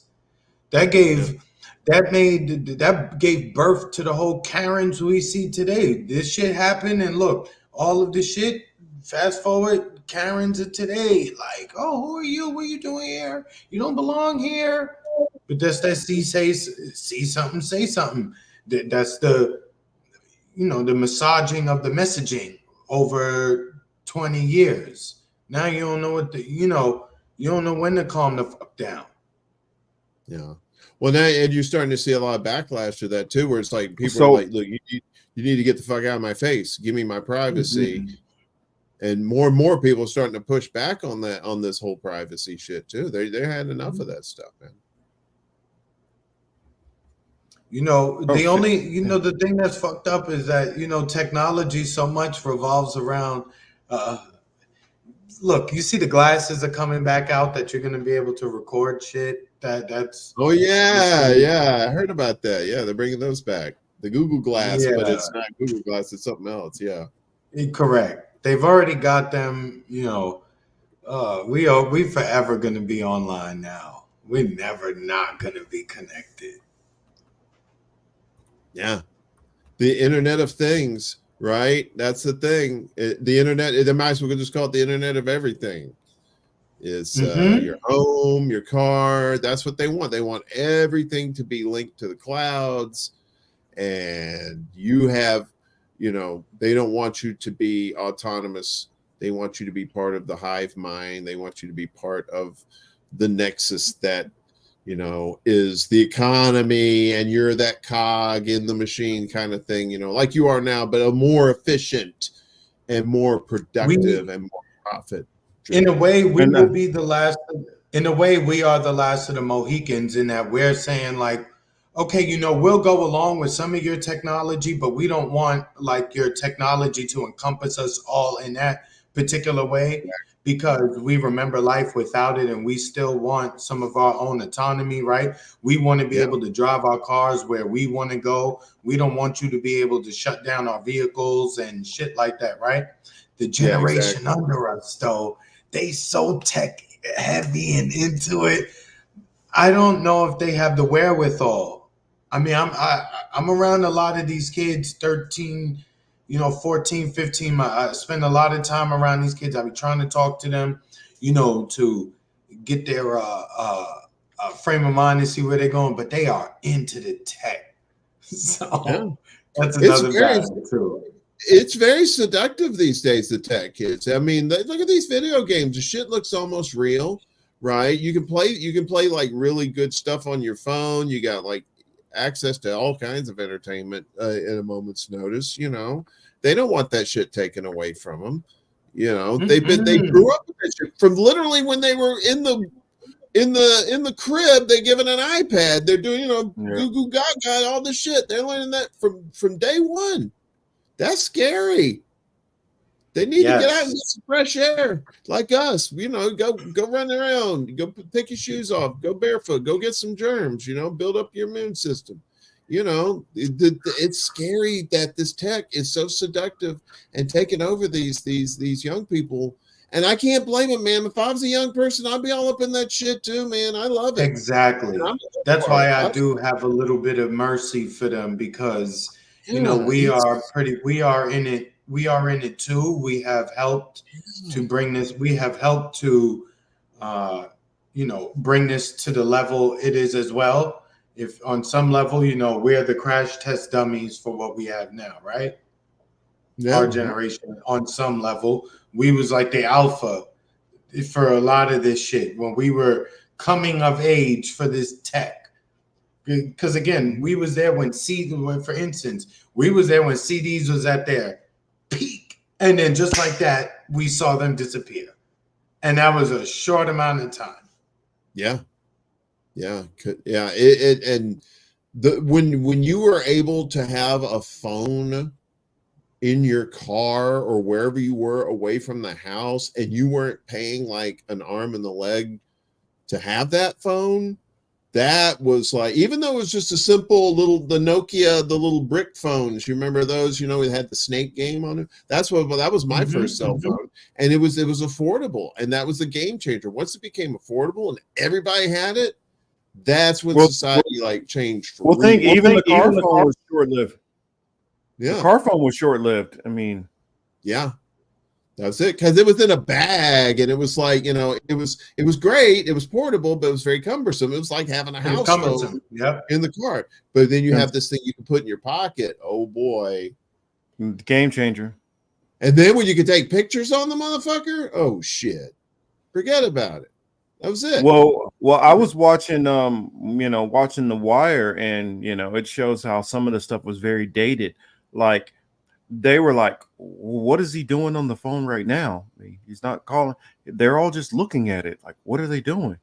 And they were like, oh, he's sending a text message. He's receiving a photo. And they were just blown away that you could receive photos on the phone and text back and forth. Yeah. And more computing power in the palm of your hand than they had on the NASA to the moon. Yeah, that they had in Houston at NASA. But they lost the technology to get us back there. See, Chris, what had happened was, I mean, They didn't actually lose it.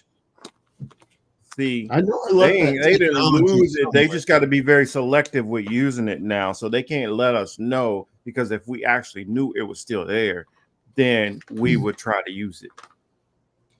Jonina mentioned pre-crime and Palantir. You know, we're moving along and we're moving in that direction. We're not yes, texting used to be expensive. That was an added cost on your phone bill. That's right. But going back to pre-crime, and the texting used to be within certain hours you got charged more. Yes, that's true too. Yep. Mm-hmm. If you call long distance, certain time, it was a different rate. You know, damn. I ran. You had to call after a certain time for it to be cheap. So you'd be calling people like at 9, 10 o'clock at night because it's cheaper. Yep, nights and weekends. The struggle. These kids don't know. But we got to teach them. Man. That's what we're here for. Remember those calls? Oh boy. Collect calls. Oof. You have from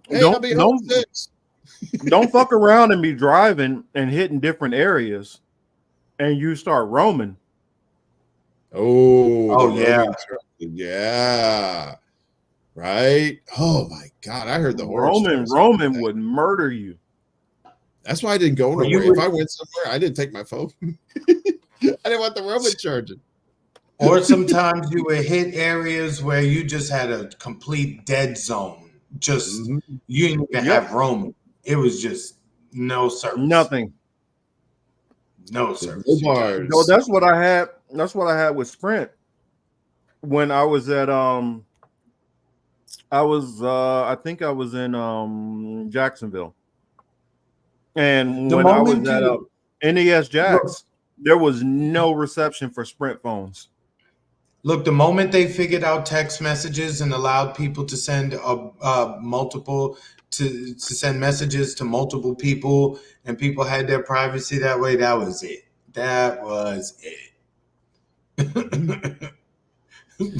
Because having a conversation on the phone, you never know who's around, who's listening, etc., etc. But you being able to send that message that nobody else could read other than the recipient, that changes the whole game on a number of levels. I mean, it literally changes whole communication, systems within societies. Because used to people would engage more with each other, and now they don't because their faces are buried in phones. Just totally changed the landscape of society. Made us easier to divide, I would dare say, because your attention is diverted by other things. Yes, cuz I do remember this. It's my fam in the building, cousin Ladarius. And he's like, "Do you remember Aunt Renee had the phone in the bag when we had the van?" Yeah. And that's what we're talking about, the mobile phone and big ass brick phones. Yeah, it didn't last very long.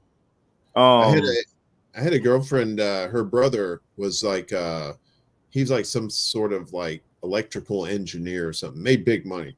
And he had one of those bag phones as a house phone, right? I was like, geez, I was like, who the hell uses their mobile phone at home? That's just crazy talk, and then now who the hell has a house phone, that kind of shit.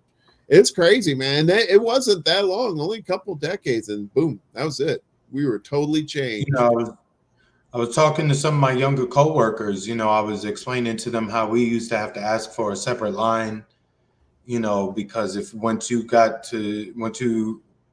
became a teenager, you wanted to be on the phone with your friends would be calling, and your parents couldn't use the phone. People couldn't call and reach your parents because your dumb ass would be on the phone too long.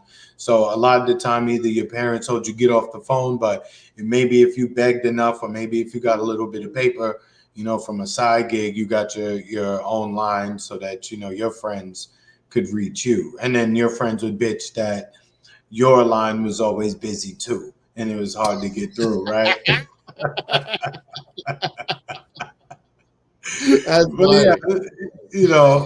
That was the shit. I remember that, man. We need to get a That was a third good time line. because, What the hell? but those are good times because you know why? We had to go to each other's house to be like, yo, so what the fuck you doing, man? I was just trying to get a hold of you, though. What you doing? Or you throw rocks at people's walls next to their window, or you downstairs, you know, they all the way up on the 5th or 6th, 7th floor, and you screaming, yeah, you know what I mean? I miss those days, man. Yeah, I hate all the bad shit that happened back in those days, but the good, simpler times like that, yeah, man, that was it was kind of cool. It was like a little mini adventure with the phone because they may not be home, and somebody who calls, this was before caller ID and star 69. That was like, who the fuck's calling? That was like the big thing in the house. Who's calling? Who the fuck is that? Who's that? Now it's like, I ain't picking that up. Or you would have your mother in the background telling you, oh, if that is so-and-so, tell them I'm not home. Right. Yeah. There's always somebody. Yeah, if that's so-and-so, I ain't here. Yeah, I left already. Yeah, that kind of thing. Oh, yeah, they're right here. Hang on. They're like, you motherfucker. Or back in the day when people used to come to people's houses, like knock on the door and, oh, we have company, and they just invite the door. Hey, would you like something to drink? Oh, please come in, sit down. You didn't even know the person. But that was just like how things used to be. They just invite everybody into the house and offer them refreshments and everything. Yeah. I remember, people would wave to each other on the streets. I remember driving and people would just wave to you while you're driving. You wave by. I mean, I grew up in the country. I mean, I'm pretty sure that didn't happen in the city, but like in the country, that's how they did it. And like in the 70s, like, hey, how you doing? It didn't matter who it was. You just wave because you were just, that was just the thing to do. You do that now, you look like a crazy person. Facts. Yeah. Shit. Facts. Now you don't even wave at your neighbors. The thing is, think about it, right? Back in the day, before even just think about cars and AC and the way the AC works and how quick it works, at least for people who live down in the southern part of the United States where it's warm. Like for me, I would never, I don't know any of my neighbors, right? Because everybody's windows are tinted and everybody has the AC on. I can't see nobody. Whereas back in the day, you would have had the windows down with the music playing, you know what I mean? So people can see you and hear you. Now that's a big inconvenience because you're on the phone or you're trying to listen to your podcast or this and that. So, we're almost disconnected enough to, create a major problem, but we're not there yet. Well, you're right though. We got to teach these young bloods about staying connected to the non-technical world. Because I think like people we in our age range were kind of gypped out of that kind of knowledge from the boomers, right? We could have used that, but instead the boomers kind of resented us for like digging into what they had instead of sharing and helping us, the next generations, to prosper. They were too big. I'm not saying everybody, obviously, but like as a group, it was like, fuck you, Gen X, fuck you, millennials. You're all a bunch of whiners. Yeah. Pull yourself up by the bootstraps, even though we had everything practically handed to us. That kind of situation. As they were developing their pill addictions and lying about their 401ks and, taking out credit cards unbeknownst to everybody. Okay, but whatever. They were saying that on the dollar for their college educations.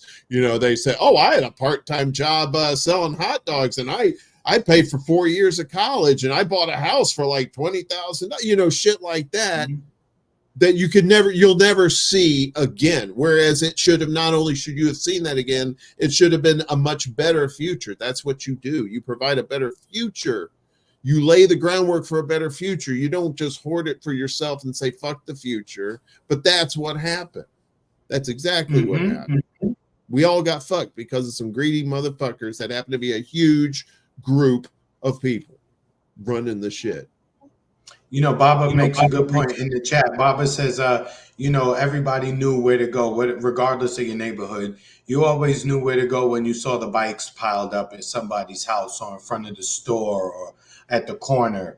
You know what I mean? Yeah. You always knew that. Now it does not matter the neighborhood or the state where I've been, specifically throughout the summertime when school is not in session. The lack of life outside. I'm not talking about during when the sun is beaming and you don't want to be outside, or the weather is bad on the other extreme where it's raining all crazy. You know what I mean? I'm talking about, sundownish, the weather's getting cool, kids outside being creative, either riding bikes or in the park playing ball, anything. In the park, backflipping, boxing, skating, anything, playing baseball, you name it. Ooh, there's such a lack of it now. There's such a lack of it. Especially like spontaneous shit by kids in the neighborhood. Yeah, you couldn't keep kids inside. The kids wanted to, you just wanted to go. And the parents were like, yeah, just be back before sundown, and it was like, where are you going? When the street lights come on. Yeah, when the street lights come on, come home, because that was the dawn of the latchkey kids, the like kids with you had to learn how to, make yourself something to eat, because sometimes the parents were at work, and they didn't have time to make you some shit. Sometimes they did, but a lot of times they didn't, And the crazy part is a lot of conservatives now, their big focus has been about the kids. And it's like, we were in a time period when kidnapping and murdering kids was at its highest. It was at its peak, and like nobody even really gave a damn. Yeah. We used to connect like that. And, the thing is, it's two things, part of my language. One, they put the world in our hands with the smartphones and the internet, and you can reach more pussy with your phone than you could outside. If you were a young boy and you wanted to find a girl, you had to go outside, right? You had to be outside. You couldn't stay in the house. So you had to be at the park. You had to go to school. You had to be around school. You had to be around events. These things in the neighborhood that you needed to do, right? Sorry, I'm dumbing it down to that, but I'm just saying that is the motivation for a lot of 13, 14, 15-year-old boys, especially during the summertime. Like, that's part of the one of the items on the checkbox, right? But that forced us to be outside a lot. Now that you can talk to a million more from the palm of your hand, why are you going outside when you can catch them all in your hand like Pokemon? God, I miss those days being outside, right? Imagine. See, now that I'm able to actually see the difference and know, I would much rather choose my time period than this one, easily. Even with the technological improvements, I would still choose my time. I probably would too. I mean, only because of how much joy.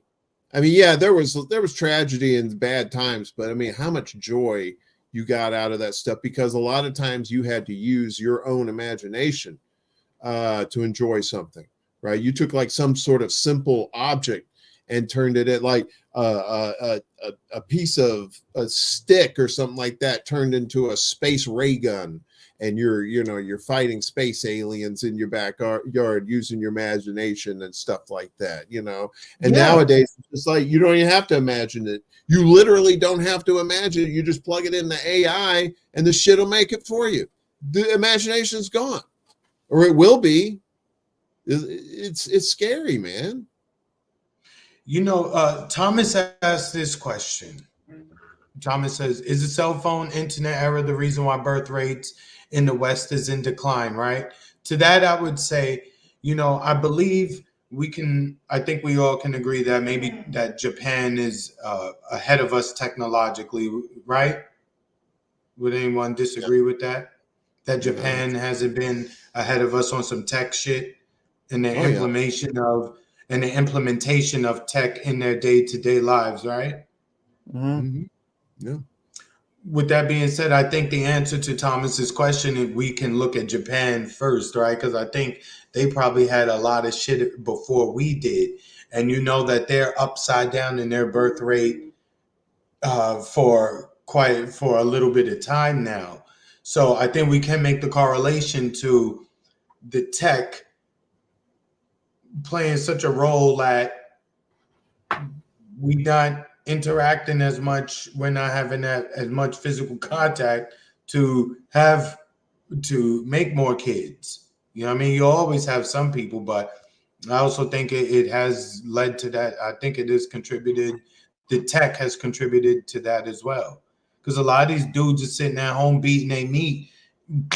They don't even have enough energy or stamina to want to go outside and meet a woman. Exactly. They Yeah, I will was about to satisfy say, themselves like 97 times in a day. once internet porn became a thing, that was it. That's all she wrote. I would say that probably has part of it for especially Japan, but I would say also, did they ever really recover their rates after World War II? Because there was a lot of leukemia and cancer and all those things who went through and birth defects, and I bet that has something to do with it also. And then another thing I would just say is, as societies become wealthier, people tend to not have kids nearly as much, because if you go back into older generations, as there was more farms and stuff, you had more kids because the kids helped keep the farm, up. Yep. That was more cheap labor. Because if not, now you got to hire a bunch of kids to come, during the summer, and they start losing the farms and moving to the cities. They don't need to have 13 kids anymore. And then I would also say that there's something also going on within Western civilization, particularly in the European demographic, that's going on with breeding. And one of those things will be, you have in the European or white community, you have a higher suicide and depression rates for some reason. Even though I'm not saying that white people don't have problems. I'm not saying that. Don't get me wrong, but you're starting to see higher levels of depression, higher levels of suicide, higher levels of dangerous behavior, which is killing, demographics off. And I think that also has to do with it. Then I think as you have more interracial couples, that kid, if that one kid that starts off being white and black then marries another black, and then that kid marries an Hispanic, and then it leads to kind of a decreasing and diminishing population within the white demographic. And for some people, they're, I don't give a damn, they're still my family. That doesn't matter to me, that I particularly need a certain amount of white people. But there is plenty of white people that is a fear and an issue to them. And that goes circle back to what I was talking about earlier about some of these racist white people. The Ryan Dawson's was like, oh, well, why don't we just get ahead of the page and just get us a Korean or Japanese? And they berated him in there, talking about, why would you want your kids to not look like you or not be white? And I'm like, that's the racism that Elon has just promoted on that damn site. Yeah. As the token white guy here, I'm going to say it's really overrated. The sun on the skin is not good. That's why I never would be a Zionist. I couldn't go to Israel. I could never steal somebody's house, but I've sure as fuck couldn't steal anybody's house with a 3rd-degree sunburn. I'm pretty sure I don't have those superpowers. I'm working on it, but the house stealing and the sunburning, but that's still a work in progress. The WIP, as they say in biz. And, going on to, for sticking with the tech, as I was bringing up Japan, they have sex robots and sex hotels, right? With that, like, that's a thing there in their culture. That's not only for tourists, right? That's stuff designed for the actual citizens of those cities, right? And even though I know a lot of tourists go and make use of that, right, and they're patrons of that too, but that shit has captured a lot of the local guys too, to the point that they would much rather do that in, you know what I mean? I would throw in, like, because even before the tech stuff, they had a big thing with prostitution over there. They've always been big on, like, it's almost a skit in so many Japanese movies of, you got a woman laid out on a table naked, they're eating off of her, or you got women dressing up like little schoolgirls. And that's been a thing that they've been real big on, the whole prostitution thing over there for quite some time. And if you're spending a lot of your time messing with prostitutes, that definitely doesn't lead to a lot of having kids. Yeah. Well, I think it goes back to what you said about the necessity. I mean, my family, my dad grew up in one of those families down south where he had like 7 brothers and sisters, and they grew up on a farm, and you go to the city, you don't need to have 8 kids, but some folks feel like that the white race is going extinct. So we have to keep breeding, keep making more white people.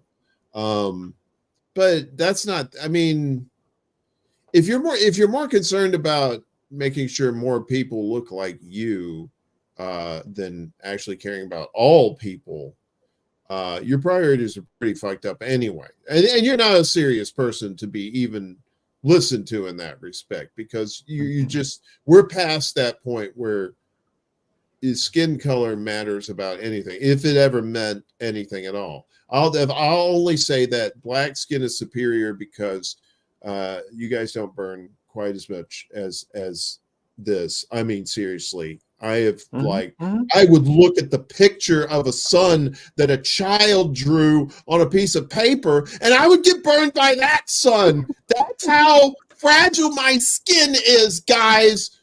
Please, won't you please help send money to Whitey McCracker, get him some SP 1 million, and help his cracker ass don't burn in the sun. Because summer's coming. I don't know where I was going with that. Sorry. Well, I mean, Game of Thrones, they're up there so worried about winter's coming. Need to probably be more scared of summer coming. us gingers are like, summer is coming. We have to get those the rapper Benny the Butcher. Benny the Butcher, he's a rapper, right? His thing is the butcher coming, nigga, right? For them, they'd be like, the summer coming. Like, y'all remember License to Drive? Remember, he was in the back of the car, and that one place he wanted to go for the burgers and the roller skates, and he was banging on the window, leaving in the background. Oh yeah. That was the movie with the 2 Coreys, right? With the 2 Coreys. Oh yeah. License to Drive. Wow. It's like white people are looking back at winter like, come back, come back, come back, clouds. Oh, overcast days. Oh, we miss you. Yeah, so. the Japanese porn is very interesting. Very, very interesting. A lot of tentacles. There's some that hentai, whatever, that stuff with the tentacles. Woo, that's some freaky shit. I've heard. I've never seen it, but I've heard of it. And the Furbies. Only as it's been described by people who have seen it. Who have told me about scholars, it, scholars and educators. Yeah, scholars and educators have told me about this hentai. And it was something that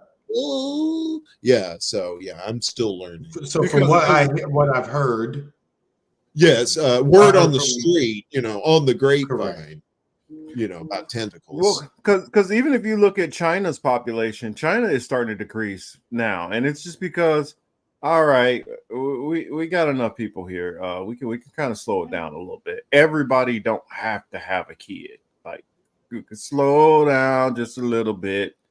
And I think it has to do with, as people have moved from these farms, as we see it, as more people move from farms into cities, that's one area of diminishment. The second part is, technology. Hamza was talking about people are working more. You got more people who get career minded. They're like, I'm not trying to have no kids. I got my career to push. And so in the time when it was a single income and okay, typically the husband or father did the work and the mom stayed at home. Okay, yeah, you can keep popping out some babies. But if mom and daddy both were working on their career, there's not a lot of room to keep popping out kids because who's going to watch the kids? Yeah. And not everybody has granny to look after the kids. Sometimes they have to actually pay people to look after the kids. So that's an added expense too.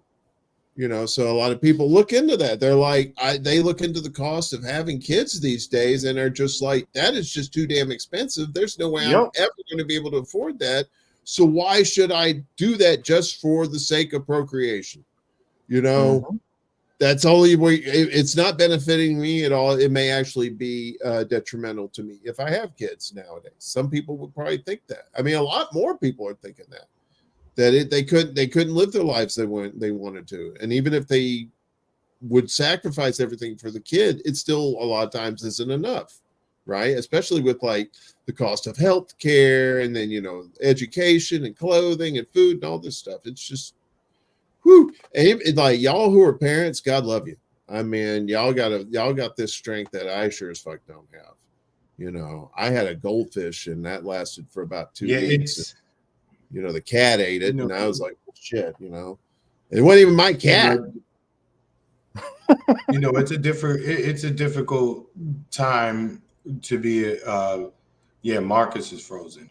It's a difficult time to be a parent in the tech era too, because you have to try to you got to try to keep tabs on what your kids are doing, but you're not around your kids all the time either. And these kids really, they learn the tricks of how to navigate these tech, whether it's iOS or whether it's the Android system or whether it's, because most of the time that's either one is using. But and that's just the tech. I mean, you throw in the social media stuff too. Oh my God, those poor kids. Correct. So, they're using that, and then all of the access that they have, it's crazy. You really have to pay attention, even to the point where you have to become big brother-ish with your children, because if not, they'll learn and hear about things, and certain shit will be explained to them in the wrong fucking way, and they won't get the message, or they won't understand what they're actually seeing. Especially if you let them watch a lot of this porn shit. There's a lot of physicality in it, throw grabbing, hitting, slapping, spanking and shit like that. Look, to each their own, but you got to be able to let them know that things of that nature only come whenever it is when it's agreed to by two parties. You understand? You don't want them thinking that's what it is, and they just run around starting to think that that's how that they should be doing things, and that's completely that couldn't be a more worse scenario for these kids, especially in this particular era. Even being careful with even the type of pictures that they send to each other. Those things could lead to problems.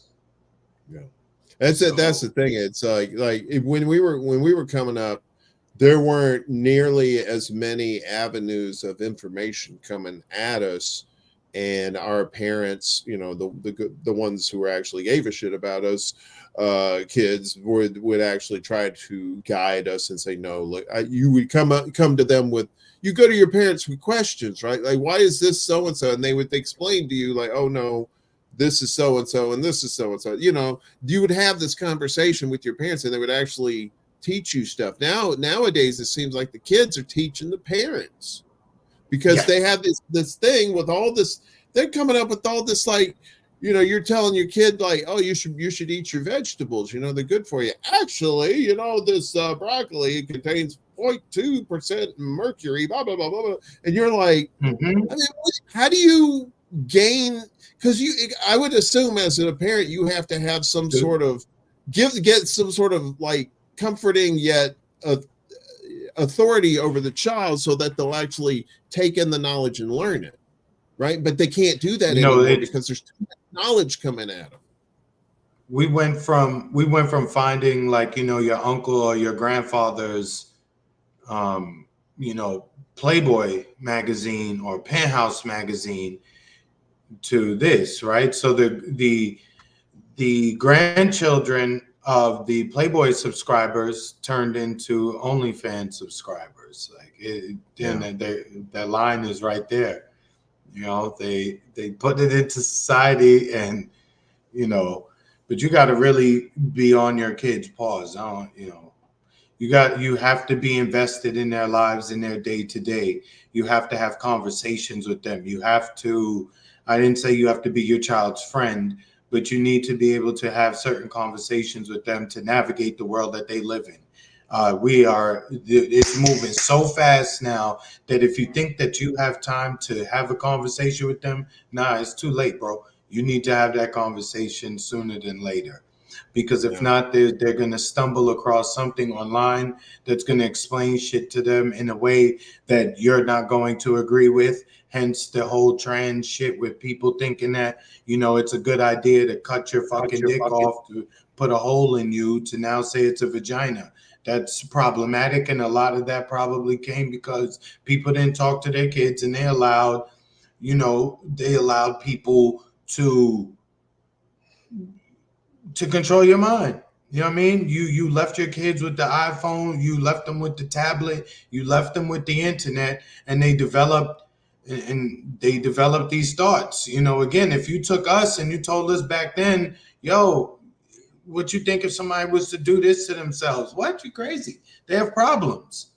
Now we're supposed to treat them as special, you know, now they're a special class because, you know, for whatever reason, they're a special class, right? But this is the world we live in now. Tech helped play a major role in this. Yeah. Yeah, you can't put the genie back in the bottle now. You can't. The tech is already out there, and it's just getting more advanced each year. And God knows what's down the pike. You know, first it's the VR goggles, then is it VR contacts? Is it like, you know, VR implants? What is it? You know, where are we going as humans? What are we willing to do? Are we going to become cyborgs? Is that our destiny, to become just, you know, with machines? That takes us right into the transhumanist agenda, right? Yeah. I mean, I guess maybe I'm an old fart, but I don't want to be a robot. I don't want all that shit in me. I just want to be me. You know, I just want to live life. You know, why can't you just do that? It's scary, man. But you know, it's out there educating people. So, you know, it's scary and it's promising, right? Because then, you know, if you really, you know, get to some of these kids, maybe some of them will become the resistance that they need to be for their time, you know, for when they come of age, right? Because we're in a, you know, for us, we're in the second half, right? We're almost, I mean, I guess if you want to say like we're all live to be 100, you know, we're all approaching like mid-age, right? And, you know, the fight within us compared to the younger people is a lot lower than them, right? They're ready to pop off. We're kind of like, well, you know, my knee kind of hurt. You know, I hurt my elbow yesterday. My lumbago. I don't know if I can go out there. Look, I love to, but my ankle's been killing me, right? My mom is sick. I gotta look after her. The baby's in the crib, you know. Yeah. There's always something. But that's what it is. We've always been like bombarded with shit, so we wouldn't pay attention to the real stuff that was going on. We're always just like eye candy here and there, instant gratification, you know, just like throwing all the shit at us, you know, and we're swimming in it. We don't see the real shit. Look, Jonina said, I slept wrong. You know, that phrase has kept people out of work for a day or two. Maybe they was lying about it, but maybe some people neck be so fucked up from how they slept. They like, oh shit. Like, hey, what's up, man? You all right? Yeah, it's so bad, man. My neck like this, dog. Yeah. I've had those cricks. The crick in the neck, that's a you have to get a hair dryer and put it on your neck and like kind of warm Oh, it really? up. Okay. Yeah, because it's still. I woke up. It was like 6. I never forget. I woke up. I was like, I couldn't move my neck. I was like, oh shit. My dad was like, all right, and he got a hair dryer and it started like, I could not move when that happened to me too. I remember the first time that shit happened, yo. I was laying in the bed and I was like, I can't move. The same thing that you just said, literally. I can't move. Did and I break started my neck? laughing. What happened? You're like, ow, ow, ow, ow, ow. Just any little move. I couldn't lift my head off the mattress. I was literally like, yo, this is some crazy shit. Yeah. I haven't had one of those in a long time, knock on wood, but damn, those things that hurt like a motherfucker, man. You're like, damn. No, we're not erasing comments. If that would be YouTube probably doing that.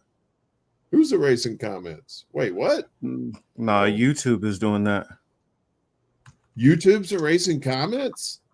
Oh yeah, that happens very often on here. Really? Like in the chat? Yeah. What? Mm-hmm. Well, is it the top chat or the live chat thing? Maybe the live chat. That's where you could see them all. I don't know. I wouldn't be surprised. It's ScrewTube. I've had it erase my chats.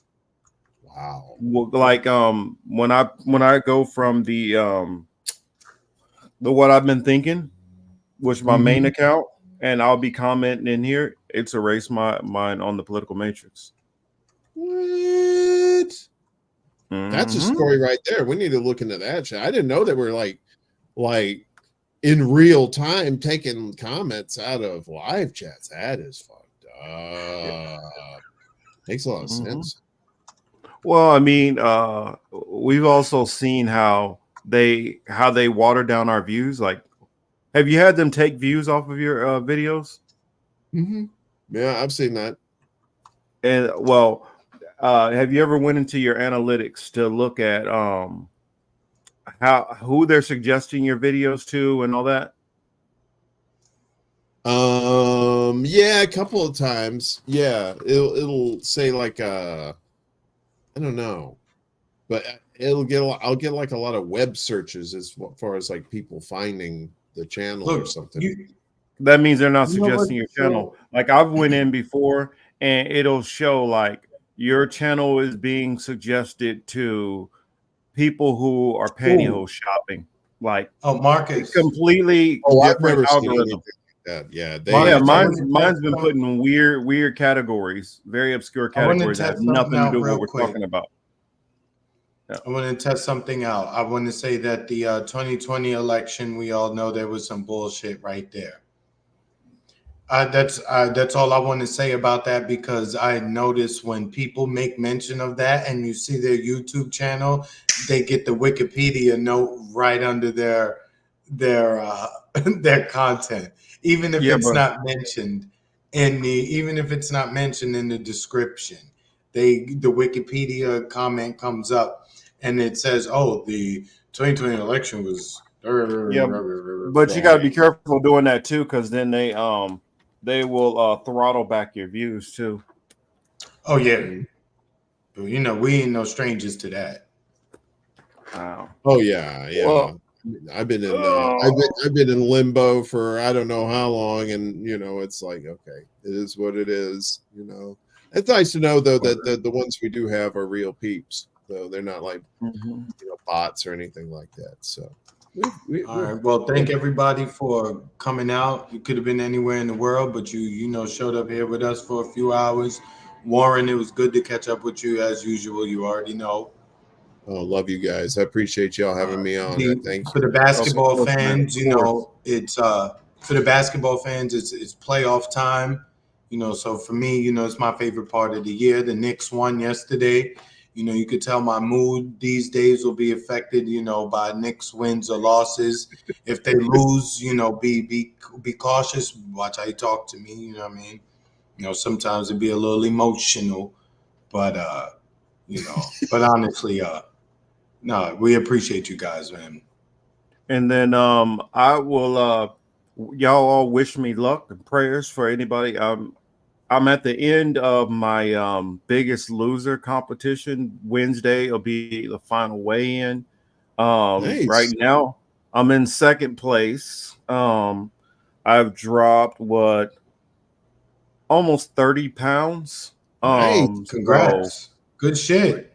Hopefully this final weigh-in I can take first place. I'm only like 2% off. You said you lost 30. I think I found like 13 of them. God damn, yo. Well, I plan on by the time I get down to Florida, hit my goal of dropping 50 pounds. Oh shit. Nice. Okay. Well, dope. So Warren, you lost some weight from recently, January. Warren. But don't get too. Oh yeah. Well, good thing the camera's here up. You see my unborn twin down below here. But don't you get too skinny, all right? I don't want to see you all just bones and just skin flailing in the wind there, all right? Make sure you have a little meat on your bones, okay? I know. Don't worry me so much over here. You want me to die an early death? What are you doing to me?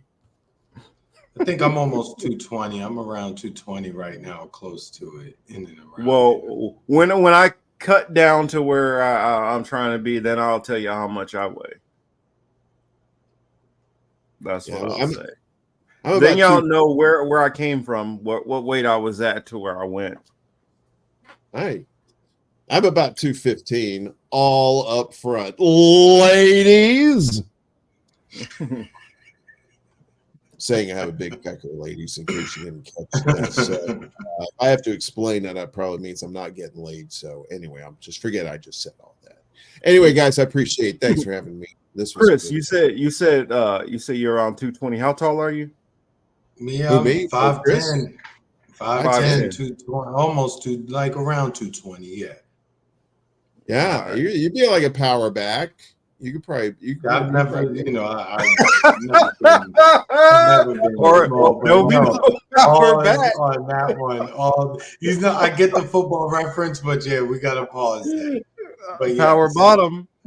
I said power back, like a fullback. I know, but yeah, you got to pause. Yeah, we understand that, but now I didn't say power bottom. God,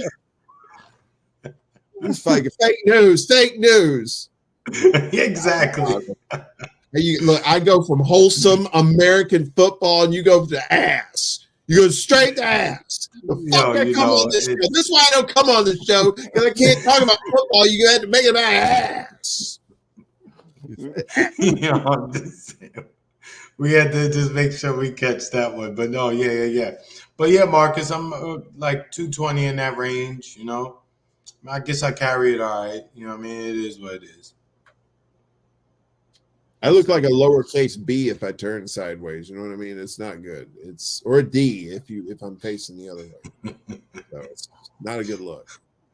Yeah, definitely like 215. Around December, I definitely had the dad bod with no kids kind of thing going. Oh, damn. Definitely looked like I was, I definitely had, probably like about a good, 5 month, 6 month pregnancy kind of thing going on. Yeah. I hear you. No, that's cool though. How you feel though? You feel good? It feels better, right? Getting all the pounds off. And having bad knees, you got to lower your weight. If not, knees, back, shoulder, I mean, all the injuries I've had too. And you feel your injuries a whole lot more when you're carrying like a whole extra person around with you all day. Yeah. Yeah, and then you better, whenever you lose the weight, you better able to get it in, right? Then you just start being like, oh shit, like I feel a lot better. You start going in a little bit longer. And watching boxing lately, I'm not saying that I'm about to go put the gloves on and hop back in the ring anytime soon. But I just want to be able to at least get back to being able to like hit the heavy bag and and not be tired after about 30 seconds. That's my goal. It got to a point I'd look at stairs and go, whew. I get a little winded just looking at the stairs, and now I feel like, okay, I can get up some stairs. I do a lot of walking though. I walk like a shit ton because yeah, it's probably the most underrated exercise you can do is walking. Mhm. You know, I got the tunes on, and sometimes I got some like I'll get some certain tunes, and I'll start walking to the beat of the song, you know, and it gets the cardio up, and it's a really good feeling, you know. As Speaking of far as cardio, that's what I'm gonna do after I hop off here. I'm have a little bit of food, and then I'm gonna go out and start walking tonight. That's what's up. Good shit. I'm gonna yell at some children to get out of the yard. See, there we go. There we go. Mr. Wilson. Somebody's gonna be the asshole around here, and it's gonna be me. Let's see. I'm at because let's see. We went out earlier. We didn't do too much. Only about 2,500 steps. So yeah, I need to jump that up to about 16, 17,000. Yeah. Well, I don't know. My phone tells the truth, 3,000. But yeah, there we go. Good luck on your endeavor. It's 10 o'clock here. I probably shouldn't eat, but you know, I have a thing for chocolate. I love chocolate, right? So I have some Baskin Robbins chocolate chip ice cream. I got some rainbow cookies. I'll probably go with the chocolate chip ice cream though. You can do like I do. Italian ice, it's a little bit healthier for you. Oh yeah. But they ain't make, you know, they don't always have them handy dandy when you need one. But the Baskin Robbins, they sell them shits in public. Get you that Luigi's. Get you that Luigi's. They got it at Walmart. Luigi's are good. I like Luigi's. I get the cherry Luigi's. I like the cherry ones. I got the cherry lemon and blue raspberry lemon in the freezer. Oh, now y'all sleeping on the pineapple. That's the best one. Some raspberry. Pineapple is the best one. What's the one in there was the one Mariano's, I think is the other one. Mariano's. That Mariano is the official and the only one that I actually recognize because I know, dude, shout out to Richie from way back when, you know, but yeah, that was back in the neighborhood. Yeah. Yes. Well, yeah, because you see the little ladies. They didn't sell her ass where I grew up, so. Got it. Now I want some Italian ice. And some chocolate, maybe at the same time. I think I'm pregnant. No, I'm at the same damn time. And you gotta throw a pickle in there. Nobody knocked me up. I'm so unfortunate. It was in vitro. It was in. You know, pregnant women always want pickles. Yeah. Oh, they be like, give me a pickle, some Kit Kat bars, and some Rocky Road ice cream. Like what?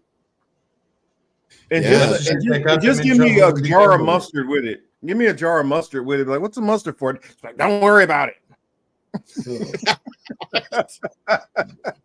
You stay out of my mustard business. That's my business. Yeah, you don't argue with a pregnant woman like that. That's the fool's errand right there. Just give her the shit and let her have fun. You know, if she wants to wallow around in it, let her do it. You know, it's fun. You know, but. Yeah, it's that the craziest shit. My sister, when she was pregnant, she would eat all kinds of wild shit too. And I'm sorry. That I guess that maybe the baby has cravings and the mom has cravings, so it's like two different cravings. Like one wants pickles, one wants cake. I don't know. I want you to bring me water and bring me the ice cubes on the side. I'm gonna put them in for 10 minutes and take them out. Yeah. I'm just gonna show them the water. I'm gonna say, "Ooh, it's cold," and then there's beach weather here, so I'm gonna start bragging already. It is beach weather today, so you know, at some point this week, Marcus, I'm gonna start changing my complexion on you. So yeah, I won't be light skinned no more. You gonna be the brown one? Yeah. You're gonna be the darker one. You're gonna be the darker one. Light skin coming up soon. I'll make my transformation. Let's say, I mean, you might as well, y'all ain't been in style since Oh no, man, Chris Brown is out here representing for us, man. Chris Brown over there killing Quavo on musically. He representing the Ike Turner faction? Is that what he doing? No. Well, he was about to Ike Turner Quavo at the game. Like, if you want to talk about Drake, Kendrick, Chris Brown and Quavo, that shit got real spicy. Yes, rappers under 5'7" all need to be slapped because you're not tough. Be quiet. They're so tiny when they're little. It's just so cute. But then they grow up and it's like, I'm over it. You know, it's like calm down, you little chihuahua. You're like, correct. But yeah, on that note, thank you. We can go ahead and close it out. Alrighty, so it's been definitely a pleasure. Thank you again, Warren, and we're gonna have to hit you up, have you back on again soon. It's definitely well overdue. It's been too long. But yeah, let me return the favor too. Once I get situated and get more shows back up, I'll definitely have you guys back on. We'll have some funsies. So I look forward to that too. Thanks for having me on, guys. I miss the hell out of you guys. You know, doing the secret show usually means because I actually care about the show, so I like to do prep time and all this stuff. And a lot of times I miss out, but now I'm taking a break and revisiting old friends and hanging out. So I appreciate you letting me hang out. We need to bring Ed on here one of these times too.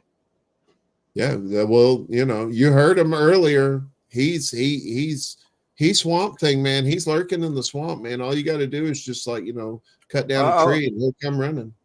I'll hop into the DM, shoot him over a message. It'd be good to have him on here, and all of your Chicago cohorts. It's always got much love. I got much love for Chicago. That's right. We are we're good, solid people here in Chicago. And Yonina, I know you're out there too in Illinois. I know. Illinois, that's right. If you we're the home of the ass end of Tornado Alley, so come visit. And I grew up in the heart of Tornado Alley. That's right. Flat. It's like it's a carpenter's dream. Flat as a board and easy to nail. That's Illinois. I like how you flipped that joke. How you took a very crude joke and you made it very digestible. I don't know. Did you do comedy at corporate events? I did when I was in the MK Ultra program. They had a comedy division. They said, take these funny drugs, and they still didn't work. I still wasn't funny. See, they always tell us some bullshit. Yeah, and that I had to be Bigfoot for 3 years. That was fucked up, wearing all that hair. Jesus. And then I was Chupacabra. Then I flew in a Harry UFO. and the Hendersons. I was Harry. It's a star-studded life here in the. You had to do Abominable Snowman for a little bit. I did. I had to get away. That heat was too much. I had to go to where it was snowy and no sun. No sun is good. Escape the sun. It's hard to be abominable when you're worried about second degree burns. You're like, oh, you feel kind of helpless. You don't really scare anybody. It's kind of that's why the gig didn't last that long. So. Yeah, you're 6'4"? I'm who? No, height. Didn't you say you were 6'4"? 6'4", yes. When I'm not wearing the Sasquatch stilts, then I'm a good 9, 10 on a good day. I'm wearing pumps, maybe 8 foot. I don't never want to see that image. Oh, you better have big bucks if you want to see that, mister. I think Lainey paid for that one, didn't she? Pay for that special? Oh, she paid in more ways than one. That poor woman. Oh boy. She's still recovering. Look, save him and we out. Hit the button. End the stream. Yeah. Make sure that I'm gonna have to hit her up, tell her I said hi. But yes, and this has been the Political Matrix. Thank you all for joining us, spending time with us. Ladarius, shoot me a text when you get a chance. And everybody else, anybody who's catching it live with us, thank you for doing it, especially whether you hopped in and out, whether you stayed the whole show. Much love for all of y'all, and those who are watching it right now and later on, much love to you also. Please make sure you don't have to give us any money, but please just give us a like, help us get in the algorithm. But that said, it's been the Political Matrix. I am Young Morpheus. here with Cy Lawson and Uncle Warren saying y'all have a good weekend, the rest of it, and a good and safe week. God bless.